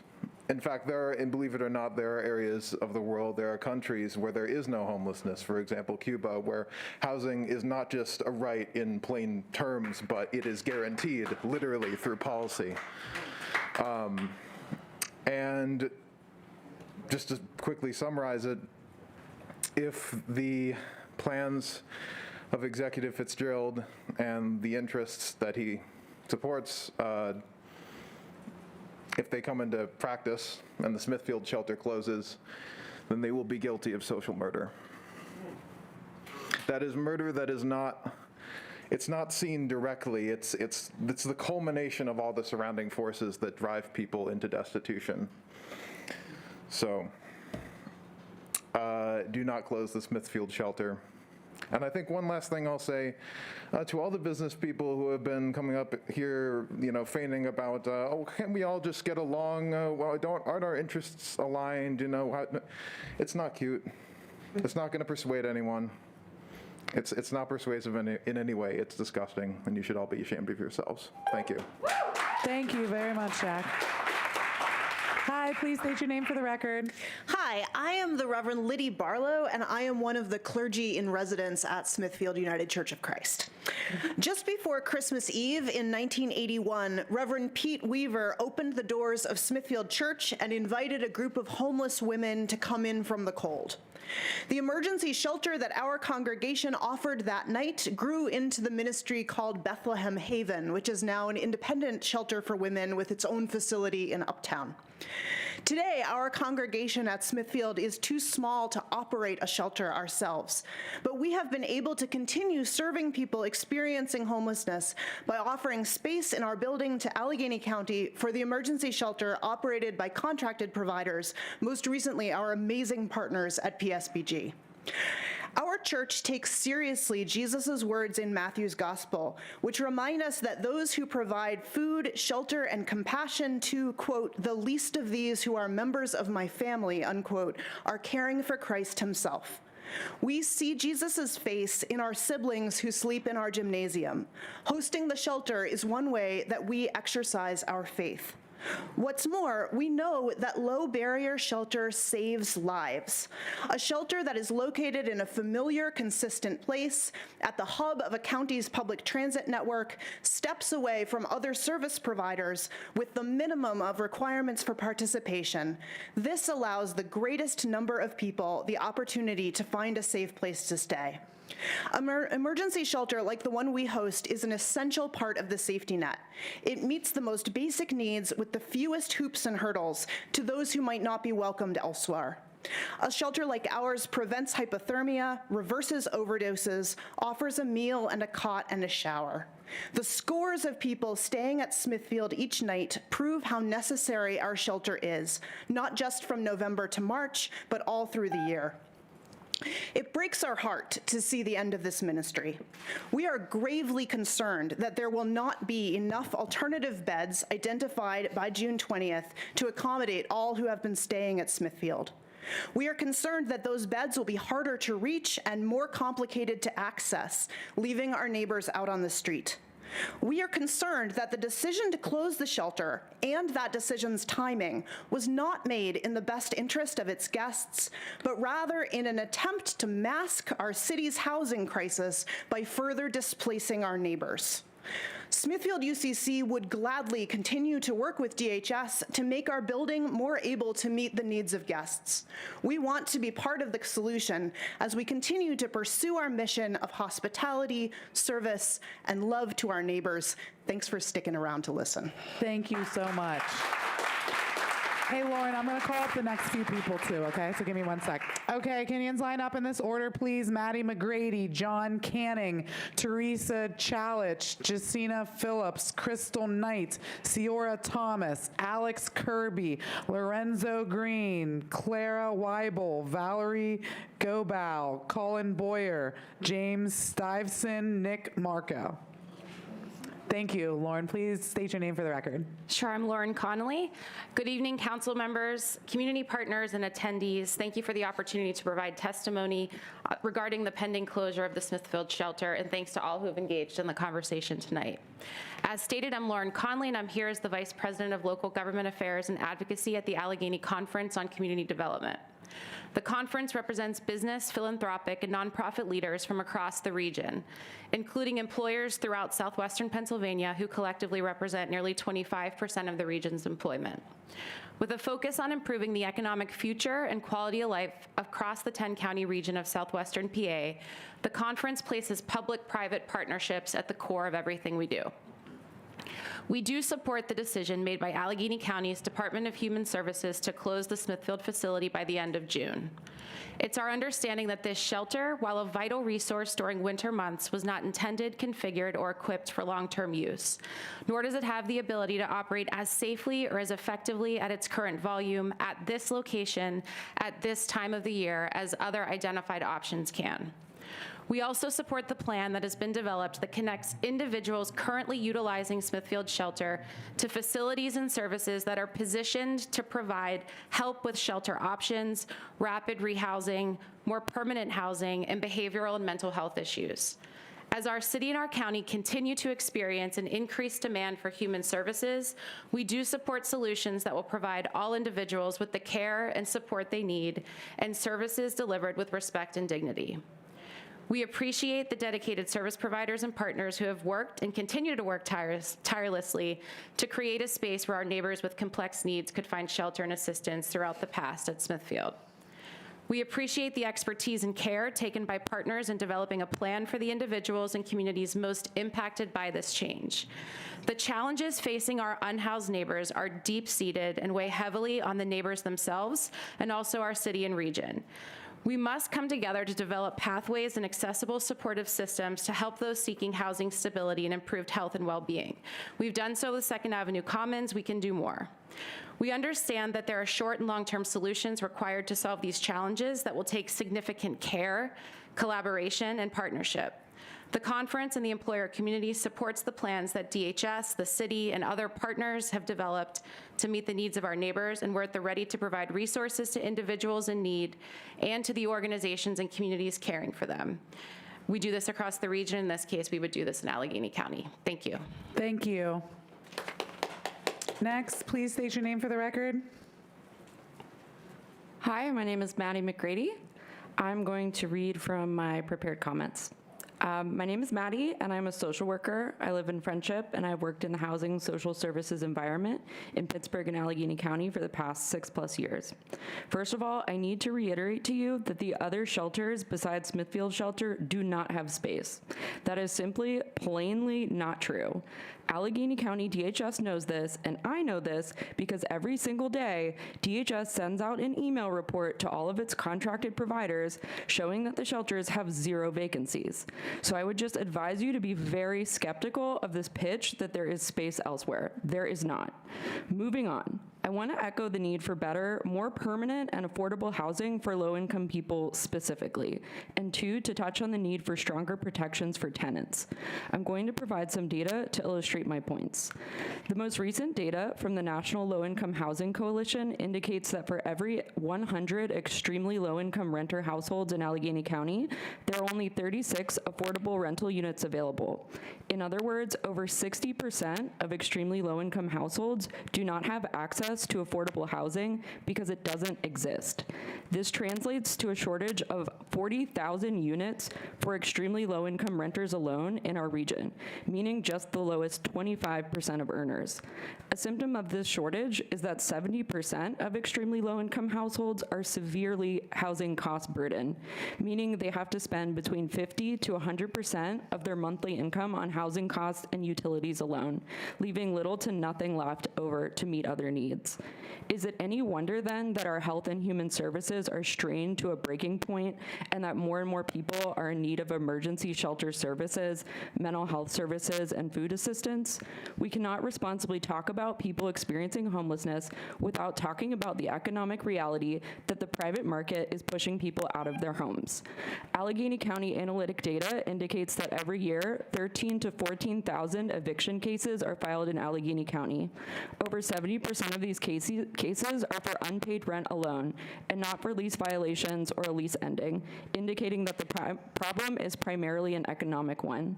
Tenants with the very lowest incomes are filed against the most, and landlords win about 85% of cases they file. Tenants win less than 2% of cases. In the remaining cases where an eviction filing is withdrawn, settled, or dismissed, and no judgment is entered, the tenant still appears in the public record as a defendant in an eviction case. It is common knowledge that private landlords will not rent to anyone with an eviction filing, regardless of the disposition. It has become a kind of scarlet letter. Most private landlords also will not accept housing choice vouchers, which are one of the primary means that we have put forth to address the lack of affordable housing. In effect, the power that landlords have over the market traps those with the least financial resources in a cycle of housing insecurity and poverty. Thank you very much. Please step to the microphone and state your name for the record. My name is John Canning. I live in 607 Jacksonia Street on Pittsburgh's north side. I've lived on the north side all of my life, about 80-some years. Our family has been part of the Smithfield congregation for the last 40 years. My thoughts regarding the topic tonight, which is the closing of the shelter at our church. And the state and the fate of the shelter spaces at Smithfield for homeless citizens are in our community, I think, can be summarized in 3 points.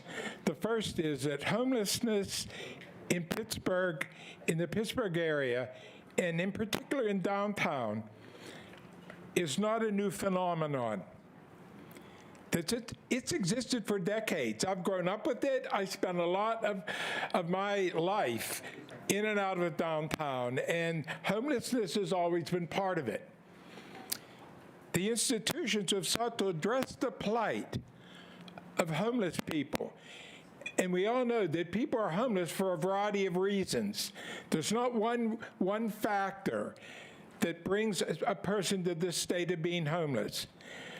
But we know that men, women, and children, from my perspective, have been supported and funded by many different religious communities throughout the city and the county.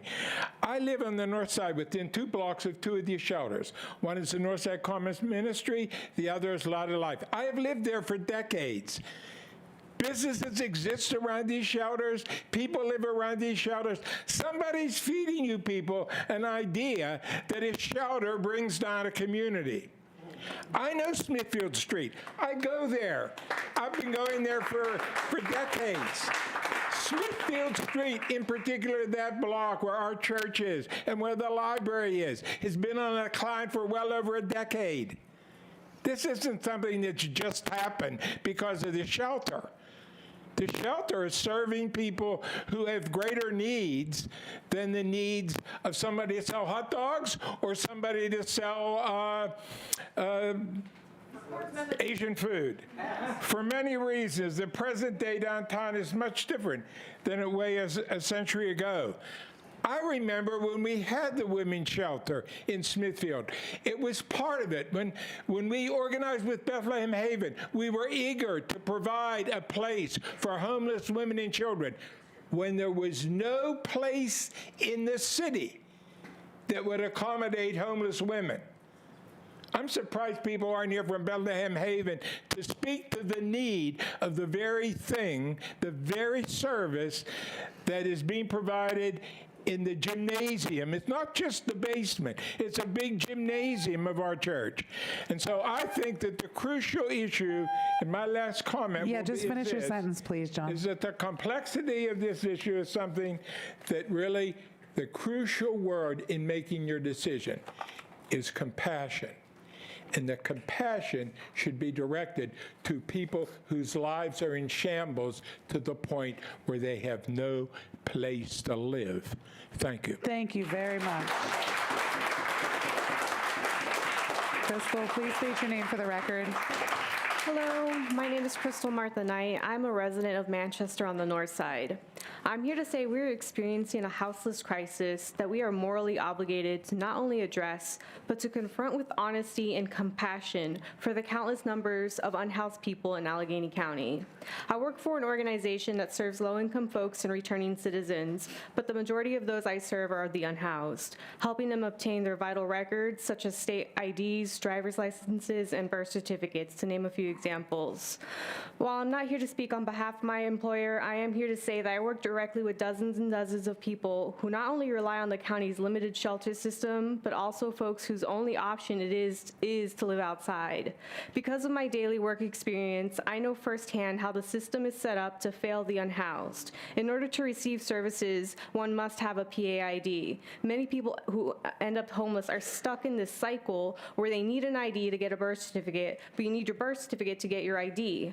The unhoused often have their only belongings lost, stolen, or cost from where they're staying. When you don't have a safe house to store your vital records, you're at constant risk of having access to your whole identity cut off and essentially left completely stuck in a loop where you don't have anything to prove who you are. Not a social security card, birth certificate, let alone an ID. I say all that to explain how even something as simple as obtaining an ID is in order to gain access to housing during the rental application process can ultimately be the nail in the coffin for the unhoused. With all of the barriers put in front of the unhoused, we should be building avenues and allocating resources to support the houseless and find them permanent housing.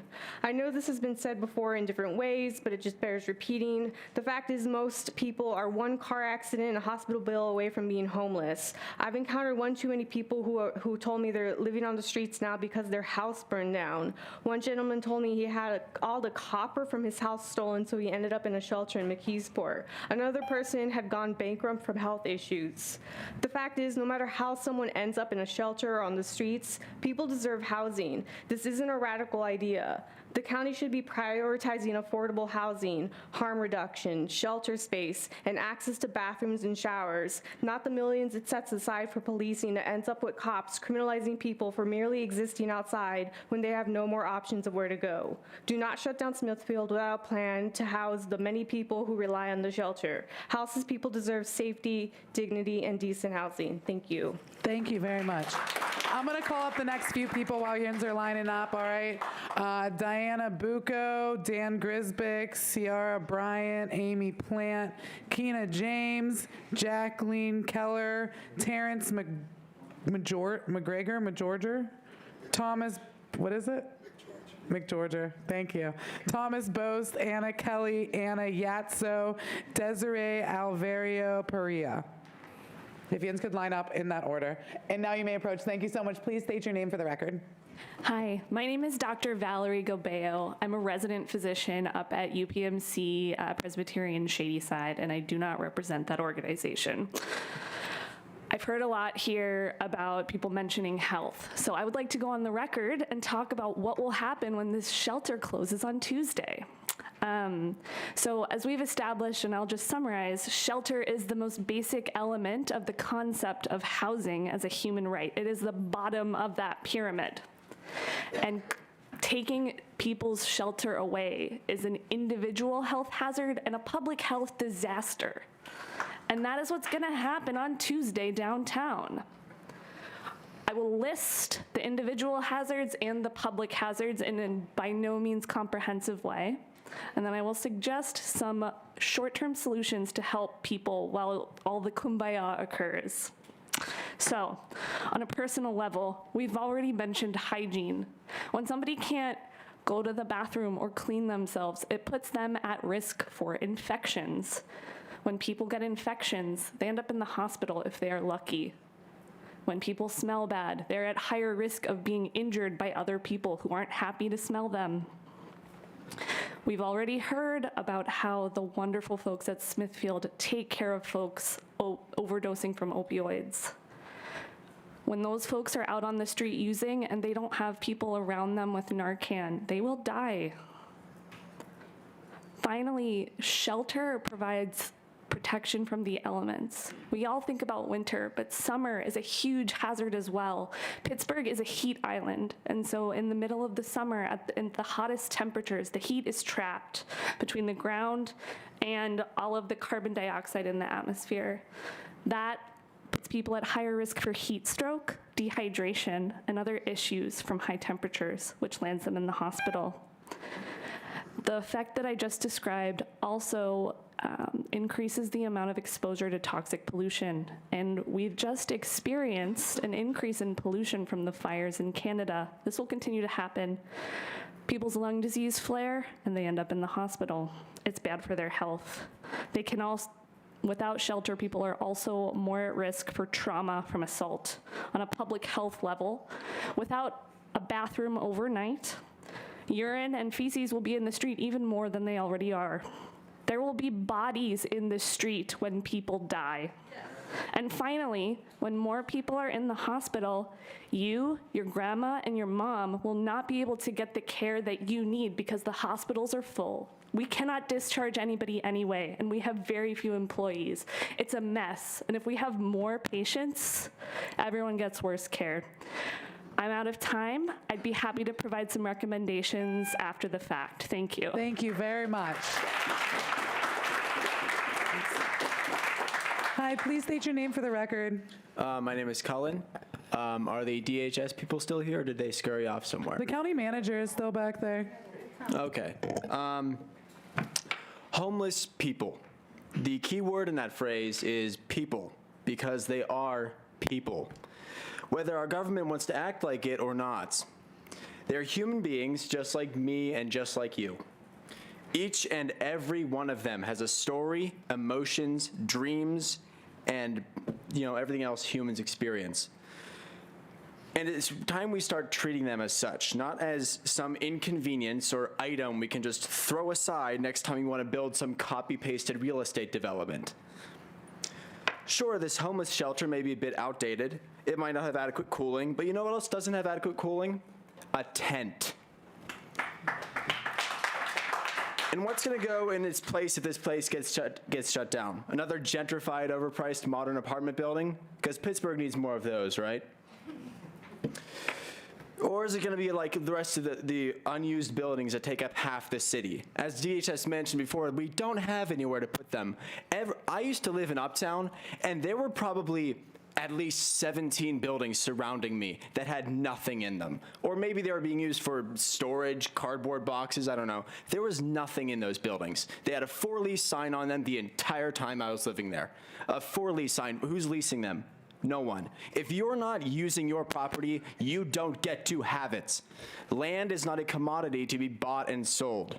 We do not own this land, it was given to us. DHS Director Aaron Dalton, and all of this ignores the even greater issue of why doesn't this homeless shelter have cooling? DHS Director Aaron Dalton said, "We've looked at renovations that would include HVAC upgrades to central air, but it's quote unquote not even practical to do those kind of improvements. Why? Why isn't it practical? You're willing to endanger the lives of these human beings, toss them into the streets, all because it isn't practical to save their lives?" The same people who advocate for the closure of homeless shelters will then look at each other and wonder why there are so many tents along the rivers. When are we going to learn that shutting down shelters and bulldozing tents isn't going to magically get rid of the homelessness problem? Or do we already know that and are instead intentionally ignoring it in the favor of corporate profit and human greed? Under capitalism, we will never get rid of the homelessness problem. Thank you. Thank you very much. Please step up and state your name for the record. Thank you. Hi there. My name is Diana Bucco, and four people who have left have given me their minutes, so get comfortable. I get No, we're not doing that. Yeah, okay. People try that. Don't think that they don't. They do. I just want to get everybody laughing. Thank you all for being here. I'm going to come with a different lens, and I'm going to come with a lens that tells you why I think we need to close it. And I'm saying that, letting you know that I've worked at the HAB, I've gone with Operation Safety Net in the streets, I've worked with LIB in the neighborhoods.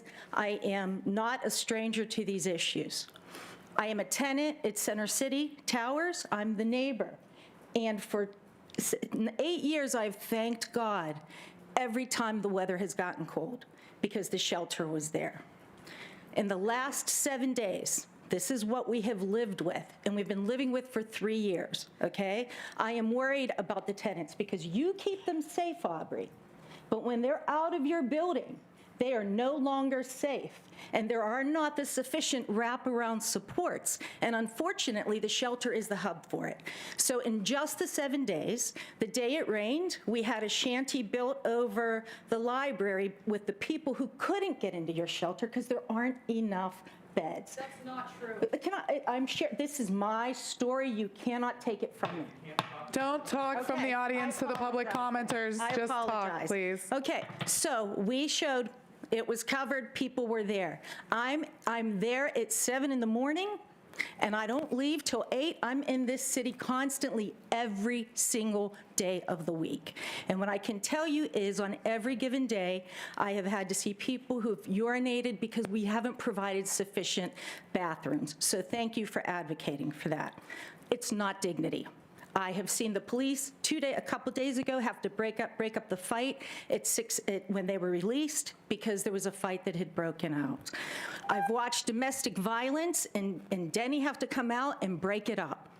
Okay? I have watched the ODs on the streets. They're there to save them at night, but there's nobody there in the daytime. The police, the ambulances, they're coming. We're not providing the wraparound supports. What I was informed was that the partnership between Lisa and Aaron, the city and the county, because I've been on this for a year, has been working hard to provide the kind of wraparound supports and short-term housing so that our neighbors who are in the church won't be left on the streets, but will provided housing. If that's not happening, that's a different issue. My turn. But right now, what I'm telling you is I see people every day on the streets who are not living in dignity.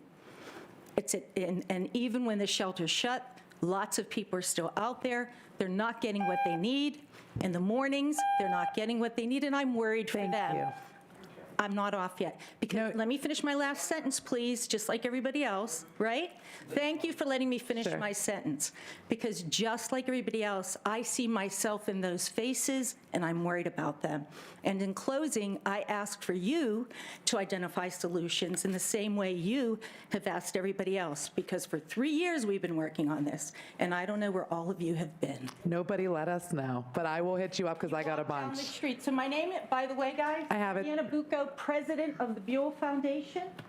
Please do not hesitate to come see me. If I've done anything wrong, Aubrey, it's not that I reached out to you or Pastor. Can we please stop addressing the audience and vice versa? Your time is way over. So I want to make a general statement to everyone. Public commenters are to address the council members. The audience is listening, and that's what we're going to do. We are so close. We have almost gotten it. I would like to keep this respect and decorum. Maybe they'll let me run the meetings all the time. So, Dan, if you would like to go, please state your name for the record. Dan Grisbeck, Bethel Park. I can promise they will not let you run the meetings all the time.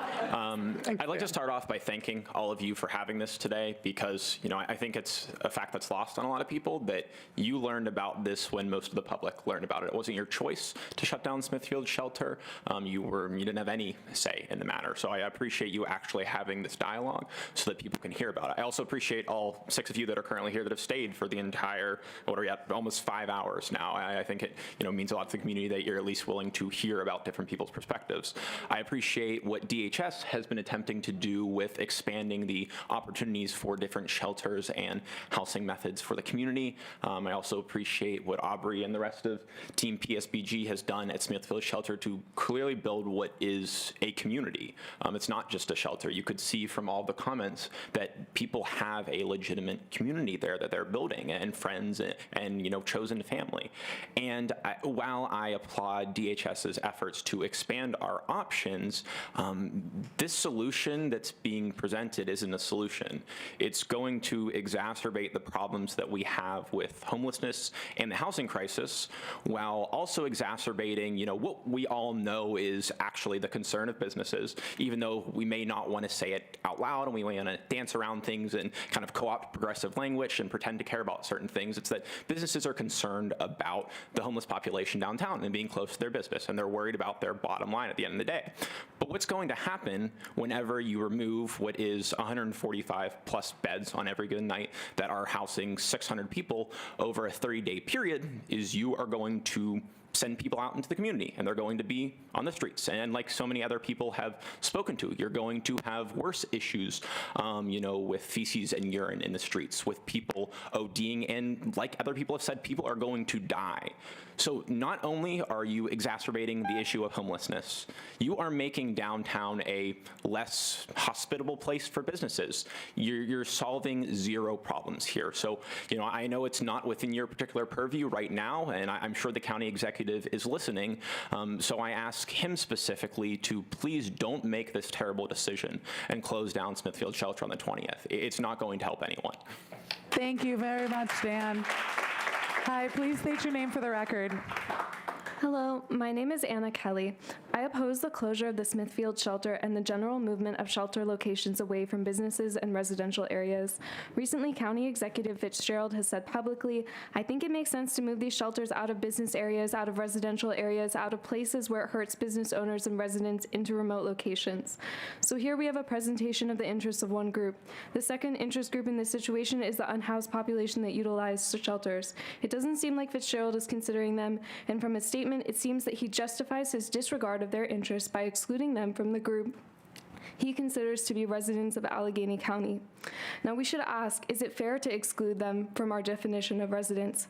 One metric that someone could use to argue unhoused people are not residents would be to look at taxes. If unhoused people don't pay taxes and other occupants do, maybe we should prioritize the interests of other occupants. However, a 2021 study from the University of Chicago found 53% of sheltered homeless people have formal employment. Thus, they pay income taxes and should be considered residents. And actually, the percentage of employment in unhoused people who do not have access to a shelter is only 40%. Which means that by closing shelters, the employment rate of unhoused people is statistically predicted to drop. As a result of this drop in employment, the amount of income tax collected by the city will also drop. The next argument is, well, if someone is unhoused, their income is likely low enough that their tax contribution is very small, so maybe that excludes them from what we consider residents. I'm a recent graduate of the University of Pittsburgh. I'm now employed in Allegheny County and reside legally in Allegheny County, but while I attended Pitt, I was a legal resident of Ohio, not employed in Allegheny County, and on scholarship.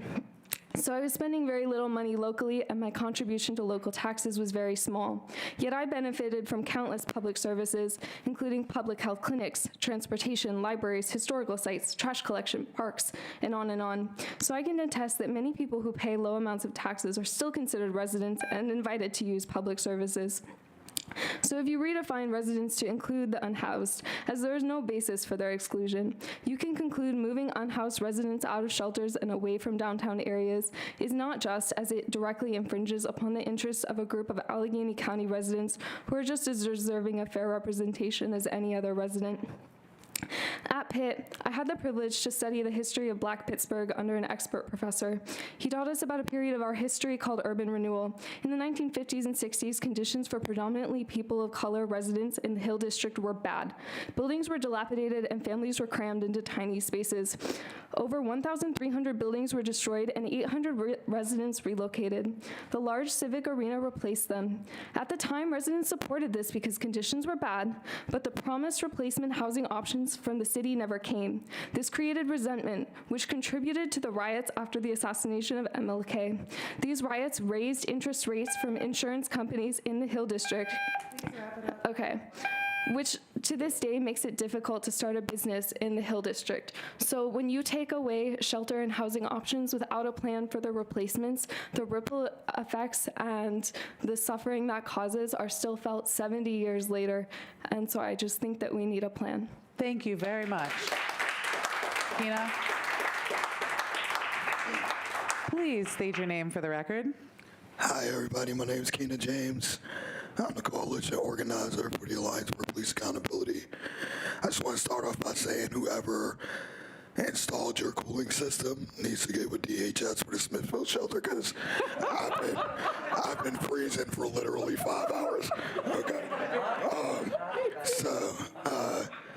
Today, it seems to be the Smithfield shelter's fault for everything terrible happening downtown. There are more restaurants downtown than any other type of business. As someone who has worked at some of the most expensive restaurants downtown, I could tell you that homelessness didn't affect the restaurant business. The pandemic and the lack of decent paying wages did. To echo what someone said earlier, a lot of people are one paycheck away from homelessness. Councilman DeMarco, you spoke a lot about the taxpayers.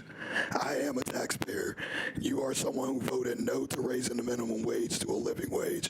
Therefore, in my opinion, you have no right to even speak or ask questions on the topic of homelessness. The truth is that you want to attract the rich while displacing people who experience homelessness. I hear a lot of why the Smithfield shelter should be closed, but no immediate solution to house a full amount of 600 people who will be displaced in 5 days. A place who saved a young person from suicide a mere two days ago. what will happen is that people will die in the streets. People will end up in the Allegheny County Jail, which has widely been recognized as a death sentence. As a child, my family and I experienced homelessness. I come from Brooklyn, New York, where the homeless shelter provided my family with permanent rooms, where they helped my mom get wraparound services, a job, get food stamps, pay for her first few months' rent, even held a percentage of her paychecks. So when we moved into our apartment, we moved in with a decent amount of money saved. So being that no one knows of a model to follow, there is your model. It is something absolutely disgusting when people who hold executive status in DHS have so much privilege that they have the audacity to say that the decision was made to close the shelter and that's it. For DHS to say they will take note that there are thousands of abandoned homes in Allegheny County as if they were unaware, to have millions to provide housing while failing to do so. People don't want shelter all over the county because they are a family. They are each other's support system. If you were to wake up tomorrow and someone were to take your home and tell you your child has to live in Monroeville, your mom has to live in Beaver County, your dad has to live in Clarendon, you would not be okay with that. Everyone who supports this closure should also recognize they will be responsible for anything that happens to the people being displaced from Smithfield shelter after this closing. Thank you. Thank you very much. The next speaker, please approach and give me 1 sec. Ronell Guy, Isaac Kachka, Amy Zase, Cassandra Heckert, LaSalle Thompson, Coulter Webb, Thomas Michael. If yins could all line up in order. Thank you so much for waiting. Please state your name for the record. Hi, my name is Anna Yatsko. I'm a resident of Oakland. I've been a student in Pittsburgh for the past 3 years. I've worked downtown for the past 2 years.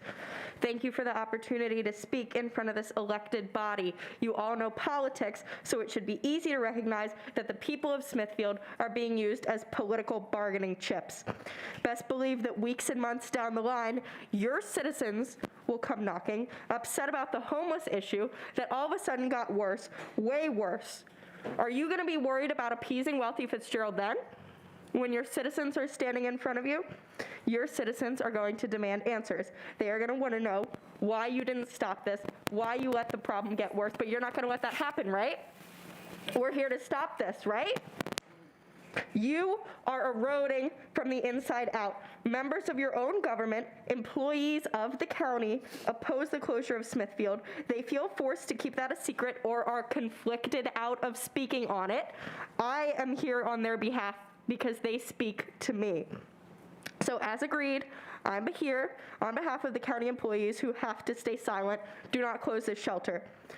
Oh, and speaking of your employees, last week a prolific member of the county berated an unhoused person in front of myself, my downtown office, and in front of one of my firm's clients, telling him to move. Where is he going to go? Not Smithfield. This county might not care about the homeless, but the county better damn sure start caring about its reputation. Maybe you should keep Smithfield open just in case your employees start to act out eviction day again. I care about the people at Smithfield. I'm here on their behalf too.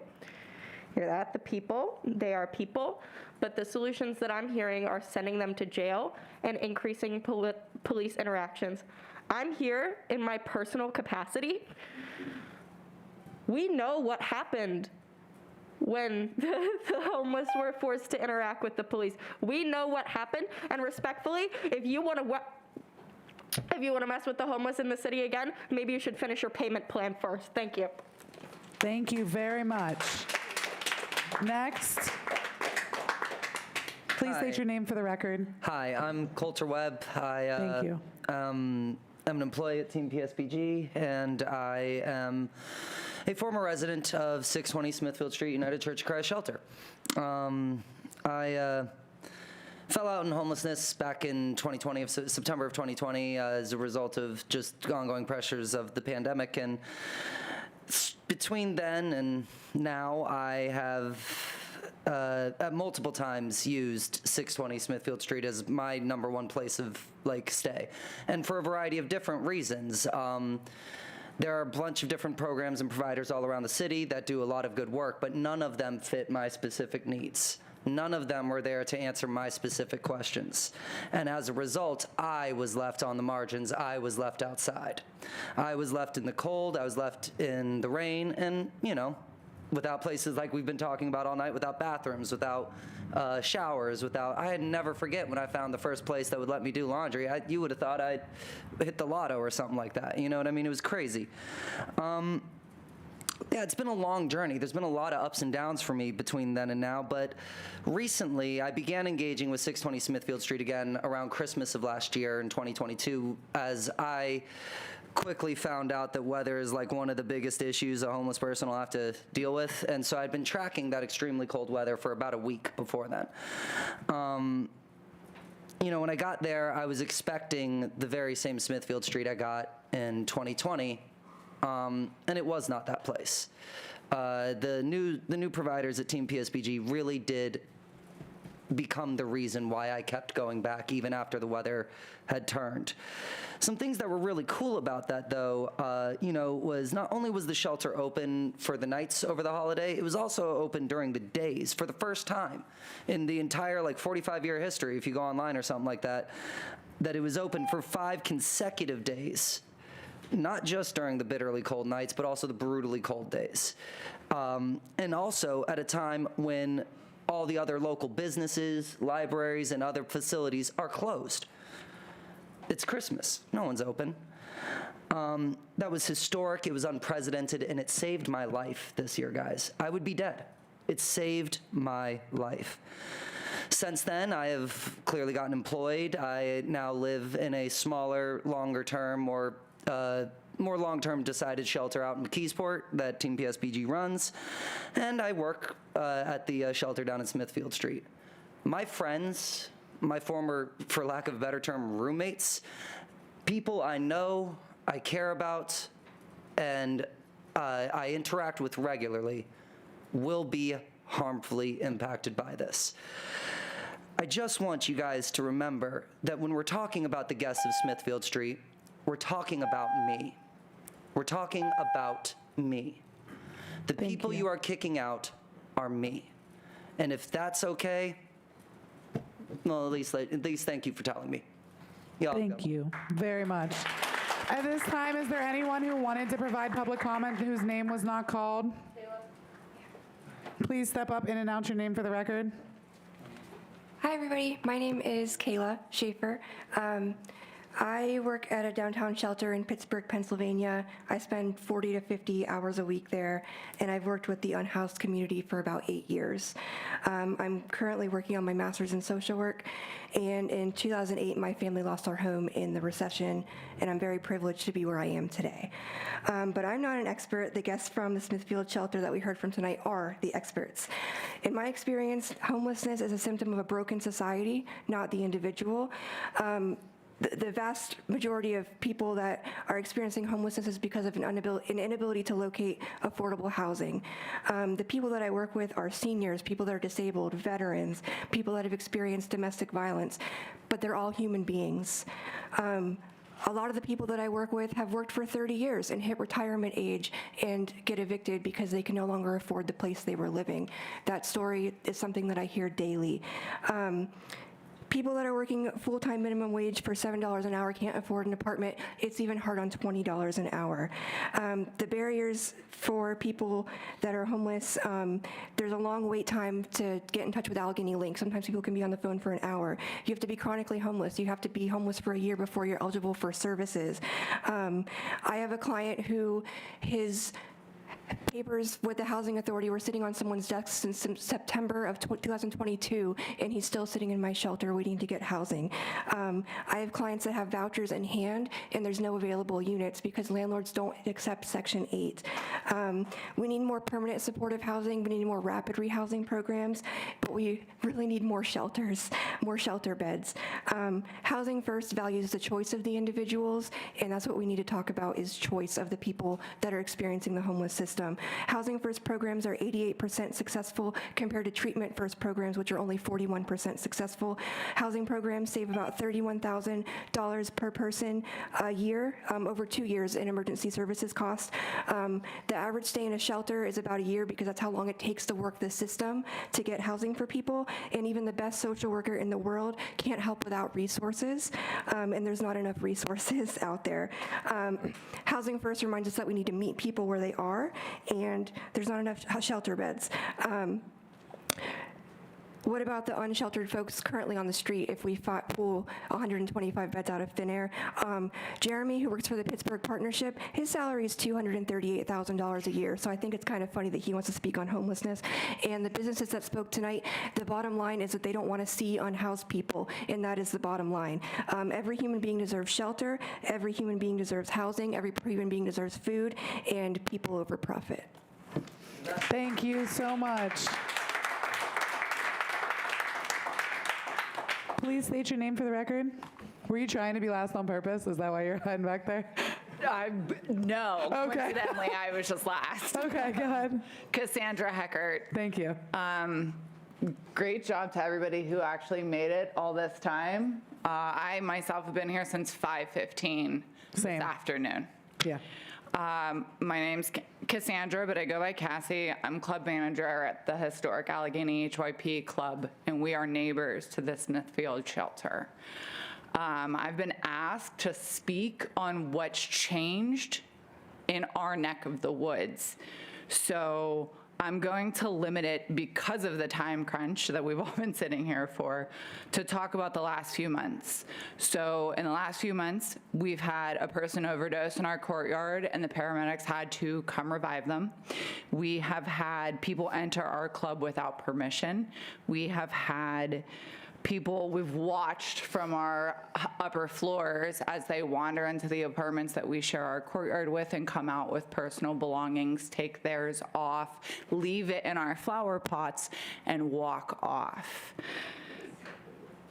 The other thing that we have is our courtyard and the alley behind us has been being used as open-air toilets with open-air plumbing.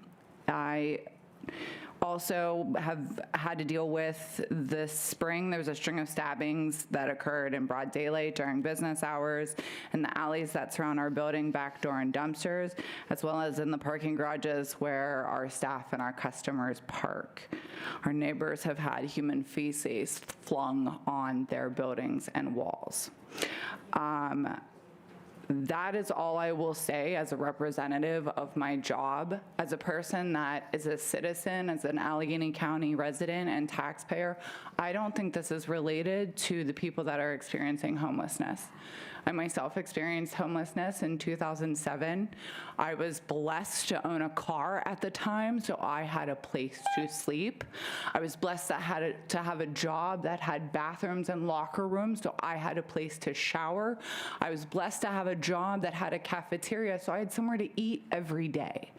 The people that are experiencing this homelessness right now, I don't think are what's causing the problems in Pittsburgh, and especially the decline in the downtown business district. I think a lot of that is residual from COVID. I know my job has had an extreme decline in business since COVID. There's just less people coming downtown. I don't think that the way that this was handled, where everyone has decided that homelessness is the reason why we're having an uptick in crime, we're having an uptick in drug abuse, we're having an uptick in violence near and around the historical district in downtown Pittsburgh, I don't think that they're mutually exclusive. I think what's happened is someone has decided that they don't like the people experiencing homelessness, and they have made a personal vendetta against these people to remove them from their line of sight. I thank you for your patience tonight, and I thank you for allowing me to speak. Thank you, and thank you to everyone else who waited all these hours. I know you have all been here from the beginning. Thank you. Thank you to Team PSG. Are you? If that's okay. Yeah, go ahead. Whatever. We've been here long enough. Might as well one more. Just one more. I didn't adjourn yet. You're still good. Go ahead. Hi, my name is Adam Haller. I actually work at the same homeless shelter that Kayla works at. And I just wanted to take a minute because I am very recent to this field. I have spent the last 10 years working as a contractor in this city. I am very familiar with building stuff. I helped build some of the biggest apartment complexes that we've put up in the past 10 years. And I'll be the first to tell you, they weren't built the best, and I'll be surprised if they make it another 10 years. That aside, I also spent a long time working in the South Side at a bike shop, and if we're going to talk about if we're going to talk about feces and urine and disorderly conduct, my goodness, I think the South Side has been very, very much an example of people who live in houses creating those sorts of disruptions in local communities that are built around businesses. The South Side is basically, right, it's one of the biggest business districts we have. Biggest difference I'm finding now as I make the switch into this industry, I thought I understood the homelessness problem before. Both of my uncles died on the streets.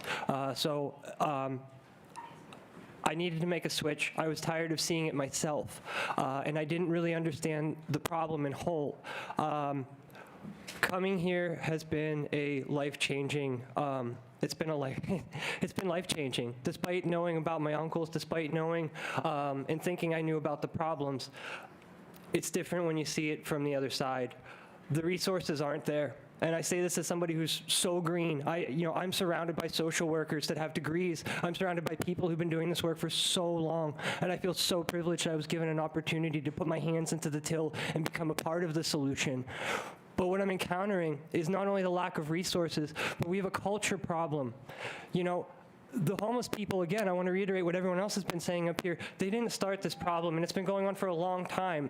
Pittsburgh is a city of firsts for lots of things. I don't know if anyone knows this or not, but Pittsburgh was the first city to have paramedics. We basically invented EMT services here out of a completely black coalition of paramedics who were trying to defeat the redlining that we were just talking about no more than 10 minutes ago. I didn't write anything down. I didn't have anything specific I wanted to come here other than just to say, I work blocks away from that shelter. I have people who have left mine and gone there. I have people who come back from there. It's really, really helpful. It's served this community in a great way. And yes, I know that the feces and the urine are bad, but like everyone else is saying, using a loan and not providing those basic amenities to people, it's going to make things drastically worse. And while we're out here in the streets on the front lines doing the best we can, we need help. We need help. And we need solutions. And I don't mean to speak in broad terms, but please don't close the shelter. I'm begging you. Thank you. All right, motion to adjourn. Thank you, everyone.